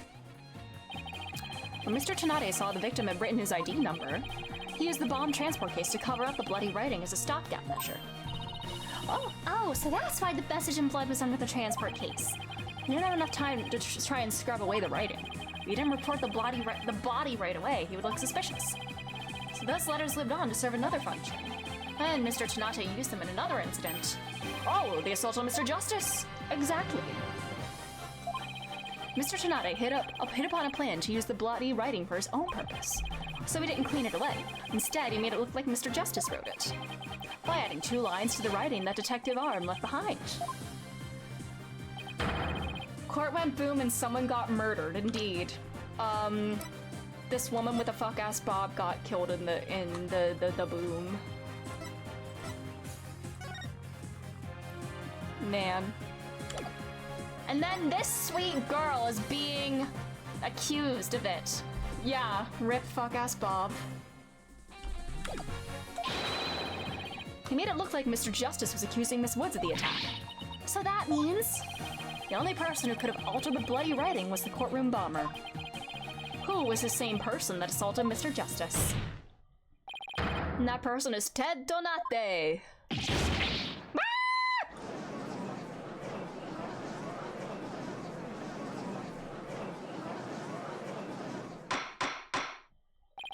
Order in the court, order I say!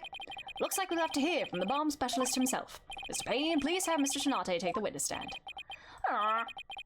Yeah, look at her. Look at her. Yeah, I mean, we did have Dahlia, but that was an act. But this girl is so sweet. That was great, Mr. Wright. Just doing what I do best. I'm just flying by the seat of my pants. Dismantling the case is yours. Do you think you can handle it? I look forward to seeing you try. She'd cry if you heard a bug on accident. I think she would. I've finally drawn Mr. Tsunade back onto the witness stand. Looks like you'll get your wish, Goggle Man. Now watch me take your lies apart.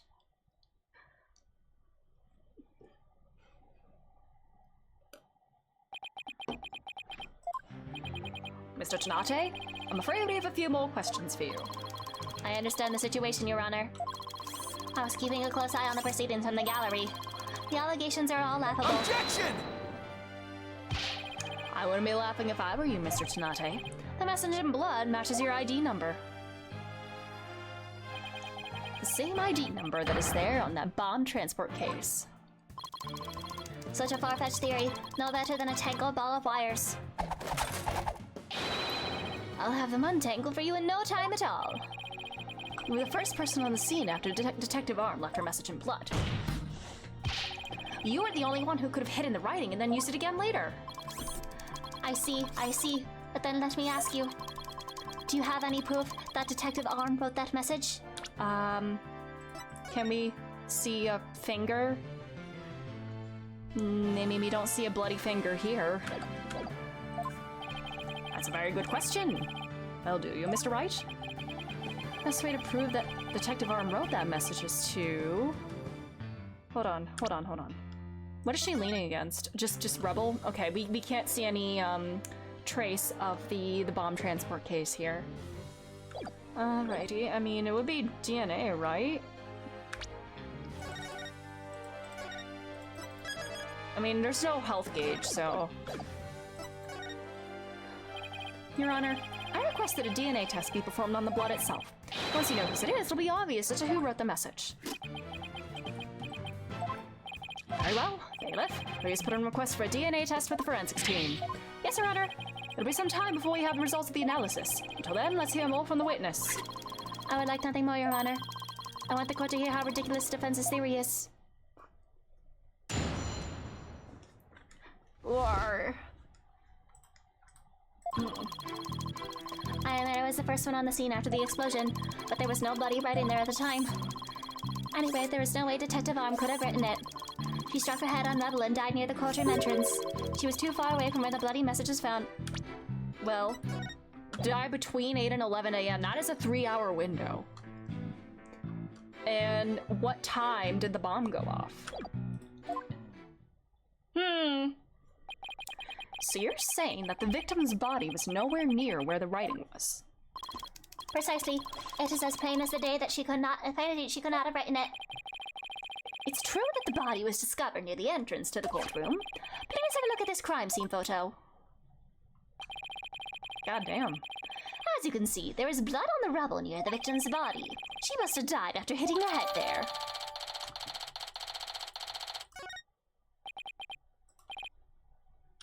What if the body was, like, angled up against it?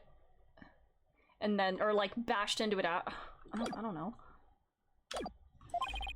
Alright then, Mr. Wright. You may cross-examine the witness.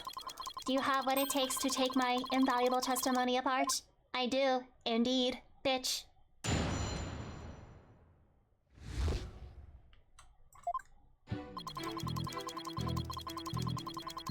Hold it! Why are you the first person on the scene? To secure the area, it is regulation for a bomb disposal specialist to enter first.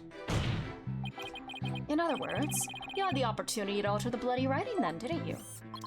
Well, Objection! Mr. Wright, please don't interrupt. You interrupted him, buddy. Mr. Tsunade is about to give testimony that will show you just how wrong your reasoning is. Darn. I think he was just about to say something interesting too. When I went in and saw the aftermath, it was quite the disaster.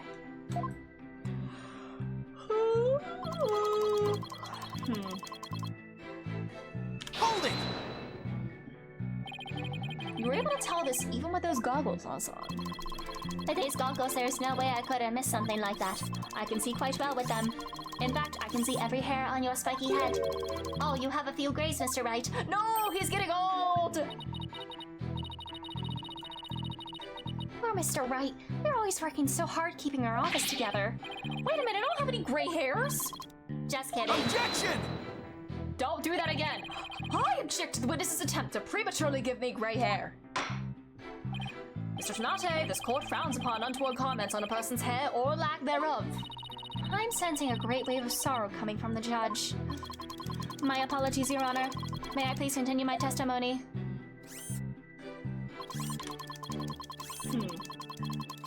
Hold it!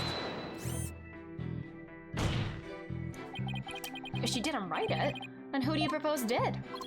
Mr. Justice, of course. Just before dying, he wrote...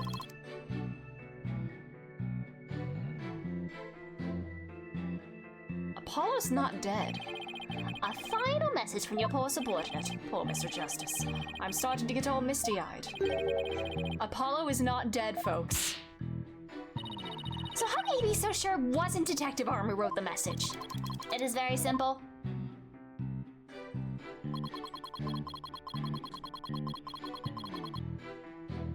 What time did the bomb go off? Hold on, I wanna... Yeah, it doesn't say anything. Hold it!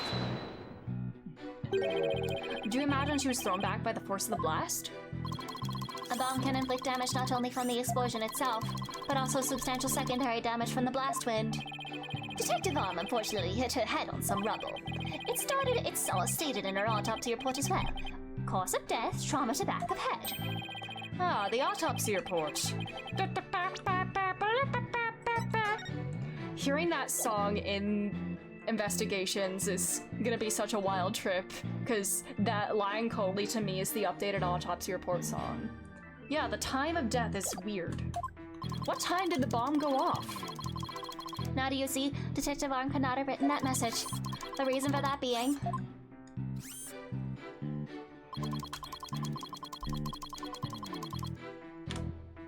Hold it! Isn't it possible she could have crawled to the area of the bloody message? If that were true, then how did she return to the spot near the entrance? You'll put her there. Maybe she crawled back after writing it. Huh. Hey, did this guy just me? Would you like to get down on the floor and give us a demonstration of your theory? Yes, please. Please. Show us Phoenix crawling around on the floor in a suit like that, please. Please. Please, this is the one time I agree with Pain, please. We all want to see it. The victim's body and the writing are several yards away from each other. There's no way she could reach. Quite the conundrum. So that means something is off somewhere. That must be a contradiction. Ah, maybe the body was moved? But that doesn't explain how blood got onto the rubble. What if that was done by the real culprit after the fact? Yeah. Yeah, I'm like...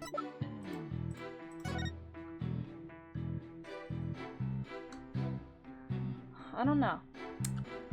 I want to see it too. Yeah, I see. I've been seeing some art of like somebody like it's like one of those like art prompt things, like redraw this with like characters. It's like an attorney like crawling on a table in like a courtroom. It's like a man in a suit, and like I've seen people redraw it with Phoenix, with Clavier, all that good sauce.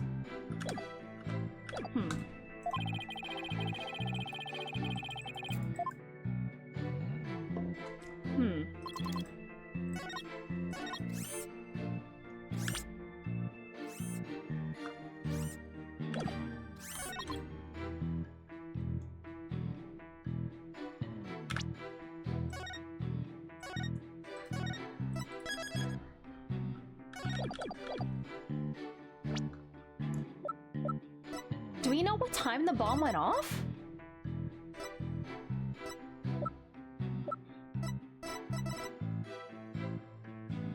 Flat object. That's a sharp object. Objection! You are a terrible liar, Mr. Tsunade.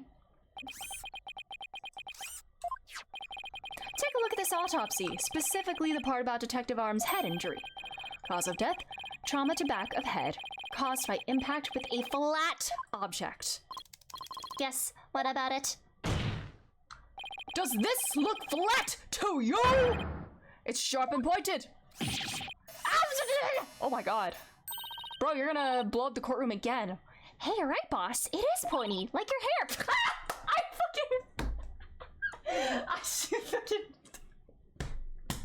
I wrote this game! That is odd, isn't it? What could be the meaning of this contradiction? Maybe Mr. Wright's hair is the murder weapon. Well, it's not, because it's a flat object. I believe it means the victim did not hit her head on this piece of rubble. The bloodstain you see is just another fabrication. Its purpose is to mislead us into thinking the victim died near the courtroom entrance. Are you claiming the culprit moved the victim's body? That's exactly what I'm claiming. The victim hit her head at some other location. Most likely on the floor or some other flat surface. And this location was somewhere near where the bloody writing was found. In that case, she definitely could have written the message. Your Honor, I have the results of the bloodstain analysis. ah, very good timing. Let's take a look. According to this report, the message was written in Detective Arm's blood. And as the defense claims, only parts of the message that were added afterwards were written in Mr. Justice's blood. It would appear the defense's assertion is correct after all. Yes, you did it. You're right, boss. Now I have to drive it home.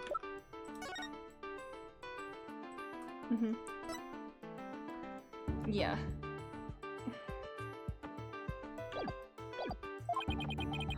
I'll have to take a good look at the bloody writing analysis later. Mr. Mate, it is now apparent you've told several lies to this court. I hope you have some sort of explanation for yourself. Fine, I will confess. Why? He's not confessing to the bombing. This time I will tell the truth.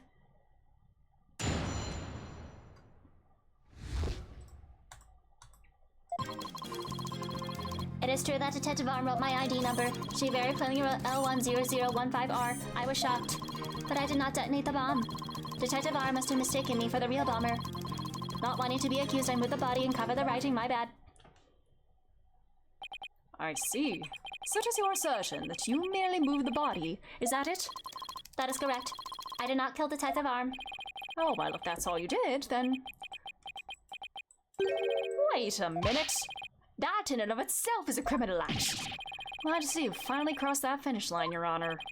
Very well then, your cross-examination, please, Mr. Wright.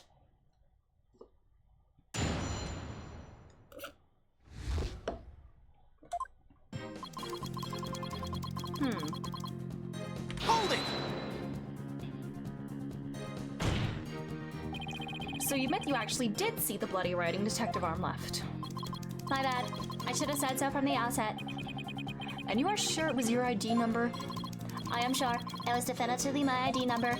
That number was assigned exclusively to me by the police department. The number is assigned to my goggles as well. So those funky things are provided by the police department. Although these are special goggles customized by me personally.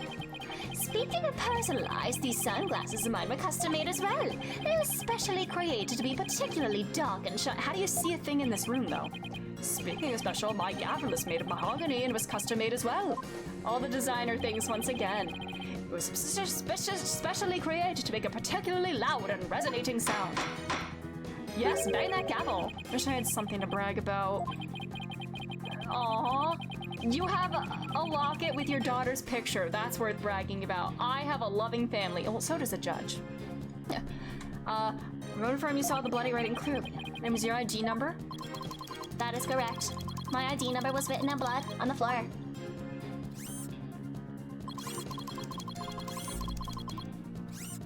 Hold it! Yeah. It was right after the bomb went off in the courtroom. Nope. It was not written afterwards because... Look. Look at this shit.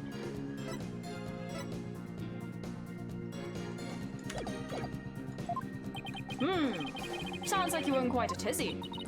If I were in his shoes, I guess I would have psyched me out too.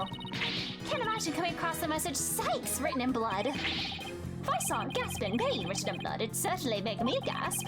Rest assured, Mr. Tanata, I understand how you must have felt. And so you discovered your ID number written in blood at the scene, and That is right. I saw it with my own eyes. It's very... that's what we're gonna do. This is definitely the point that we're gonna present. We're gonna present the blood test results to this. But I want to press the rest of the statements just for the dialogue, but we're gonna do the blood test results on that. Hold it! Didn't you? The victim may have had special knowledge of who the bomber was. I have no idea what thoughts Detective R may have had inside her head. But it's not like I ever dismantled her mind to check. Oh wait, no, that's his actual dialogue. Well, he said it almost like robotic. Mr. Wright, have you suspicions about the witness? Let's see your proof. Evidence is everything in a court of law. Even school children know that. How many years have you been a defense attorney now? Cut me some slack, will you? I was out of practice for 7 years. Don't feel bad, boss. You just got your attorney's badge back after all. In that sense, you're still more of a beginner than I am. I suppose I should be thankful you're not a licensed psychologist. Mr. Tanate, please continue with your testimony. With pleasure. My ID number was left at the scene, but...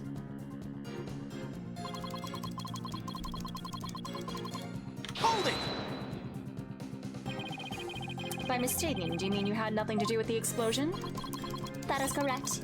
That is why I was so shocked when I saw my ID number. The victim may have suspected Mr. Tanate for no reason other than the fact that, as the bomb specialist, he was in charge of the bomb. In other words, a false accusation. It's vocational discrimination, I say. I do not support discrimination of any kind. Well spoken, Your Honor. If the victim had been found to be killed with a gavel, Mr. Blue Suit over there probably would have pinned the crime on you. He would? Well, that just what it do. Mr. Wright, you dare to try to pin anything on me, I will find you in contempt of court. But I've never even tried to harm a strand of your beard, Your Honor. Well said, Mr. Payne. Because I am so closely associated with bombs, I was afraid I would be prosecuted if anyone saw the bloody writing. Okay. Hold it! I did, Your Honor. I did an oopsie. You didn't think to clean away the bloody writing?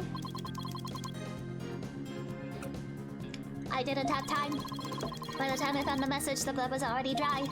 The police were waiting just outside for me to secure the room. And I still had to move the body. I was in a panic. With no time to spare, I temporarily covered the writing with my case. Didn't you think the police would find it during their investigation? Regulation stipulates only specialists may touch transport cases. Because of the danger, you see. I thought I would clean up the writing once they were finished. My bad. My bad? Does he really think they'll just magically smooth everything over? This guy's something else. I don't believe Detective Arm's dying message was just some mistake. You won't wriggle out of that one easily. What did Mr. Tanate see when he first discovered the bloody writing? Yep.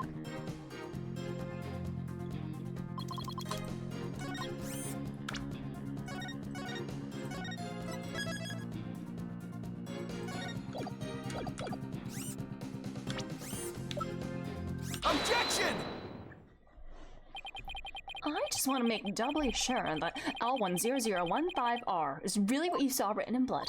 Yes, it very clearly said L10015R. But that's odd, because it's not what I see. Objection! What on earth are you babbling about now? Wasn't it you who claimed the bloody writing was his ID number in the first place? Take a good look at the photo in the bloody writing analysis. Now tell me, does it really say L10015R? Oh. You're gonna blow up the place again, buddy! Something's missing, isn't it? And that something is the final R. What is the meaning of this, Mr. Tanate? Oh, alright. Now I remember. There was no R on the end. It was just a slip of the finger. My bad. False. Come back, my beautiful contradiction. Mr. Wright, I'm not sure it was just a simple slip of the finger. Yes, something from me, Athena? I sense that he's extremely agitated, almost panicked. He does look pretty flustered. 'Cause there's a crack. Well, Mr. Wright, it appears it was nothing more than a mere mistake. I don't know.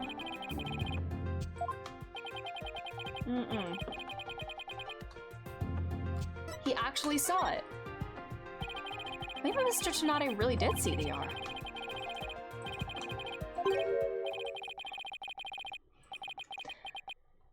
She was killed before the explosion. What is it now, Mr. Wright? Are you trying to imitate Apollo and his cords of steel? I've got it. So that's what happened. A slip of the finger. Once again, the finger. Is that really all it was? Because I don't think so.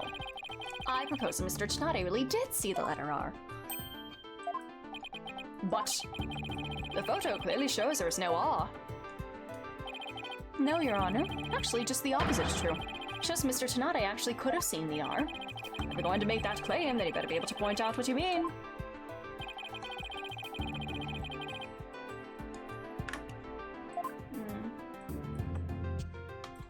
Take that! Please look here to the right of the 5. Do you see a little bit of red? Oh, I see it. Just on the edge of where the floor is broken up. That's the R Mr. Tsunade saw.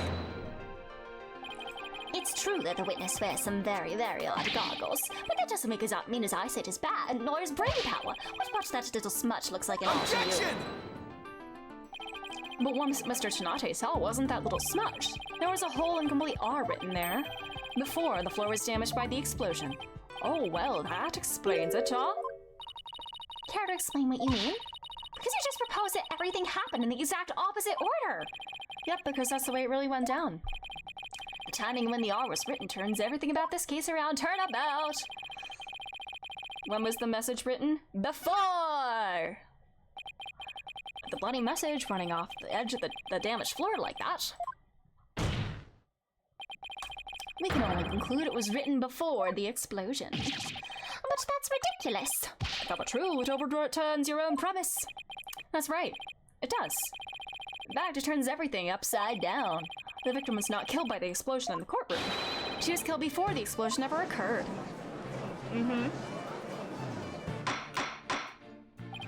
Order! Order in the court! What kind of preposterous claim is that? Have you forgotten the victim's body was found at the scene of the explosion? Objection! True, but consider this scenario. She was hit on the head and killed before the explosion, or even before the trial began. Her body was subsequently placed in the courtroom ruins after the bombing occurred. That way, it could be made to look like she was a victim of the blast.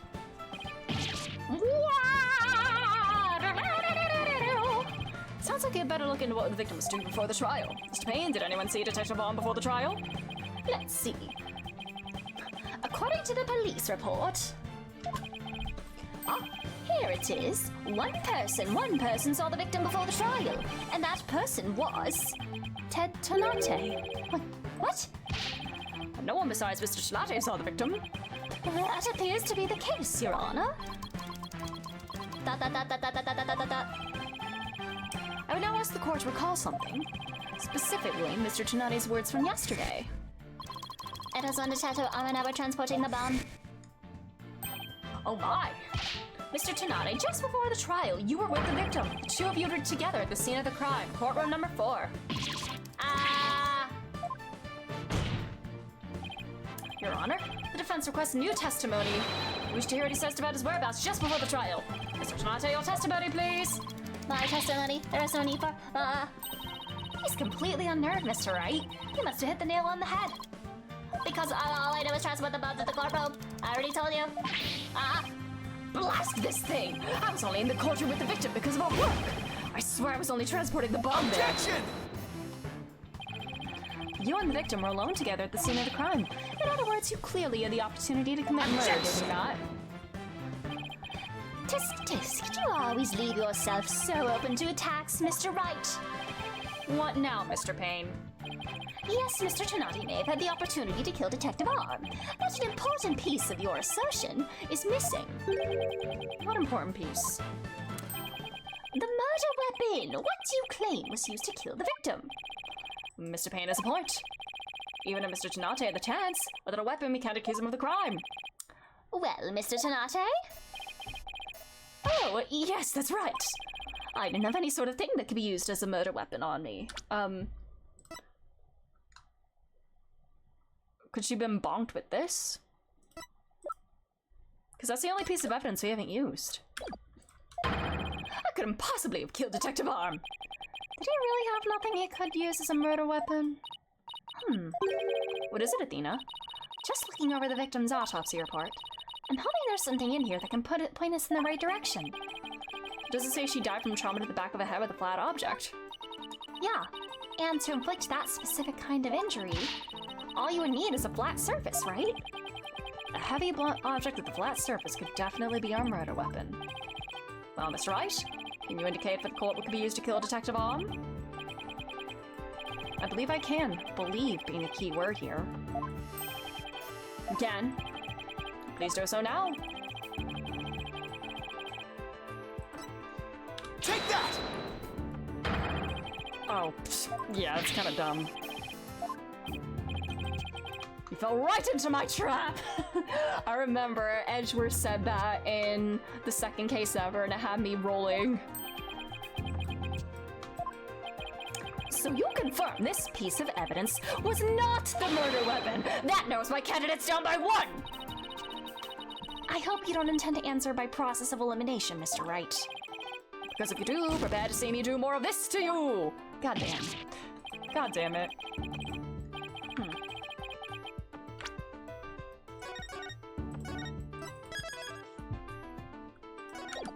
Well, it would be the this now, then.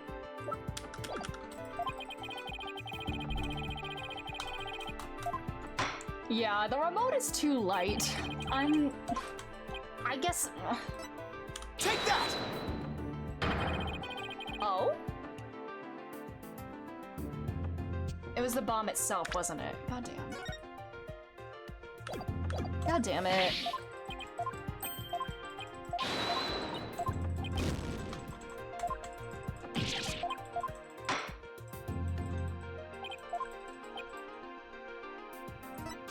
Take that! Mr. Tsunade, you say you didn't have anything that could be used as a weapon, but in fact, you had the perfect thing. You're holding it. What the devil are you talking about? You had this. That's the bomb. I thought you were trying to prove that the victim wasn't killed by the bomb blast. The bomb blast, no, but I believe Candace Arm was killed with this bomb. Because this is the blunt object that delivered the fatal blow to her head. Please recall the description of Detective Arm's head wound. Trauma to back of head caused by impact with a flat object. We assume this injury was sustained when her head hit the floor. A blow from any flat side of this bomb would produce the exact same wound pattern. Ark, Dad. Uh-oh. Ha ha ha ha ha! Hee hee hee hee! Okay, Garuda! Hee hee hee ha ha ha! What's with him? Then show me some proof! What's the evidence that I hit the victim with the bomb? I mean... the bomb was, like, cracked.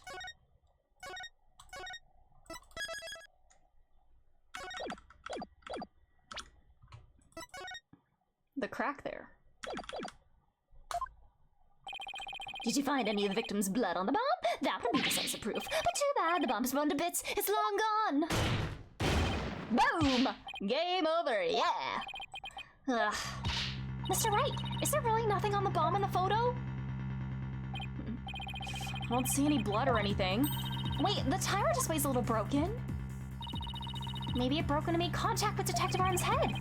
It's definitely a distinct possibility. But I'll also find a fragment with the victim's blood on it. It's not gonna count. Oh, I guess you're right. By setting off the bomb, Tsunade managed to obliterate all traces of the murder weapon. What in the world do I do now? Times like these, you gotta change gears and look at things in a different way. Instead of looking at things he wasn't able to hide, I should be looking for a way to expose things he did hide. No Mia helping out? Ted Tsunade murdered Detective Arm before the trial started. Then he placed her body in the courtroom after the bomb went off. Which means there was something he needed to keep hidden until then. Oh god, the photo. Oh god, I have 1 health point left. It's a photo. What did he need to hide? The photo that shows what he had to hide.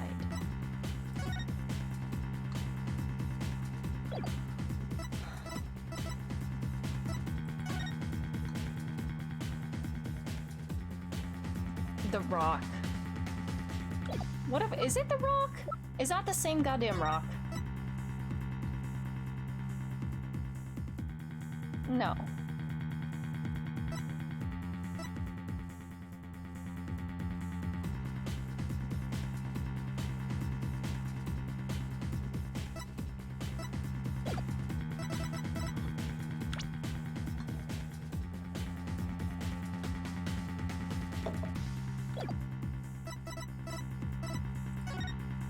Is it this photo? Huh? Hold on. A photo that shows what he had to hide.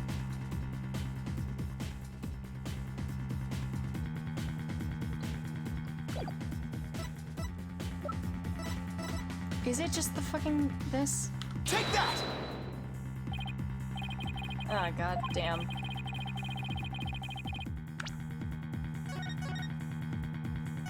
Now it's time for the fucking remote.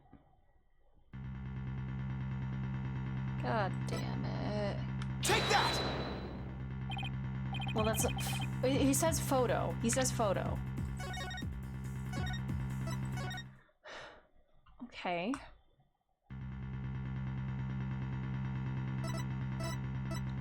You know what? Is it the Take rock? that! Yeah. God damn it.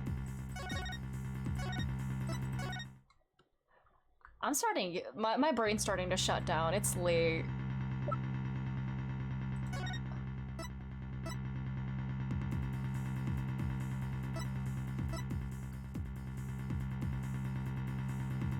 I mean, he had to hide this.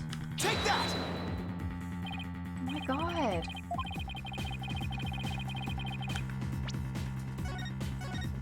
Would it be just the body? Did he put the body in the thing? Would it just be the picture of her body? Is it literally just that? Take that! Once again, overthinking?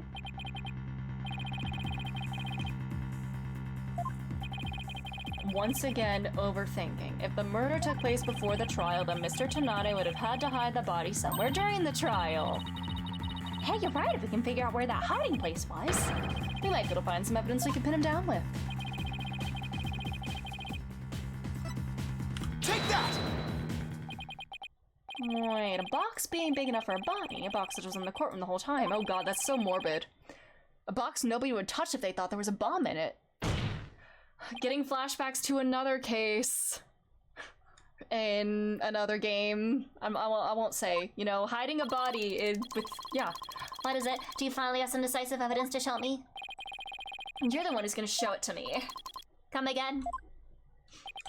You heard me. Show me what's inside the bomb transport case. What? Why? No! There's no need. Got him now. Just before the trial, you killed the victim with a blunt object. And then you placed her body in the ruins of the courtroom after the bomb went off. Clearly you were trying to make it look like she died in the explosion. But where was the body hidden during the trial? Oh, I hadn't thought of that. Damn. Body in the courtroom the whole time. Inside of a box made of thick alloy plating that can withstand any impact. No, that's completely false. If you have nothing to hide, yeah, open it.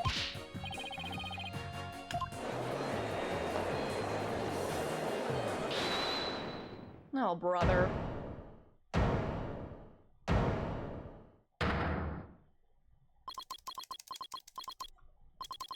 Let's not.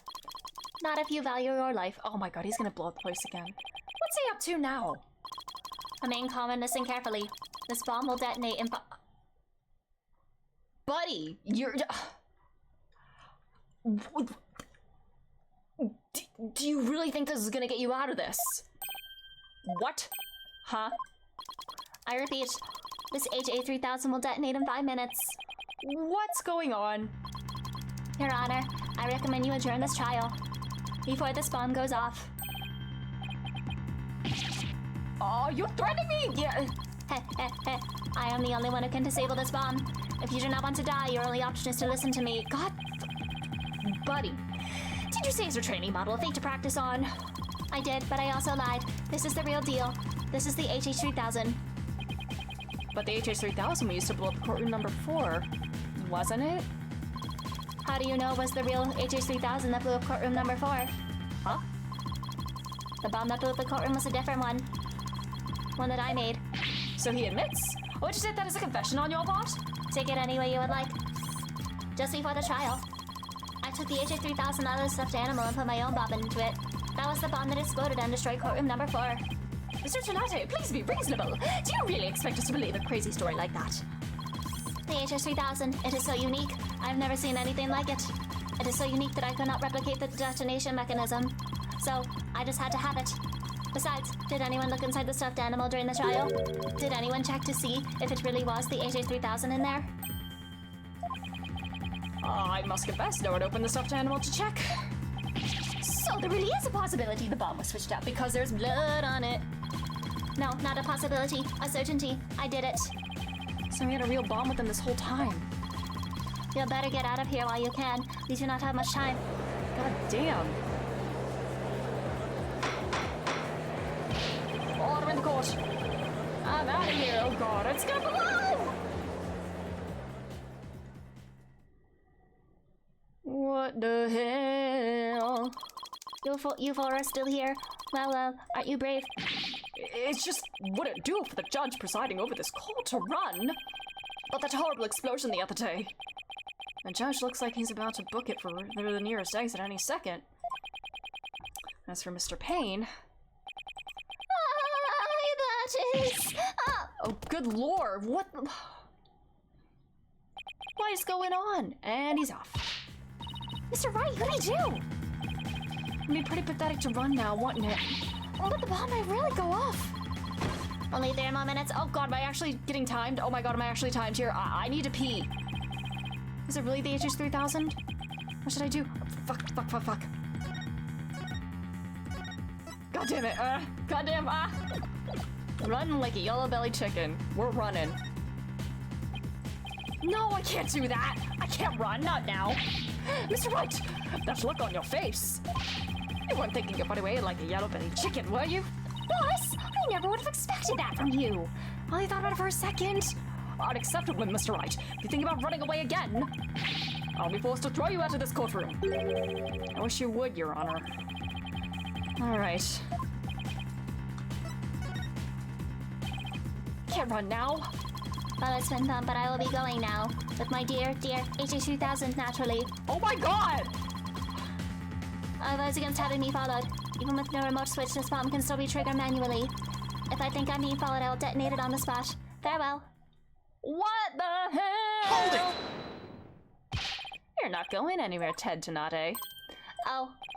Your Honor, there's no reason to be afraid. That bomb is a fake.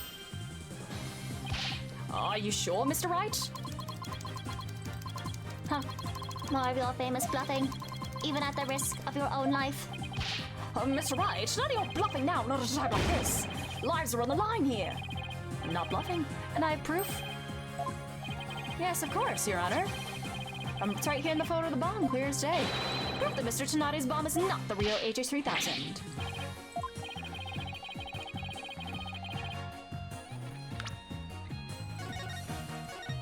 I mean...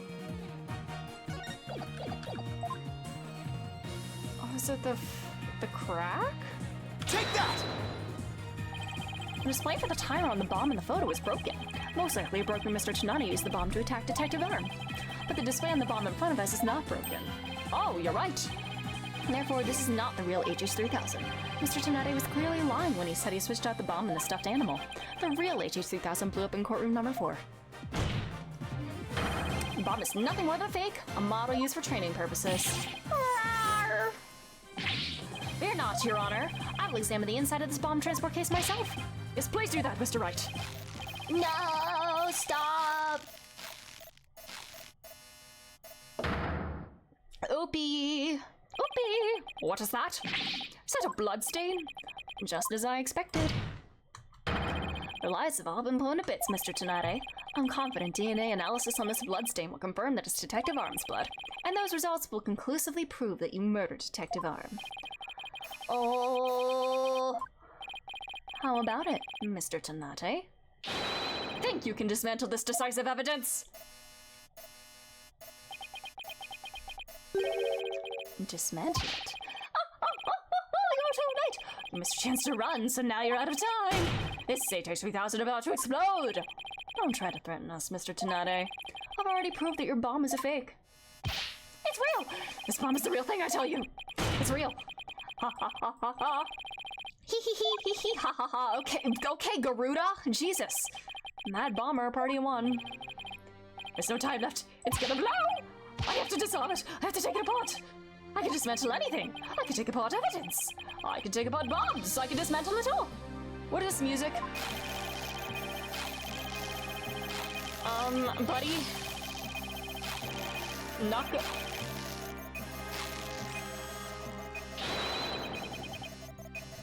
Buddy? Are you okay?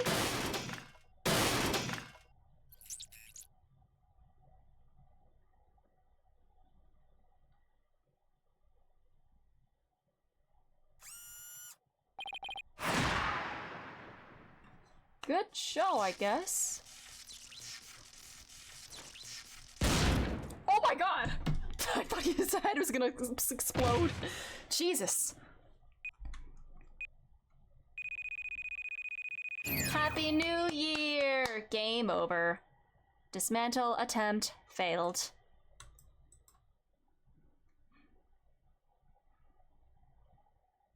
Your eyes are freaky looking. It's all over! My life has been blown to pieces! It's all that stupid woman's fault. I was selling the bombs I disarmed on the black market. I tried to take this one. She just had to notice, didn't she? She confronted me in courtroom number 4 that day. That's why. That's why I had no choice! Oh my god. Before I knew what I was doing, I hit her. It's all her fault! Oh my god, buddy. I was looking for a place to hide her body. She left a message in her own blood. The trial was about to start, so I didn't have time to clean it up. And now all this! I thought for sure I could disguise a death with an explosion. Oh my god. Blowing up a courtroom to hide the fact that you murdered somebody. Wow. And that stupid defense attorney started sticking his nose into my business. I did my testimony yesterday. I went to courtroom number 4 and... whack. Found that kid all up in my bomb transport case. That's when I snuck up behind him. And... BAM! Rip. And that's when the idiot police arrested that little girl. I thought for sure I could pin it all on her. Why, oh why?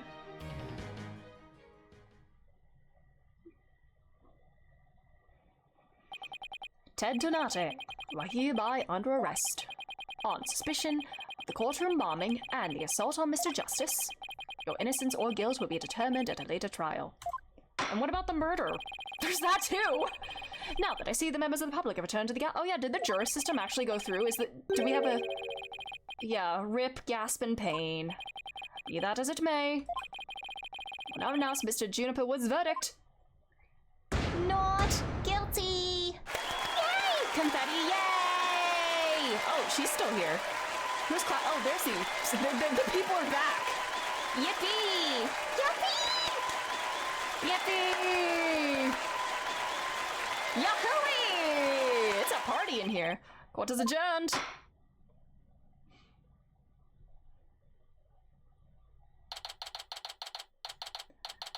The jurors thing was just Phoenix's way of getting Kristoff in jail. Bro devised a whole court system just to get Kristoff arrested. What a guy. That's productive hate right there. And then they just decided to not do it. You did it, boss! Yeah, I guess we managed to pull it off somehow. So many mysteries cleared up all at once. It was amazing. Just sort of worked out that way, didn't it? That's not the kind of thing that usually just works out. You made it happen. And the way that mean old prosecutor hightailed it out of here, that was great.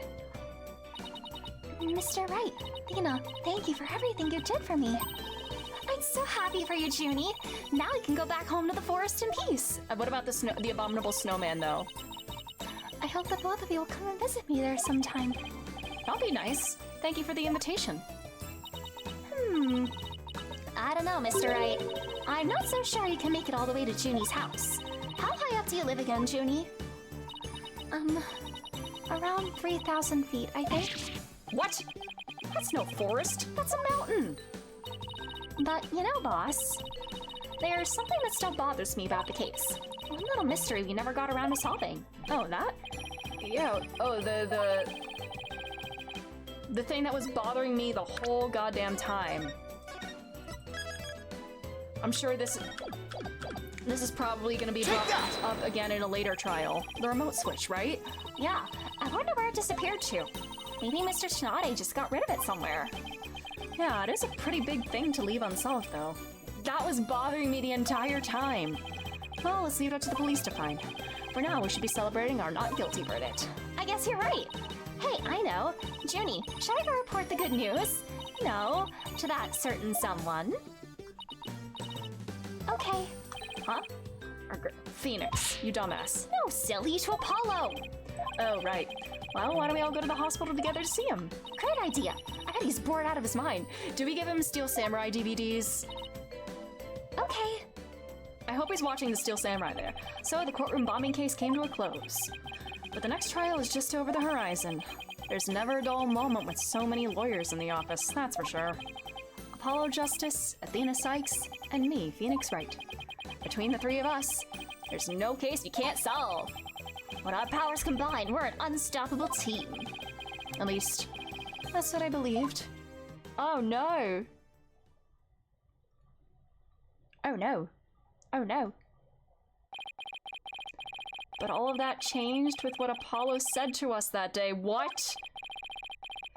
It was something that would put my faith in us to the ultimate test. What the hell? Apollo, are you okay? Are you fine? Oh. Are you fine? Sorry, but I'll be taking a leave of absence. Wait, what do you mean by a leave? Can you at least give me a reason why? I can only say that this is something I must settle on my own. Are you... Oh. Alright, Mr. Mysterious. Bye, Polly. I'm getting more similarities, not just the picture with the picture of him flopped on the ground and passed out, and now being all mysterious like I have something that I must do. More similarities with Apollo? you know who. Why are you shutting us out?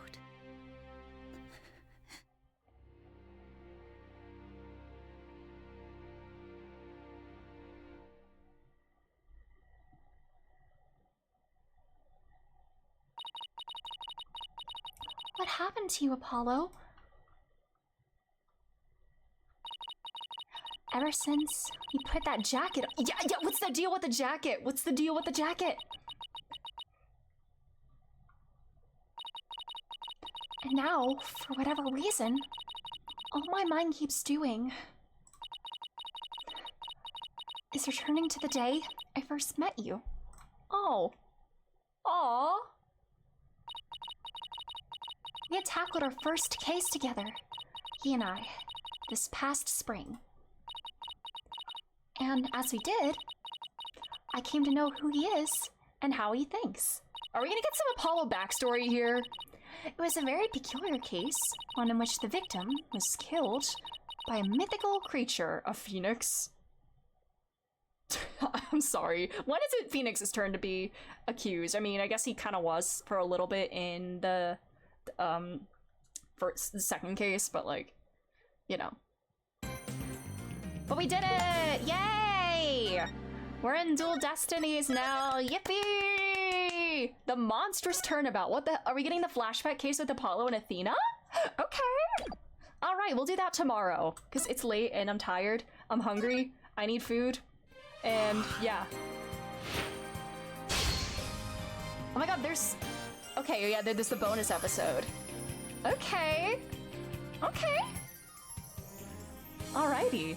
I'm excited. I'm excited to see where this goes. But thank y'all for being here. Thanks again, everybody. We're in it. We're on Ace Attorney 5 now. Feels surreal. But we'll continue with this again tomorrow, same time as today. Well, not technically same time as today. I I may have to go help pick up the car tomorrow, so it could be a bit of a later start tomorrow as well. We'll see. I'll keep y'all posted in the Discord. And yeah, tomorrow we start case 2 of this one. That's all. Thanks again. Have a great rest of your time zone wherever you are right now. And that's all. Bye.